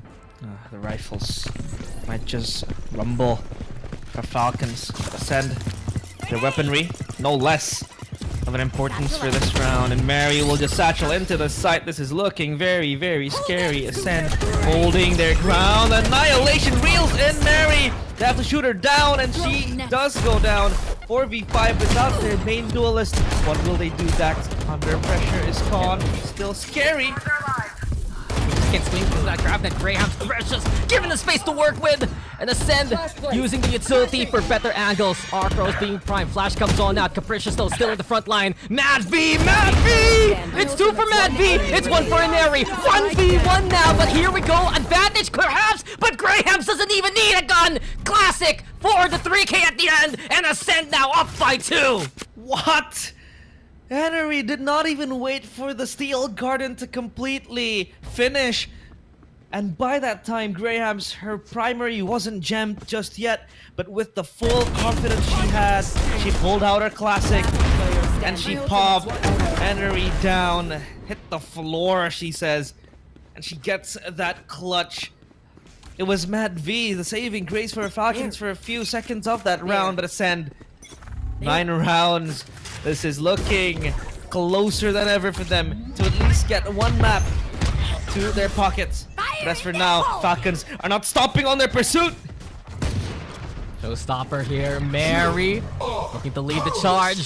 No command as well, trying to go corners, but right behind you, Mary, it's Capricious! Capricious now brought back to life by herself. Japip's here, also finding more. Ascend, annihilating all opposition! And Ascend are up to 10. You were saying, realize, a chance here to get a map. Remember, which team took maps away from the old Sipta core last year? It was the core of this Ascend roster now in that Sisu squad. And a timeout called by Falcons as Ascend have just been impressive on this defense. Oh, this is so uncanny. This is not a sight to behold for Falcons. This is so weird of them to take 2 timeouts. Usually you would expect them to take only 1. And they're able to stabilize again, reset the round, reset the course of the game. But for now, it seems like they're shoved back. Their backs against the wall. And for this round, they have to really win it because, Daks, if they do lose it, look at their credits, 0 to like 600 max. And if they lose, Ascend has the chance to punch match point first. Yeah. And Falcons, they have to get that 8th round because if not, it's looking bleak for them. And still, they are already on series point, so no need of a panic still just yet. But Ascend, this opens up insane possibilities to happen. Yeah, great point there, Realize. Truthfully, it is a must-win by this point for Falcons, given that the economy has just been out of their hands ever since they lost round 14. It has just been Ascend all day, building a bank, winning this game of inches effectively. Quick little tech pause here, and I just want to freak out a little bit more about how Ascend has been playing this defense. So with the time right now, look at how these angles are played so well by Ascend. They're so quick at peeking for the trades. And I think the most impressive round we've seen from Falcons was that round where Mad V gets to suppress, because it's the only time we saw Ascend really struggle to find the firefights. Compared to the second half right here, realize that these grab nets are giving that space. You have these ruses that they're playing with. They have the flashes from Japips, and all in all, they're using this utility to give them the confidence to play the aim duels instead. I like that point as well, where Ascend, they are just growing more confident by the second.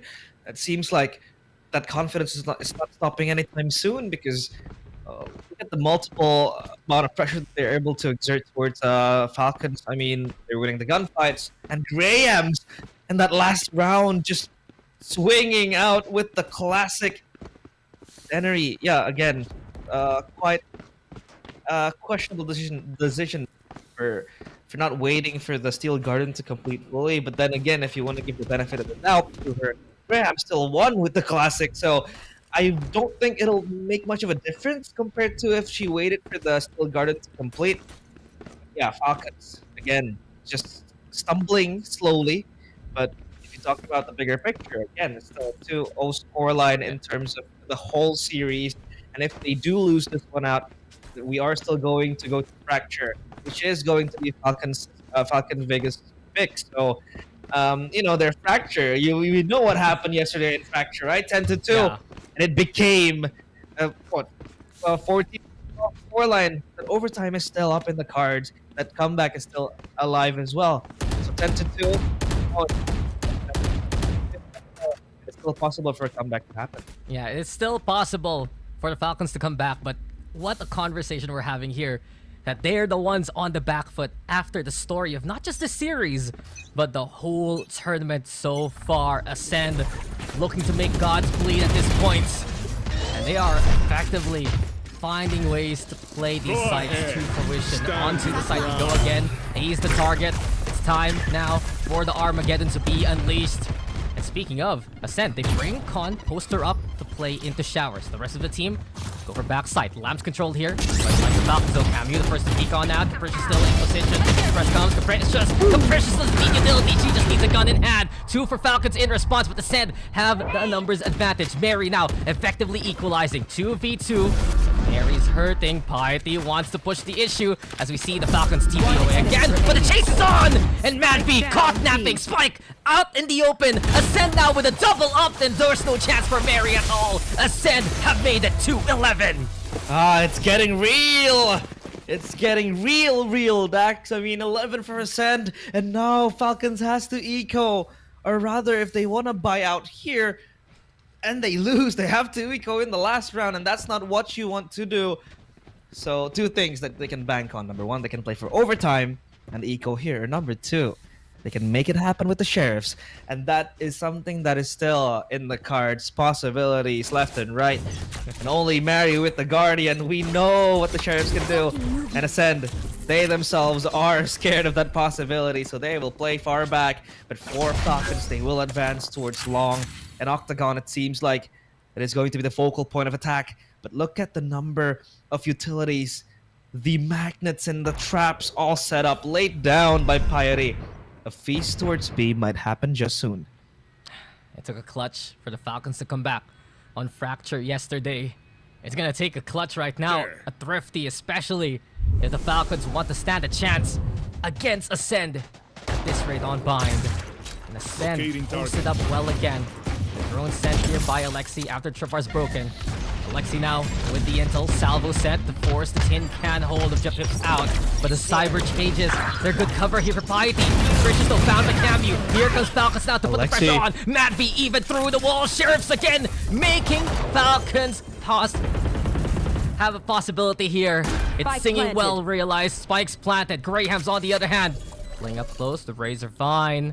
One enemy was standing. Double up now. Alexi in position. Graham's with the answer. 3v1. Falcons managing this round well, though. She has to clutch this.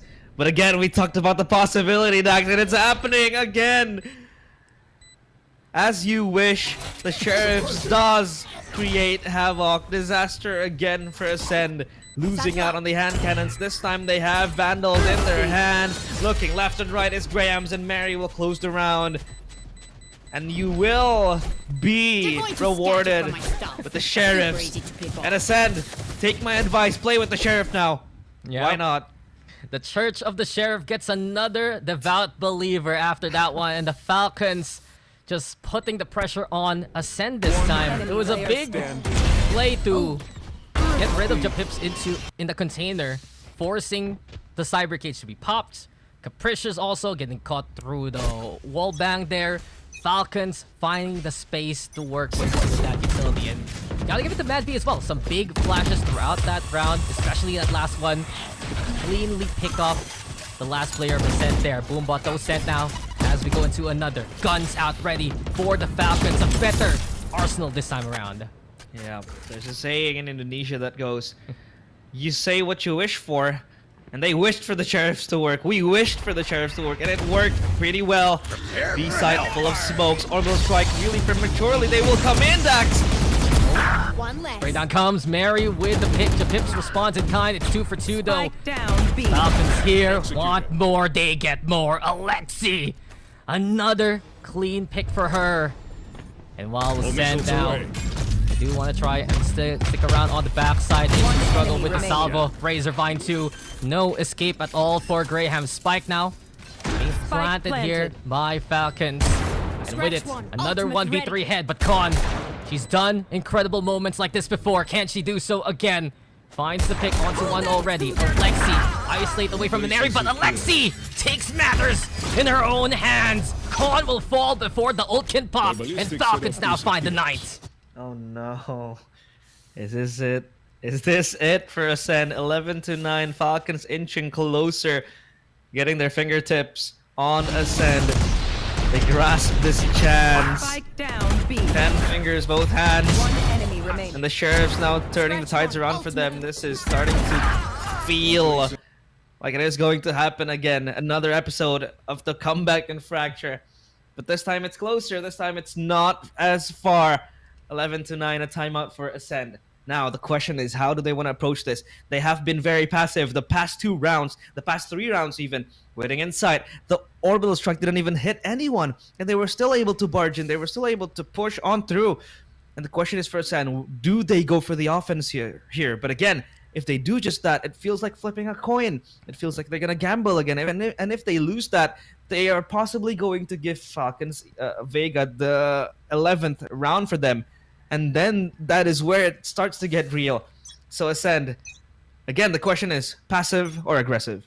Yeah, no, I see what you're saying here. I think for Ascend, right, if they decide to play aggressive the way that they've been wanting to play throughout the series, it can just blow up in their face given the potential punish plays from the likes of Mad V, the likes of Aneri on the Falcons side. But Falcons have been getting so much space to play these executes that Ascend need to throw at least a wrench into their plans to try and disrupt the setup from the Falcons. Again though, Falcons getting that B long control with utility. Mary has the showstopper and they're breaking the single segment of the barrier mesh here to give her a flight path in the future. So still an angle for Falcons to play into B. Ascendo on the other hand, double posted up towards A short to try and catch Aneri. It's Falcons in position now, sending a bit of a drone here to get that utility, to get that intel. And Falcons now will back away from it. Yeah, they will pull back. Retreat, retreat, retreat. And A side will be their new point of attack. Sheer from Enery to hold any flankers in position. But look at that Ascend. They're playing this so far back. Full discipline in their very minds. Scan. Doesn't suppress anyone. Showstopper. The party is stopped, Daks. Mary can't even blow a single cannon. Graham's piety. Both in position now. And Ascend here. They stop Falcons in their tracks. They just reel it back. 30 seconds left. Use the barrier mesh early towards B. Force Falcons away. And in a 5v2, what can the Falcons really do here? And Neri, Alexi, they made moments happen in the clutch throughout their careers. Time running out. They don't really stand a chance. Ascend, masterful in that round. A flawless put them on map points. 12 to 9. Is this real, chat? Is Ascend going to get a map off of Team Falcons Vega? Because so far, Falcons are yet to drop a single map. And you said it, the only team, or rather the core players, who were able to drop a map off of that Sipto core was Team Sisu, with most of the players here now in Ascend. And this might be another replication of what happened a year ago. And Falcons Vega, they are going to tremble in fear of the possibilities. But again, like we said, map 4 on the cards, Fracture, the choice of Falcons. And Con, suppressed by that one knife from the KO. The scan is good, but Con looks at the right way. 3 players from Falcons are there, and they might look for a rampage in towards B side. Yeah, they throw the smoke as well to look to stop Falcons in their tracks. With the barrier mesh being primed like that, it's easy to break here for the attackers. Going up. Mary only has a Guardian in hand. Stealth drone now. Looking to clear out Hookah, but the rest of Ascend, they're stacking well onto B, especially the pushes now with the backside control. Beautiful grab net for Con. You know, Mary's around there. Mary still steady and strong. The kill now onto Capricious, giving Falcons a chance to make the push happen. Spike being planted as well. After the null command buys that space. The rest of Ascend now holding onto elbow. Burst from the doorway too. Could be huge. Camu still sticking around though. In the corner here, in the pocket. And here comes the fire squad, courtesy of the Falcons. Con comes in though. Con's connection only leads to a single pick.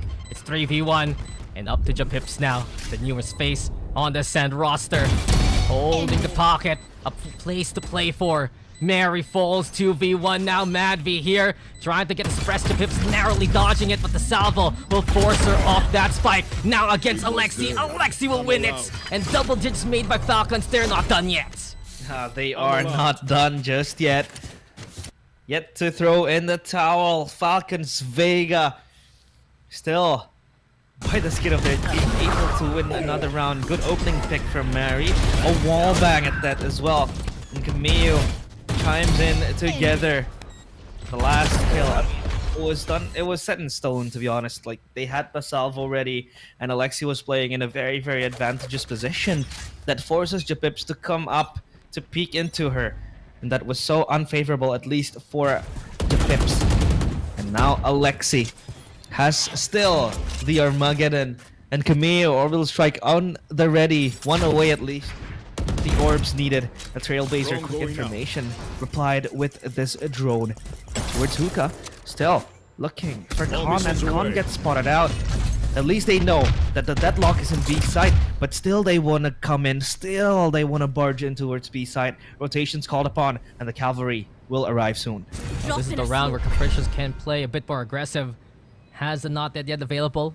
A ruse on the site, looking to draw the action into the clutches of Khan. But Falcons, they don't flinch at that. They move away instead and put the pressure towards A. Suppress should get 2 targets there. Both the Cypher as well as the Sky of Japips. Suppressed by the knife, sure. Then again, Armageddon into play on the side. Though with the catch. He's only good for the 1. No support from the rest of Ascent. 4v4 as Falcons now go towards the B site. 30 seconds Capricious, is she gonna dare? Is she gonna peek? That's the big question. Madby now with the plant. Capricious here's a bit of the sprint there. And Capricious spotted by a Neri instead. So now Falcons force out the not dead yet. Flash comes up close and personal. Japips with the catch onto Alexi and Neri, shutting down Capricious yet again. 2 lives are all for naught. It's 2v1. Make that 2v none. Falcons, they refuse to lose, and here they are 1 away from forcing overtime. Overtime again in our very eyes. I would imagine that. Imagine pain. And would lose out yet again in another overtime bout together against Falcons Vega. And they are trying to put that at the top. This was a very good pick by Khan, but she couldn't really pull up the second kill. And Capricious out in the open, being picked up by Enery. And everything just follows suit, and Ascent call the timeout. They really, really need this because they want to stop Falcons' momentum. Because a possible overtime might happen, and so far they're just sitting ducks inside, waiting for Falcons to barge in. And once they do, it's always going to be a 50-50 situation. It's always going to be a coin flip of who lands the shots. And so far, Ascent, they do land the shots, but the layering from Falcons is way too thick. The way that they play the body system so far, the trades coming in quite right on time, so quick as well. So Ascent, they need a way to deal with those scenarios that Falcons are able to pose. Yeah, if you turn back the page, right, Ascend, it's about closing out these games. Yesterday, against the Falcons, couldn't get it done. The overtime was won by Falcons instead. But then on the other hand, we look back at the lower bracket finals against Mad Army. Mad Army closing in 13-11, won by Ascend after an incredible Khan clutch. So if anyone can do it, Ascend can. They're the ones in position right now. But unfortunately for them, the guns just aren't gonna cooperate here, realize. A judge, a guardian for FLC, for the Falcons. They just need to play it careful. Not allow Ascend to find these picks across the map and give them guns to use in the round. Here we go again. Falcons. And Enery is inclined to play a little bit more defensive because of the outlaw, the nature of it having to peek. But look at Ascend. They're deteriorating in terms of the weaponry. They don't have much powerhouse, or rather firepower, in terms of what they can use. Camille readies up the orbital strike, and another hit towards A. It seems like this will be the finishing blow to confirm us towards overtime. Oh, but Mary, she's hurting after the decay. At middle, putting a stop. The Falcons from getting more outside tripwire though. Pesky Mary's gone! And Khan collects 1 to start off the action. Spike isn't even planted yet here for the Falcons. The pressure's on. We hear the showstopper let loose. Grahams, she has just been a star throughout this series. She needs 1 here and now, and she will deliver. Actionable from Alexi. It's 2v2 as time's running out. Cocoon for Kamiyu. It's up to Alexi to find these picks. Can she even rescue her teammate though? Khan's crossing into shower, and time is running out. Watch for Khan, and she will try to get the connection, but Alexi will not alive, and Alexi will fall at the very last hurdle. Ascend have done it. They've taken a map away from the Falcons. This finals is not done yet. Ascend refused to descend. They're still up there fighting with the Falcons. My goodness, what a game, what a map. And we have a series in our hands. It is not over just yet because Falcons, their celebrations put on hold. Ascend still retaliate. And Khan had a very huge task of winning that round, of clutching it out because 12-12 was imminent. The nature of the weapons that Ascend had was not compatible to fight against Falcons with the full-out weapons, with the Vandals and all the big guns. But hey, Khan made it work. Mary picked off early. But of course, this is going to be a spectacle. Of course, Aliza, how are you feeling with your predictions now? Ascend got a map. Take it away. Yeah. You know, you look so confident going into this map. We all saw how confident you were, and you know what? You ate. Like, tell us how wrong we all were. I never doubted Ascend, guys. I never doubted Ascend. I still stick through, Victoria. You asked me if I would want to change my predictions. I didn't. Yeah. You know what? Absolutely. Actually, you did. You committed to it, and you were right. And I'm happy for that. Actually, going through that match, I was starting to feel a bit of that, like, oh my god, this is so exciting for Ascend, and how well they've put together this comp, and to see how Falcons was trying to come up against it. They were struggling a lot. I really like this composition. We were talking about the Clove Deadlock combi. Having the Sky there was also a really good addition. Instead of like a different initiator they could have gone with instead. I mean, what were some of your standout moments? Stand-up moments are the sheriff shots from both teams here, Vic. It brought so much rounds to the table for both sides of the teams, and it felt like at some point it doesn't matter when you have that full buy. The economy collapses.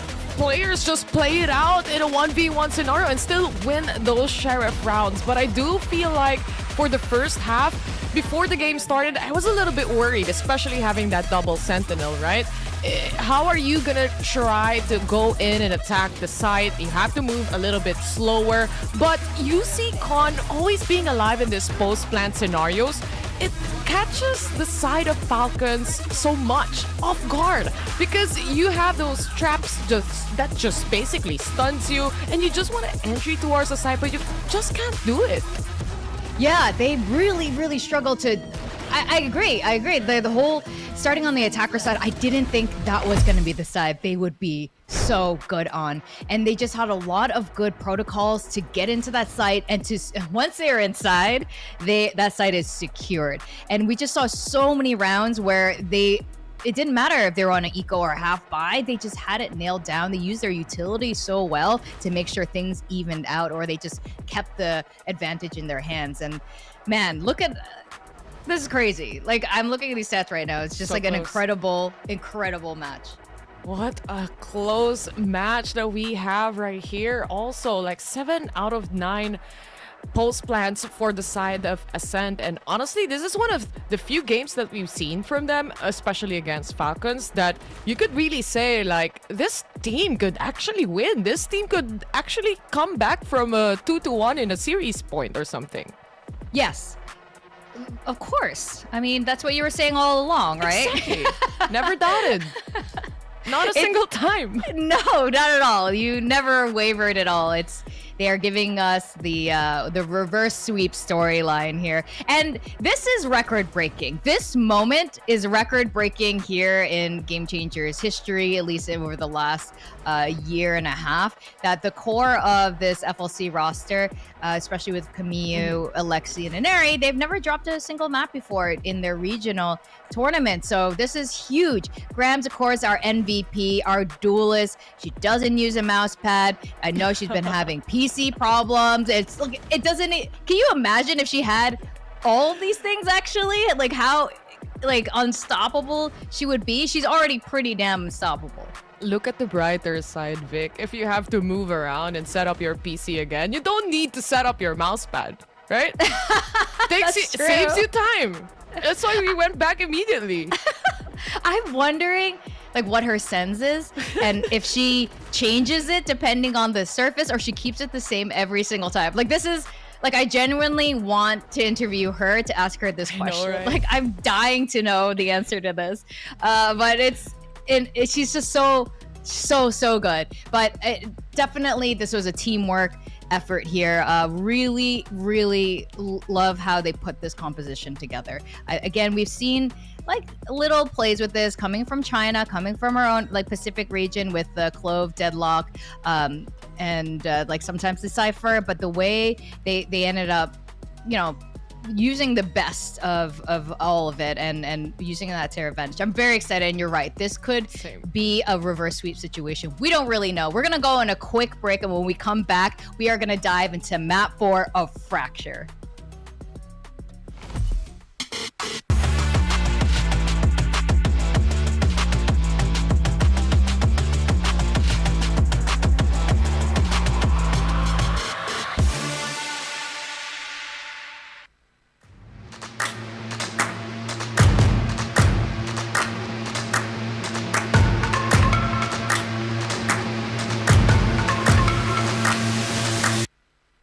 Y'all sit back and watch me speak. About to take over your screen. Talking bulls in 93. Talking mom, I'm on TV. Y'all know all I do is me. All I do is me. Y'all sit back and watch me speak. Y'all sit back and all I know, my money green. About to snap and make a scene. My cup off and make this free. My cup off and make them scream. Go back off for TMZ. Y'all sit back and watch me speak. Y'all sit back and watch me speak. Y'all sit back and watch.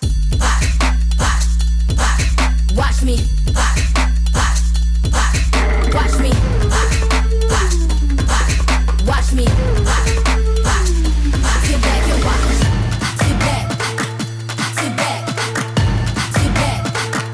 Sit back. Money long, nothing on credit.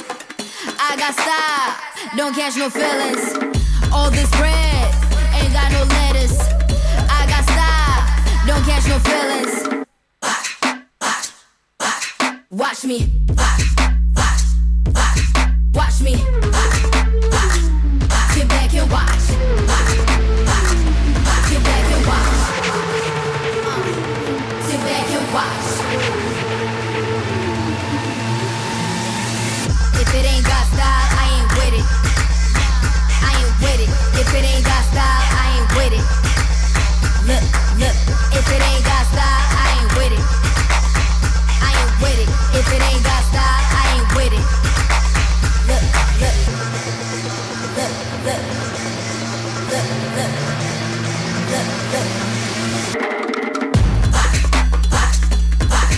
Watch me. Sit back and watch. Watch me. Sit back. Sit back. Watch me. Sit back and watch. Sit back. Sit back. Sit back. Sit back.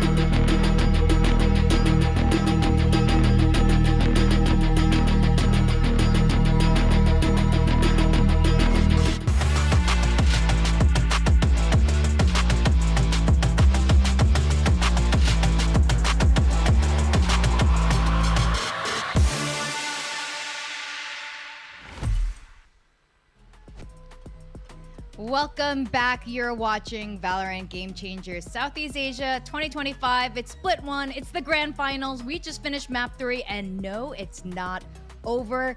I am your host, Victoria, joined by Tayrawr. And Tayrawr, we just witnessed history being made. For the very first time, the core of the Falcons Vega team have dropped a map. Okay, I know it's just a map, but it's kind of a big deal in the history of things. Like, this just does not happen with Alexi and Anari and a Camille. Especially when you're this close also to making that comeback score as well against them, right? And it's gonna be Fracture as their next map as well. You mentioned it yourself. This team really never lost a map yet since their basically conception, right? So would it be a factor? I wonder if it would be a factor for the rest of the team here to have that mentality as well after losing a map, since it's something you don't feel every day for the sides of Falcon Vega. That's actually a fantastic point. Losing is a thing that you need to experience as well. Yeah. On the global stage is really the only time this team has, well, not this team, but at least these players have encountered resistance, encountered losses, but otherwise within the regions, they're usually the queens. This is a superstar team. Mad V and Mary as well, excellent players over in that we saw during Game Changers Championships. But Ascend, again, we have seen them on this core on Sisu last year, who also played really, really well, and it looks like they figured a lot of things out, came up with some really good ideas for Bind, really impressed us on Bind. But you're right, it was really close for Falcons on Bind, and Fracture, which we saw these two teams play just the other day, it was also in overtime, and it was also really, really close. It was really close Revenge on the map? second half. That's the thing. But that first half this is, I think, the moment also that it was just a dominating first half for the side of Ascend, right? And I think they went even 6-0, 7-1 against the Falcons squad here. So it really shows that they have the upper hand when it comes to this map during that first half, but at the same time, it comes to a point where they overextended in this map. They went and really pushed out because they're a super hyper aggressive team. Yeah, they keep getting the kills, but again, for Falcons, they adapt so well in this kind of dominance, this kind of aggression. They're also a pretty aggressive team, and once you have that kind of adjustment and pull back, you have just a bigger picture of how you can control the map. Yes, that's right. Basically, if you give Falcons a little bit too much time, they're going to figure you out. I wonder if these comps are going to be staying the same. We saw a comp change from Bind just now. That said, that was, the last time we saw both of those teams play Bind, that was in the Swiss stages. We have seen both of these teams play Fracture, obviously, here just the other day, but I wonder if they're going to be switching things up. Now, with Grams on the Neon, if she plays the Neon, I think she'll have covered the range of duelists, like a good range of duelists today, and facing off against Mary's Raze. So this is also, Tayrawr is just like a given at this point. But but how teams want to use that Raze and her utility versus Neon and the amount of speed and space that she can get as well, it's really interesting to see how these two teams decide to use it. And Neri as well, something a little bit different there on the Vice instead. That's not usually the meta for Fracture. So do you believe in the power of the revenge game or the revenge map winning the second time around when you've lost the first time? After winning against Falcons Vega and knowing that you gave them your first map lost, I feel like for the side of Ascend, the confidence just boosted up through and through completely. If Graham's is already cracked on the Neon during the time that we've seen her, what more after winning a map against Falcons Vega? Yeah, that's gonna be huge, and they should be rightfully happy and hopefully use that momentum to their advantage there, especially on a map that is so momentum driven like Fracture. That's why I love it. It's so dynamic, it's so crazy. It doesn't matter who's on defense, you can just be on the offense. Imagine they pull up the Deadlock and then the Cypher again, and then like a Clove, and then I don't know if I want that. because I really think that Falcons was caught surprised by the agent composition. They were expecting something much more like, oh, we're probably gonna have the lineup from the Brimstone, we're probably gonna have just a Cypher to think about, but then you have a Deadlock throwing in some random utilities and you're done, right? Yeah. Surprise. Exactly. I wonder, maybe this, we're talking about like 4 duelists on Lotus, we're talking about an element. maybe On a very important series point too. yeah, you know, at this point you go all out 100%. You just play Fracture like a death match and go all out. Like all the fastest duelists you can possibly play, so you could just dodge all the utility and like nothing Tayrawr can do about it. Like, what are you gonna do? Just like run maybe past we it. should play Spike Rush for grand finals just for a change, you know. Yeah, Best of 5 Spike Rush. That was our suggestion, FSL. So we could look into Yeah, that. if you're Okay, we're not getting 5 duelists. Boo. Aw. We're getting very responsible comps. These are reasonable. These are the right comps that It's we the should be right working ones. with. Yeah. We're looking at pretty much the same composition with what we've seen the last time, that double initiator again, Dance of Capricious, which also, by the way, has been performing so well with the shots, with the utility play. I have to commend that with her. Definitely. Breach, I think, is so important for this map. Him and this agent in particular for a map like Fracture, getting those stuns in place. And so I wonder how they're going to be facing off in this. Now we're starting off similarly to last time as well.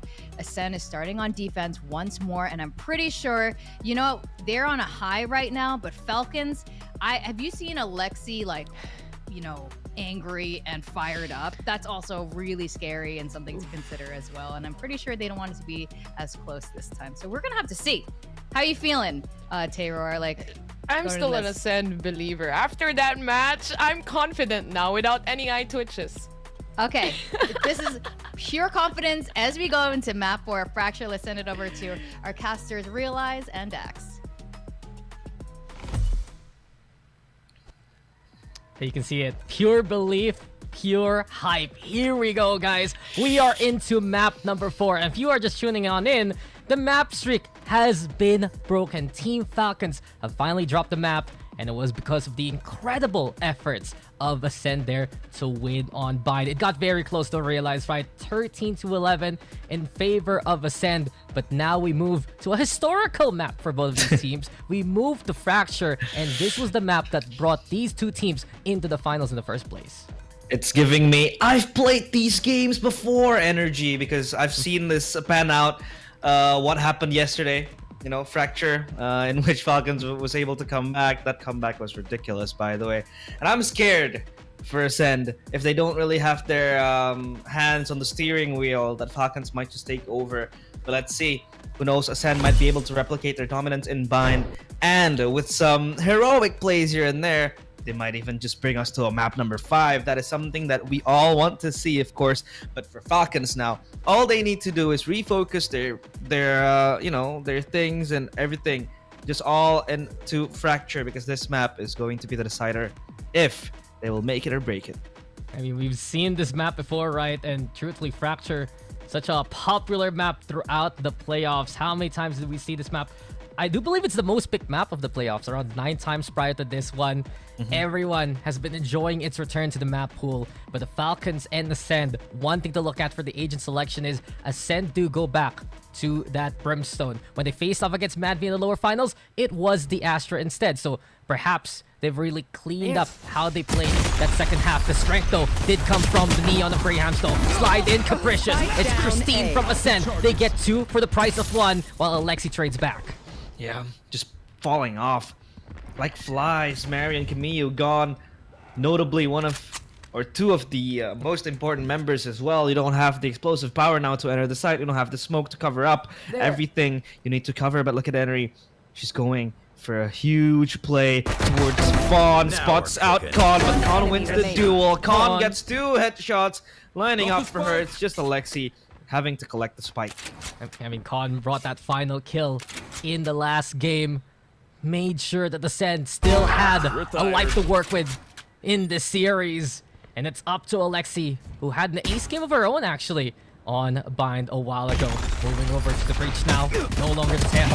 Stun comes out, though, and Ascend well coordinated to win out the pistol. Their second one of the series, and most notably realized this was the side they were super strong on in the upper finals. The defense is where Ascend really put the world of hurt towards Falcons. Yeah. Now we're Take a look cooking. at the satellite push. I mean, it was actually going pretty well, but Ascend again with Grahams at the helm. And this Neon, by the way, it was so elusive yesterday. Just unstoppable. The movement is just out of this world. It feels like she's mastered this agent mechanically. Feels like she has like 5,000 hours on this Neon. And now with an Outlaw, will she be able to peek out? I mean, Falcon's been out for a bunch of years already. Probably can get to 5,000 hours eventually. But that's her third duelist of the series here. Grahams, the panel has mentioned a few issues with the setup. She has no issues with the series at all. Ascendo on the anti-eco, looking clean so far. Mary though with mode on the Piety, and Con collecting again and again. 3 already here for Con. Close to the orbital strike. Mary will take her down, sure, but Ascend up by 2 here. Yep. There you go, Ascend 2-0 to the board. And I've just, I did a few mental maths. 5,000 hours is 208 days. So it is possible. It is possible for Grahams to actually exert that much hours to this agent, because this agent is one of the agents where if you're very good at it, you're unstoppable. Almost the same as the Yoru.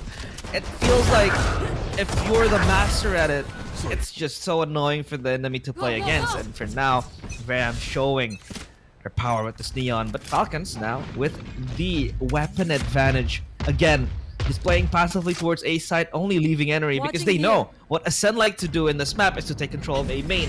And take a look at Falcons, they will take control of Arcade. Yeah, I mean, Falcons playing into Arcade is a play that Ascend do expect too. Usually it's them looking to make Tower as claustrophobic as can be, but Mary now onto the sites, and Ascend are willing to give it up. Spike Still will be planted. Graham, so reinforcing the rear from spawn. A burst from 2 sides, from Canteen, from the screen. Here for the likes of Ascend, and an Airy alongside Camu. Will they play the postman instead? Beautiful stun though. Let's see if Graham's the fast lane forward to cover. Mary in the corner now. It's an Airy with the spot, and Falcons have the firing squad set and ready. Only losing Mary along the way. Falcons on the board here. Yeah, this is very, very nice for Falcons. This is how you want to kick off your gun round. At least for Ascend, their bonus round. Yeah, not too shabby. I mean, only losing Mary in that process, or rather taking Mary in that round, means that they now are able to upgrade their weapons. I mean, Con has the Orbital Strike. The Rolling Thunder is still a long way to go. But a good entry coming in from Enery. The stun does catch them lacking. Graham's able to assassinate Mary. But for now, Falcons 1-2. And this time shifting around, they know it's a death sentence to play towards A main, so they don't want to do just that. They will let Grahams have this as her playground with the swings and the monkey bars. But for now, Falcon, they will traverse around drop. And Ascend, they know too well that A main will never be a point of contestation anymore. I mean, that's why they post up the Neri towards A main. As soon as she hears the audio cue of the sprint, it's Falcons who can safely play into dish. A far cry from what we got during the pistol round. Neri though, and Camu, and Neri finding first blood into the round. And truthfully, the series hasn't been the best showing from Neri. Might be a way to turn it around here on Fracture. Camu, Alexi on the board. It's all Falcons across the map here.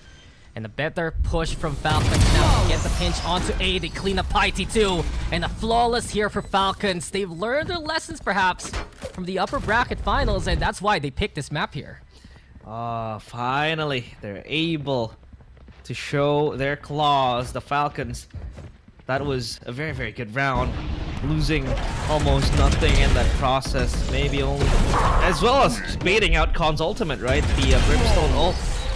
The Orbital Strike just panned out right there. And now Falcons, look at their economy. It's building into a prosperous one at that.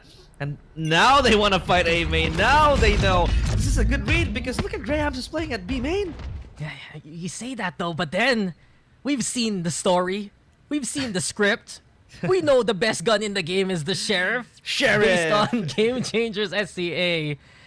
But truthfully, Falcons, they're playing slow and steady again.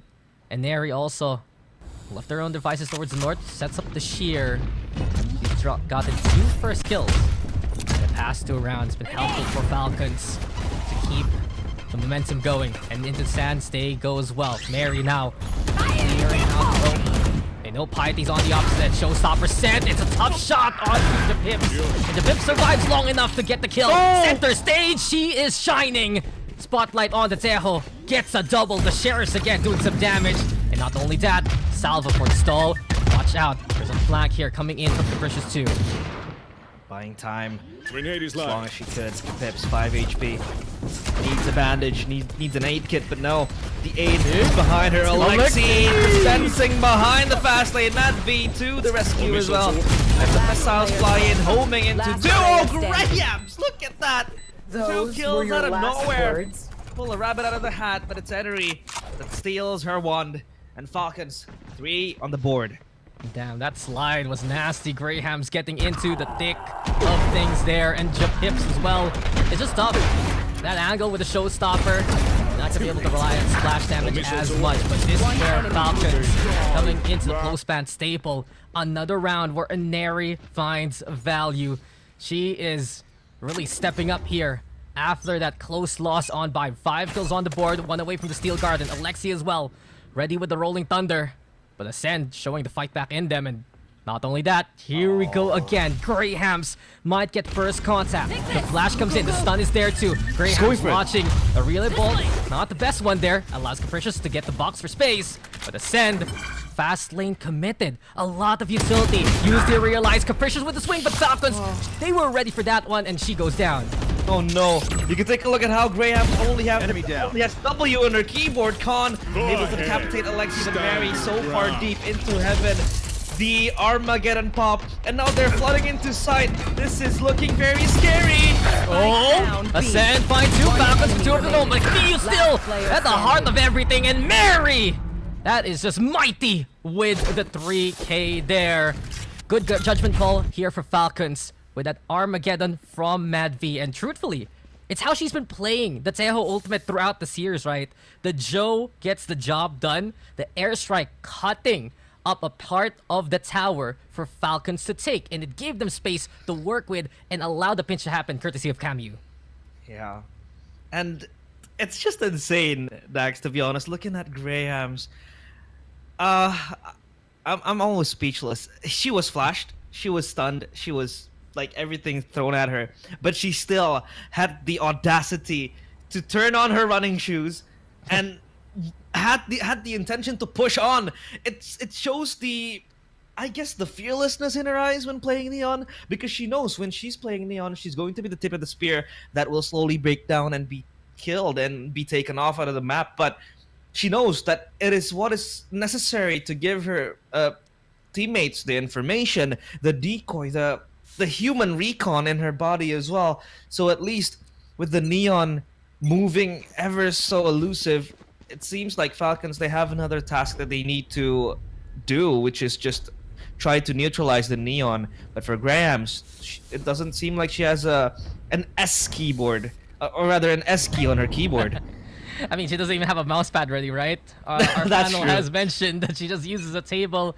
Tough setup also for Greyhounds. But then again, in that last round, when Greyhounds doesn't get the disruption, players like Capricious are left hung to dry, and Falcons starting off with that punish in that round, giving them the chance. Now they push into Sands. Confident A take as Ascend only have Sheriffs yet again. Evo was the defense. Camu now pick on Piety. Rolling Thunder response is the Armageddon, but Falcons all around. This is their claim. This is their sights. And now A ripe for the taking in a 4v2 here. Spike planted. Rams coming close again. She was able to pull a few tricks with the Sheriff, but this time it's only the classics. She has dropped down to double boxes. Oh, she's able to retrieve a Vandal. So this is looking like something might happen. Here comes Grahams. The first shot is good. Enery. She is trembling. Grahams is coming for her. And she might get her head popped. Yes, she does. And now Graham's pouncing left and right. She's prey in the eyes of the Predator. And Falcons pop the orbital strike. That is courtesy of Kamiyu, and they will run down the clock. Speak on this tap. Done. What a swing from Mary, and Falcons now keeping everything calm and steady on the attack. A better attack already compared to their last outing against Ascend. You can really see that they did their homework after that comeback win. with incredible support structure we know that the Falcons have there. But in that round, Graham still causing chaos. Alexi thinking the stun was enough. A swing there. Grahams gets her head. Retrieve the rifle as you said. But overall, Falcons, they're not losing players early on in the transition to the site. They're not going to get thrifty. They have big numbers once they get that spike down. And now again, shifting to yet B site again. But look at Graham so deep into arcade. Mary will take the underpass route. Graham's, oh, the crosshair misses. And now might be the time where Falcons reapproach again, because look at them, they're relocating back to arcade. Will they go for yet another heaven take? It's still possible in the cards as the smokes do roll in, and this is Falcons. They're given the green light to go in. They have the intel though, that's an op, and that's why they go for the cross onto the site itself. Mary now in position to spray the usual initial angles on potential retake. Raiders are fine, preventing any poke from the smoke at all too. And Falcons getting the jump on Ascend there. Before the salvo came, they got the spike down already, so relatively safe Right there. on the post plant. Watch out too. Camu, plan, down bleed in the tunnel. Steel Garden, buying space courtesy of Neri. Also pistols out for Jap Hips and the rest. Hiding finding Camu, stun comes up, and Neri stables to her to get one more. But Madvi and Alexi, they're the ones who find the mode down. It's 1v1 though, and Khan connects with the Arbol strike, buying time and space towards tower. But Madvi has another plan. What? Salvo solid, and Madvi just tactical. The IGL gets it done again, and Falcons here with 6. The missiles lock in, and Ascend, Khan rather, gets taken down in that barrage of missiles. Falcons able to scrap yet another round, and that approach was so direct that they did not even spend a single utility, bar the smoke and the satchels, for Mary to chime into the side, jump in, and Madvi again clutching this one out. Thankfully though, the bazookas are greater than what Mary might have in the showstoppers, but look at that, Graham's running in deeply, only with the Bucky. But this is not just only, because the Bucky is some heavy weapons for players of Falcons, but the aggression coming in. Camus gets one. Yeah, and Camu getting one is huge. Opens up now the flank from Falcons, but Madvi goes down after Khan's incredible connection. Still though, not enough, as the spike is still delivered towards B. Not only that, and Neri buying so much time by A main. Grahams can't cross the vines at all. Run through it. She dares you. Spike planted now. 4v3, but in the smoke, Capricious is the nasty surprise awaiting Camu. Equal numbers, a gun to be scrounged too. On the site though, watch out for Ineri, looking to stabilize. Line comes out. Ineri is flashing. Here comes Ineri now with the pick on the Grahams. Good work with the Arcrows. Now it's broken. The aftershock to force her out, but the stuns there to keep her in position. Ineri, and then of course it's Alexi too. Falcons now find their 7th round. Oh, Falcons again, just getting another round. I mean, the only way you can counter this Neon is to just neglect it, to fully be negligent of what the Neon really wants to bring towards you. I mean, the Neon is running around. Okay, let's not come and visit her. Let's just go towards another choke point. And they did just that. Take a look at how deep Rams was controlling A main. But Falcons did not give a single care towards that take. And the rest is just easier done than said, to be honest, by Falcons. It's now Ascend so far back, 5 rounds of a margin. And this time A main is under their siege. Look at the read towards Graham. She's getting frustrated because she's just not under attack. And Falcons, they might just breeze past the players of Ascend to enter A side. I mean, it's the biggest change here for the Falcons. They really are careful of where Grahams is stationed, that's for sure. Then on the other hand, they're gonna have to just watch the execute in front of them. Rolling Thunder into play. Mary now, since she has the showstopper, she has to be respected by the defense. The stuns were there for stalls, but not too long. Madvi now gonna go for the plants. Mary also repositioning because of the aftershock. So Ascend, at least, trying to use the utility to prevent that spike from being planted. To no avail. Slide in though. Graham's good for it. RT2, incredible with the operator. And Ascend have found 3 out of nowhere. The tide shifts in favor of the defense. Here by the smoke, there's the tap, and Neri able to get one. Mappy, the double again. Capricious comes in though, and here we go with the airstrike. Armageddon forcing Ascend to push. They're hunting for Mad B here. Now they see her, but what can she do against Capricious there? Did she buy enough time though? Might be a little close, but Ascend should have this one in the bag. A 3rd round here for the defense. Just in time to defuse the spike. Mad V though bought so much attention towards herself, all pulled into this enigma. That is Mad V. Grabs again, just showing the potential of this Neon, sliding in left and right. And Henry able to get one. Mad V with the triple kill. So close to getting the quad, but yet not enough for her. And now Falcons still able to repurchase their guns, rebuy it again. Still have enough credits for at least one more round, because if they lose here, it's going to be hard. But now Ascend, operator in hand for this time Piety. So this is another point we have to point out, is that Piety likes the operator in the Cypher, and she's gonna go for a peek.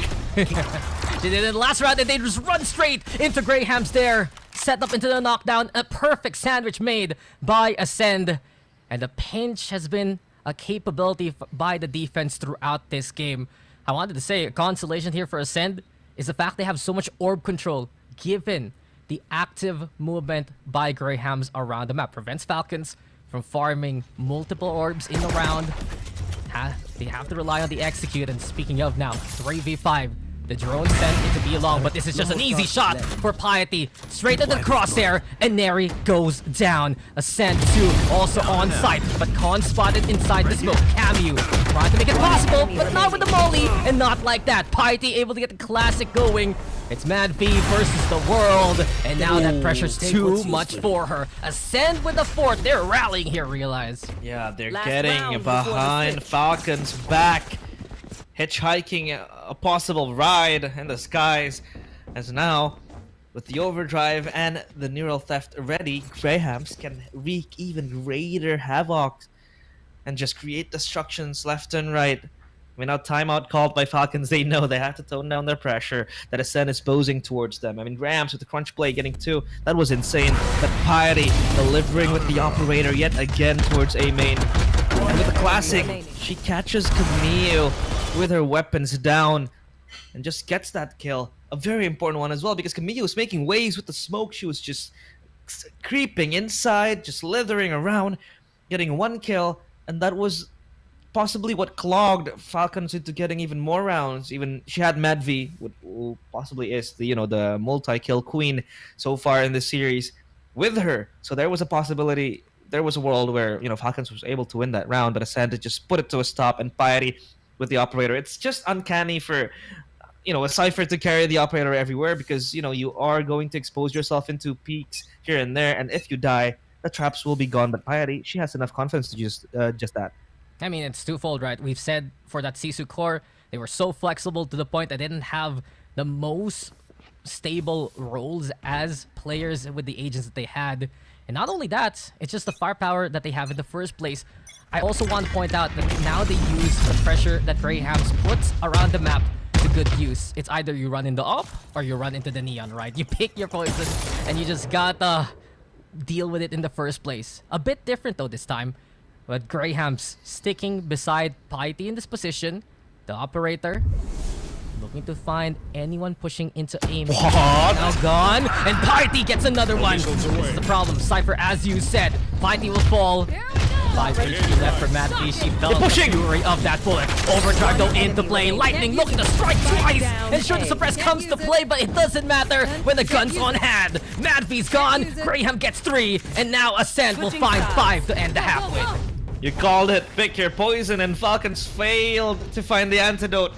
What was that? Who would expect a Cypher to push up A main with an operator? No one! And Piety is able to decapitate one player. That was Mary.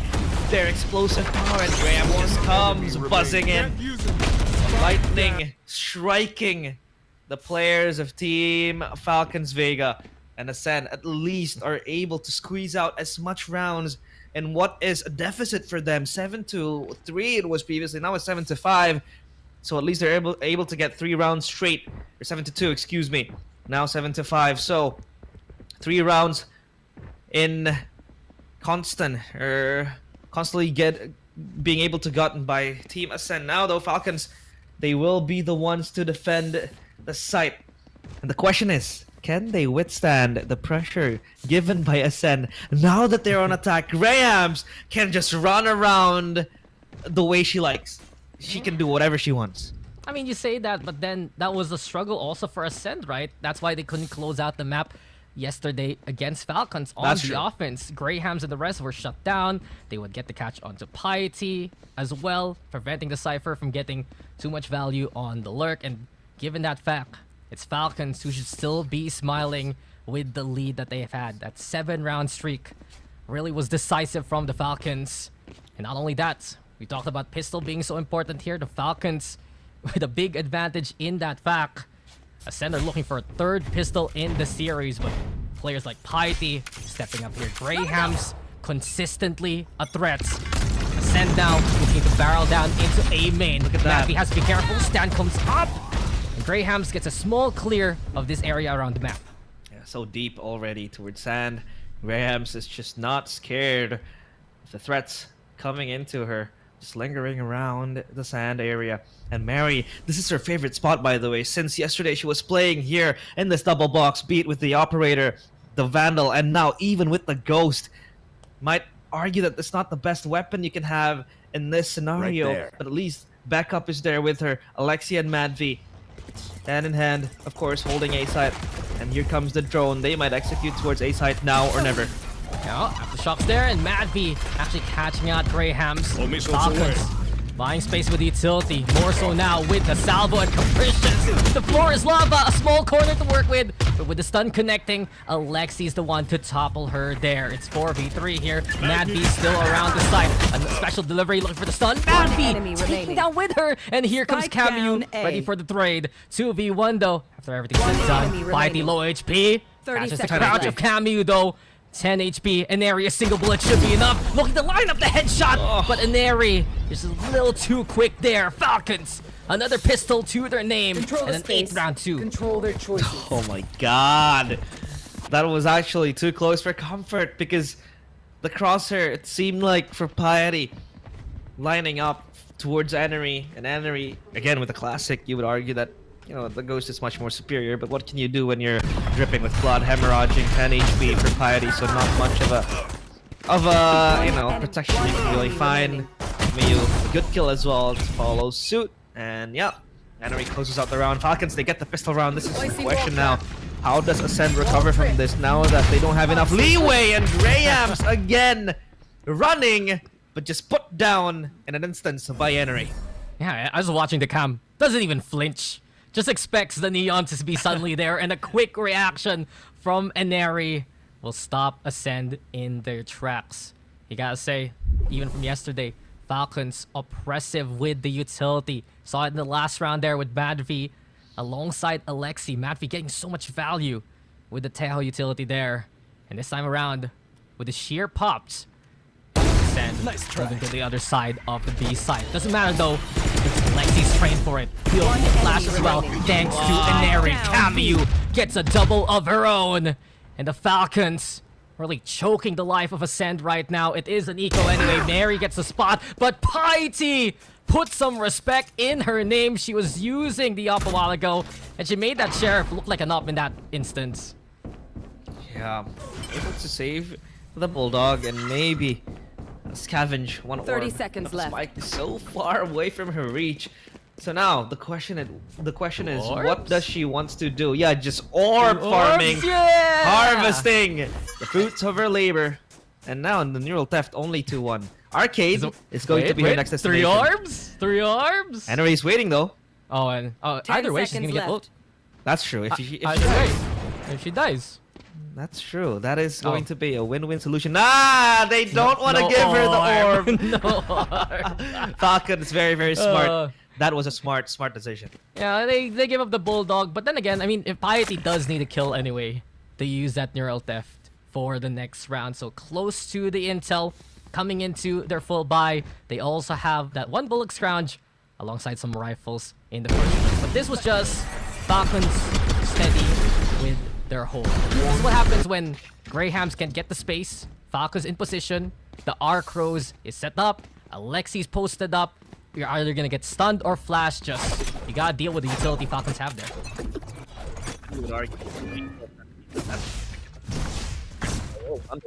Right there. Right, the laser vine stops her. Almost. Just trying to limp her into the site. Enery knows too well what Grahams really wants to do. This time with an outlaw, Enery will still anchor the B site. But only different though. Only difference is not in the arcade, rather towards B main. Yeah, but then again, Ascend have caught up with the Falcons style of running outlaws even in the bonus.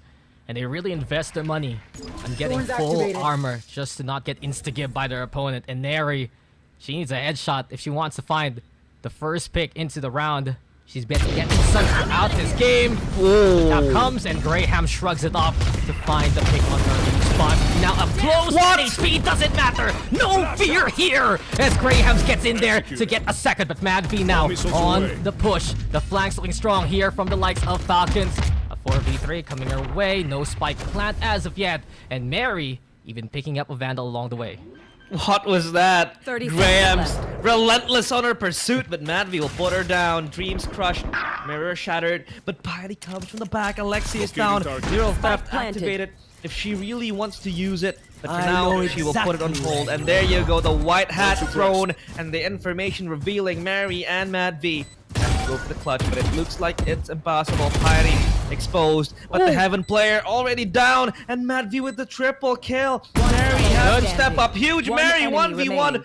Piety bleeding, or rather still full health, and it's Mary with 85 HP. She will try to tap the spike, invite Piety to come in. 8 bullets for Mary! And Mary gets the clutch! And Ascend are just Mary's little lambs! The defuse will come in and Falcons get number 10. Mary and Mad V at the end show SCA what they can do. And wonders do happen. Wow. Songs do get sung, they realize. But all in all, it was Mad V making it possible. And Mary finishing it off. Great for Mad V, especially the fact that they're able to get that B main control. You got Mary there winning these isolated fights. And just the read was unreal from Mary at the end of that one. 13 kills for the duo that have come to see and are looking to collect a crown. 2 more rounds. Falcons will be on series point here. Set to stop that, but there's no stopping Camus inside the smoke. Who cares about the fast lane? This is her land to work with. Molly also prevent the push from happening. But then again, the flank for Piety is well crafted. Just standing on the edge of that utility there, of that shear. But Alexi looking to pick up where Camus left off. It's only good for 1. Into a 3v2 we go. Spike being planted, Mad V swings. Right on cue. The Armageddon does come in. The airstrike, like you said, explosive power. Japips wants to peek out. She evacuates from the blast zone, and Mad V able to isolate Con. 1v2. Japips has to clutch this, Daks. Japips look to sell the salvo, but she is struggling to find the push thanks to Mad V's efforts. Now the salvo for the stall. You got Mary also nearby. The duo did it before in the last round. Can they do it again? Mary! It's a bit of deja vu. In a different angle here on B, but then again, it's all Falcons here as they have made it to 11. Oh, crispy shot, and Mary is firing up. Compared to yesterday, Mary was not as explosive in this series, but in Fracture, this is her domain. This is where she excels the most with the race as well. And this dynamic duo, the double M's, the M&M's, of course, doing insane things for Falcons, clutching it out, getting the kills, and the power is just there. Ascend, gasping for air. Behind desperation, they call this timeout. Will they once again be clawed by the Falcons? Or will they force a map 5 and finally ascend towards becoming the champions and maybe, just maybe, topple down the Giants? Still, those words are far-fetched because they still need to win at least 2 more maps. And now, in map number 4, they are down 6 rounds. So the question is, do they have the mental fortitude to come back from this adversity? Yeah, I mean, it's the last timeout Ascend have here in regulation. But the stark difference is absolutely showing in between these days. Falcons, they had struggles on the attack yesterday. They cleaned it up to at least have the advantage after the first half. Ascend, though, still cannot find any of the answers at all versus the Falcons. The 4 rounds in a row just proved that by this point. And you gotta give it to Ascend. They're putting in the effort. They're finding these incredible picks of small micro plays, giving them these kills. Especially, I saw Piety a while ago, just at the edge of the shear, right? Those are some of the good calls that the Ascend have on the individual basis. But Falcons, they're retaking with duos. Madby, Mary, 2 rounds in a row. Mary getting that final kill. Just Falcons still confident in how they play this defense, and Grahams, even after investing the fast lane, can't make any headway of it. Piety must be spotted by Henry here. Jumps to her demise! Wanting to trigger that cheer, but it triggers the trigger of Henry. And now Ascend, how do they work without Piety? They will reaggress towards Arcade and potentially look for a B side push. Oh no, exposed is Camille, and she goes down. 4v4. Camille staying on that angle for so long. Ascend get the read on it, and Neri sure finds Grahams along the way. Still 3v3, and Ascend get that spike planted. Best chance here, never mind. Chip's out in the open, caught by Alexi. That could be the go signal for Falcons here. Mary has been on a rampage, and with it, she's rewarded with a showstopper. Looking to set it loose towards the tower. Con on the other side. Con connects. Winnable. And collects her there.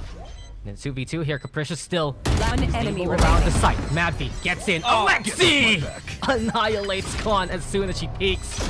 And these retakes on B have been magnificent for Falcons. Here they are, 1 away from a championship. It's series point for Falcons. 1 away from again. Match point. Just shimmering with the crown. Falcons, this time under a different organization, might just repeat the same success previously they had, either in, like for example, for Mary and the MEA, and for Enery and the other cores of Sipto in Southeast Asia. For Mad V was in Saudi Arabia, for example. So it seems like this is just a star-studded roster who domestically does have that regional success. And now together they are banding as superstars who once again will repeat the same success. But it all starts with Grahams wanting to foil the party. Might look for Enery, but no. Sand are occupied. A site is in their eyes. A sites here.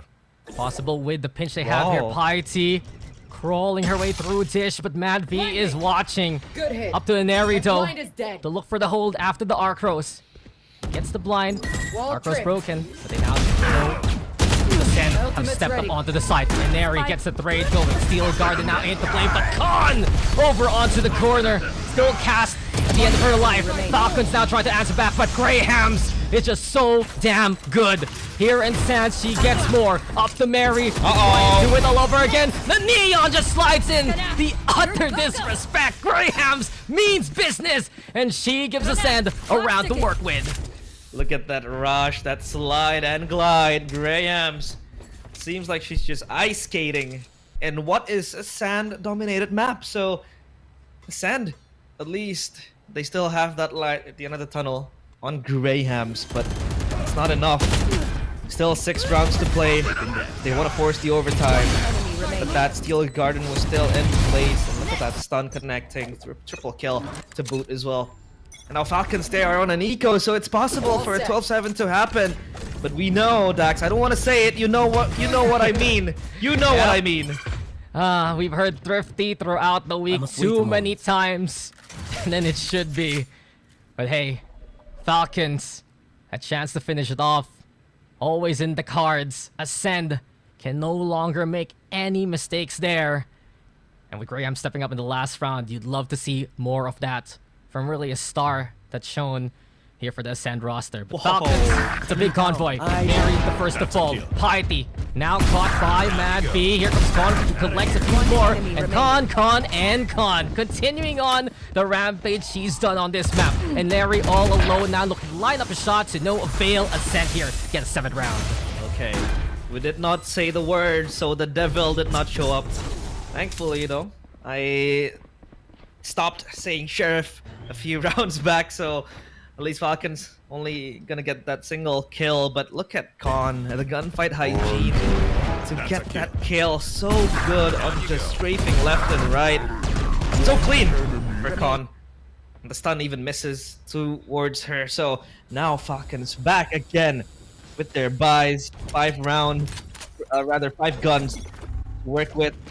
Meanwhile, then they have the most menacing tool in Grahams with the overdrive. Look at her, she's running full speed towards A site. Grahams has to stop though. Feels wary of the Falcons setup, and you gotta understand it. Mary's on top of the box here. You also have Mad B staying around the site. She was so effective in the pistol round during this half. Mad B navigating, and Mad B somehow still alive. 20 HP, eventually caught the other one, but Mary from up top.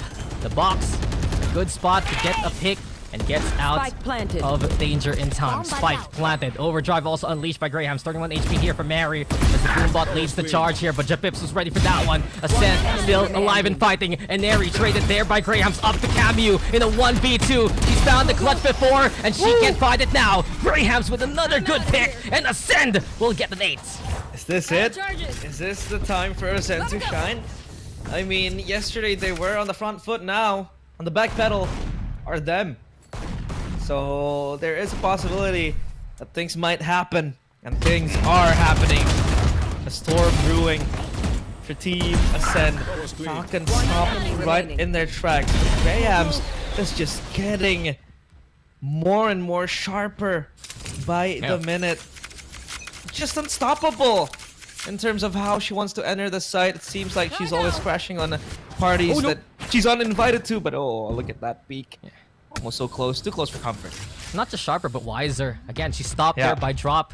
If she slid in there, she might have just gotten hit. That's by true. the crossfire of Mad V and Mary. But Falcons now back on Nico, a hero Guardian in the hands of Mary here.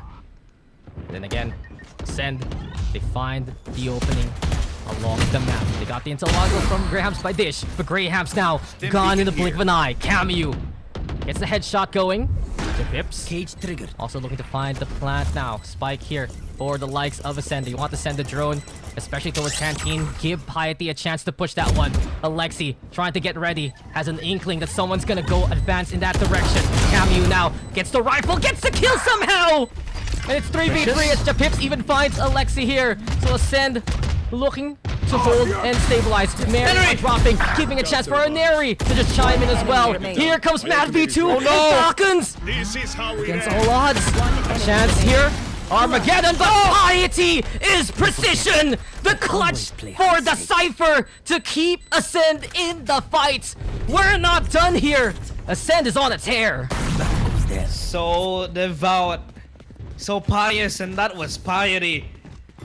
The sheer amount of steel to pull that clutch in such a tight situation. The Armageddon was expended by Mad V to come out, but Falcons again still unable to close out the round even of how much magic they're able to pull. Henry getting the kills with the Sheriff, Mad V as well, winning that fight, and here comes Piety swinging in the nick of time. And now Falcons still stopped at 12, unable to confirm 13. Ascend, though, with 5 weapons and a brewing and a growing economy as well, means they are going to go strong, but they only have 1 round left to lose. Yeah, they're fully kitted at the least, but Mary now, Capricious down, Showstopper opens the door, and it's wide open for Falcons to take advantage of the situation. 4v3 now, Japips still sticking around by Sands, looking to punish anyone pushing from that smoke. Armageddon at the ready. Now she launches it towards spawn, and it forces Mad V away. Maybe Piety can make wonders happen. A pick onto Camu is a good start. Grahams too playing on the rafters. Grenade is Spike mine. being Spike planted by planted. Jabez, but Mad B needs to check this corridor. They need to look at it real quick, because Graham's is even faster than that. Graham's gets one more to go, and Piety with the third. Miracles are happening in front of our eyes as Ascend are narrowing the gap here. Oh no! What was it? 12 to something. I completely forgot. Let me do my maths. 12 to 5. 12 to 12 to 5. 5. Now 5 rounds straight. What is happening here? Falcons, their wings clipped once more. Unable to soar high just yet because Ascend is here. Talking about heights, Ascend is also trying to ascend up top. And Falcons again having to eco Mary with the Vandal, a heroic buy to her pockets. But what can she do with this Ascend? It doesn't matter of how much economy they're able to really preserve. They can't really buy it up for next round if they do lose, because this is where they have to win it all. Now Ascend taking sweet time, but Falcons are pushing! Falcons! And Neri Beacon here. enabled and hits the shot. Let's not forget, it got close a while ago when Falcons was playing the eco. It took a clutch and Piety to give them that round. And Ascend worked so hard to make this possible. 2 more rounds, it's overtime. But they need to find a way in towards B. Here we go with Piety doing the same, but Camu! While the hat is being tipped, Camu tipping the scales in favor of Falcons. It's 3v2, and Guns now out in the open. Spike isn't even planted yet here for Ascend. And Capricious tries to hold the angle towards screen. Maybe get the catch onto Alexi.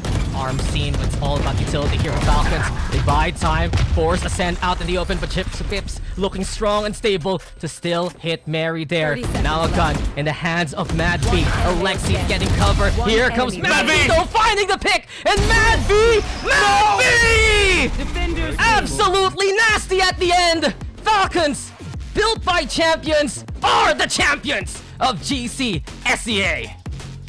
The Falcons take flight again. They soar high. They are your Valorant Game Changers 2025 Southeast Asia Split 1 champions, taking over Ascend. That was almost a comeback. That was almost an overtime. But again, they show might, they show resilience, and they show why they are the true queens and the giants of Southeast Asia.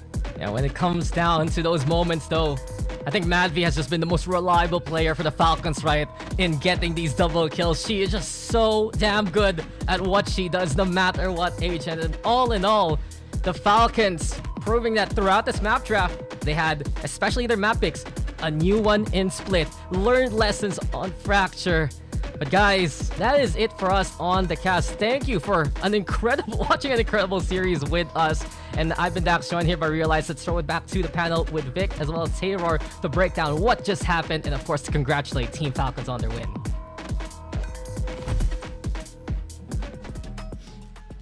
Thank you, Dax. Thank you, Realize, for that cast. What an incredible series we had today. It was not a 3-0. It was the 3-1 in the end. We did get the script from our producer, so we kind of knew that this might have happened, but it did. So, interesting outcome this time around. Last time we saw these two teams play against each other on Fracture, it went into an overtime. We saw Ascend really have a strong defense on the first half, but that is not at all what happened just now. I think this map shows exactly how competitive the two teams are, right? I think they were playing on the same note at that point, at the same rhythm at that point, and it shows you that it's the grand finals. But it just so happens for the side of Falcons, I feel like this time, after losing that map and being taken away a map here, they were more careful. They were more realizing that, yeah, we do have to take corners. When we have to hold, we just have to hold. And multiple times, these are actually some of the mistakes coming in from Ascend's side. Sometimes it's a 3v1 scenario, which we've seen against Mary, that they could have won only if they played against, or only if they played around the time of the post plans. Yeah, this ended up costing them dearly, obviously. Being the very first team to take a map off of the core of Falcons Vega. But Rams, we noted here that she has been such a huge impact player for this team, but was it quite enough? It wasn't enough. It seems like it, right? That start, especially around mid-game as well, was always up and relying on towards Grahams. It's always her opening kills that really creates the space for the entirety of the team to really just flood in the site. And not even that, just the surprise heaven control here. Even Camille couldn't react anymore with how fast Grahams is just pushing around the map. Multiple times she gets shut down. These are actually the rounds that it's a lot more difficult to look at for the side of Ascend here. Yeah, they really started to come back a little bit in that second half there. You could see them fighting to bring it at least to an overtime. But it was, too little too late at this point. And I think, as you pointed out, Falcon Vega was playing a lot more carefully this time around. Whether it was the effect from just now, the first map that they've lost or dropped the split, or if it was because of the last time they played Fracture, to lose that many times, to come that close the last time on this map, you definitely just want to make sure all bases are covered. And it's really easy for a really, the superstar team here to go into autopilot and be comfortable because you know what, you just got such an experienced team, and once you fall into that autopilot mode, a lot of mistakes start to come out, and the other teams, they're getting good. Everyone in Game Changers is collectively getting better, and Falcons Vega is definitely no stranger to this. I'm sure they realize that as well, whether it's now or a couple days ago. So I think this has been this is promising for Falcons Vega, moving forward as well. But this is also really promising for Ascend, who came really close today to bringing this to a full map 5. I think it was Daks actually that mentioned it, that for the side of Ascend, when we were looking at the Sisu squad before, right, it was a mix and match of whatever they're comfortable with when it comes to the roles. But now it seems to be a little bit more polished when it comes to how the roles are swapping out, what their role exactly is when it comes to the agent composition. And you see the advantages as well that it brings to the table, like Piety comfortable holding the operator perhaps. And I think the consideration here right now for me, Vic, is I'm just excited for what Stage 2 can bring if they can go up against a super team like this. I know, right? This is just the beginning. The first time we're seeing these two teams properly match up against each other for the 2025 season. So I think Stage 2 is going to be really excited. And definitely my eyes are on this lady right here, Camille. We saw some really great plays from her last year, and definitely throughout Split 1 as well. We were talking about this. Completely underrated player. She plays that initiator role, she plays the controller role now, and I think she has just completely stepped up into her role and has been so impactful for her team. I would say almost a rock in a lot of ways for them. We call her the final boss of this team, right? It's always that controller support agent that's left to clutch out, and Camille is your girl basically. She done it multiple times, not just during this stage, but for multiple years here in Game Changers, I have to say. Yes, definitely. So really glad to see her feature here, especially on a team full of really powerful star players. So props to Camille. Now, we do have an interview with our IGL of Falcons Vega. It's going to be Mad V, so let's bring her on.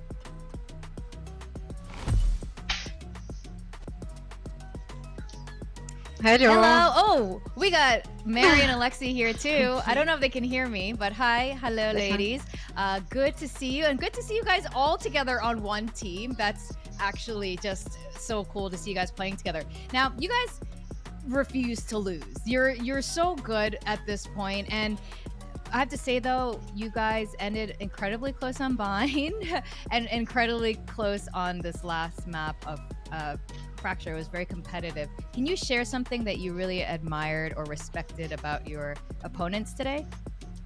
Yeah, they actually played really well on Bind. Like, we didn't expect their comp, and then we didn't expect their playstyle.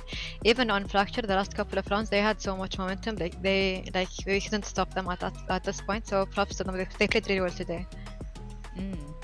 That Definitely. was really crazy as well, right? Even how Graham's play, I'm pretty sure sometimes it surprises you as well from time to time. But Victoria also mentioned that, again, winning and winning and winning. But what kind of pressure does it bring to the team? What is the story behind that on your side? You know, it's other players, other teams being pressured by you guys. But this time, what kind of pressure the winners have?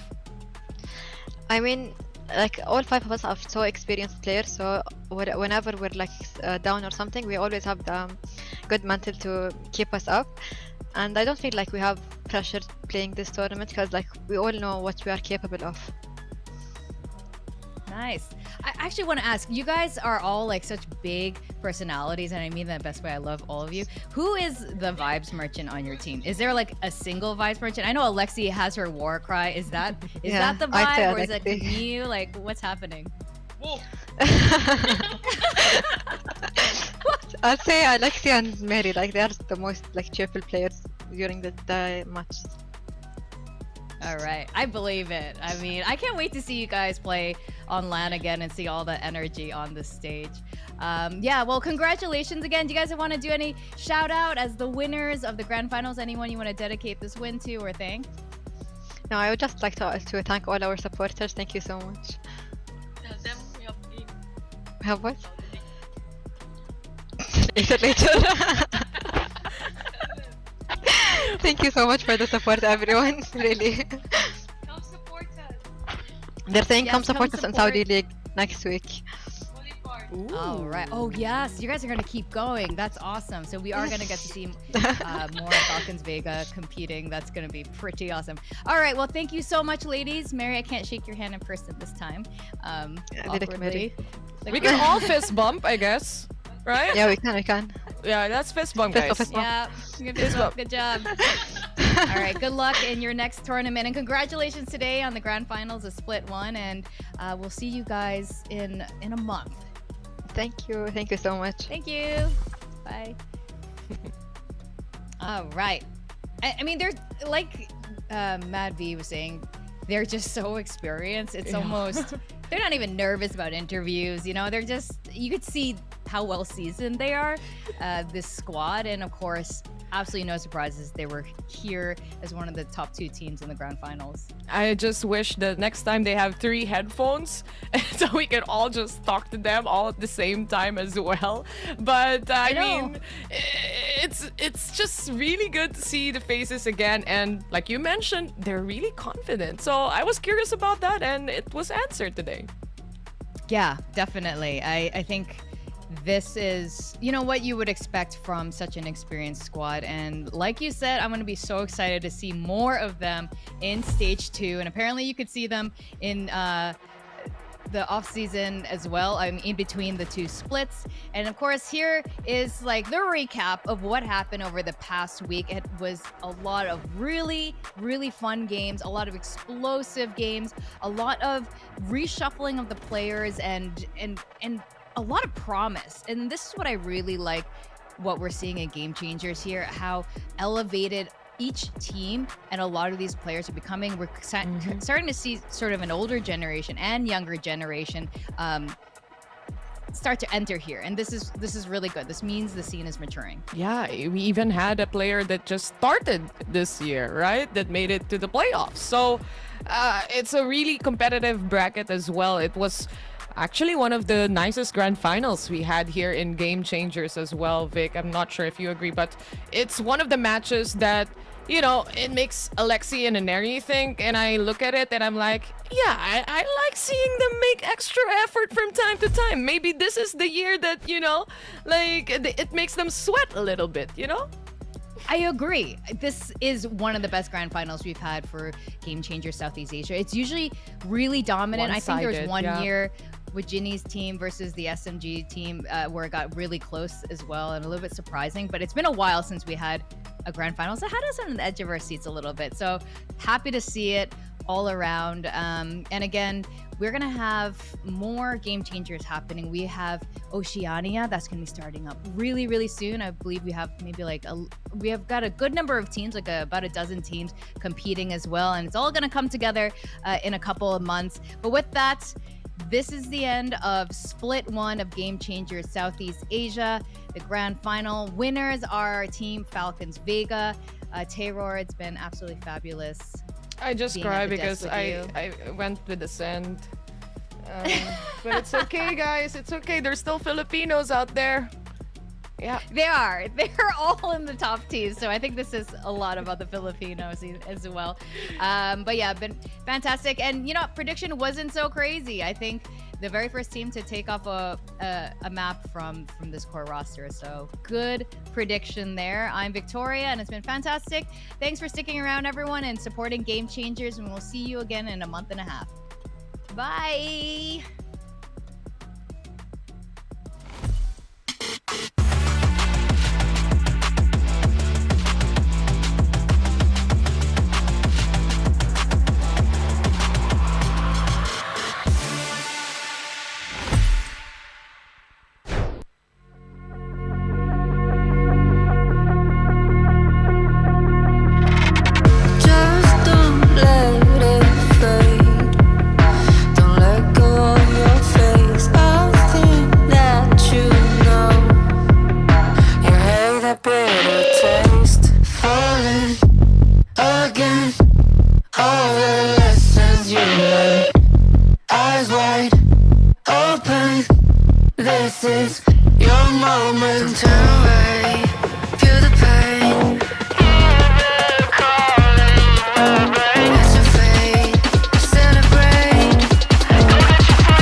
When the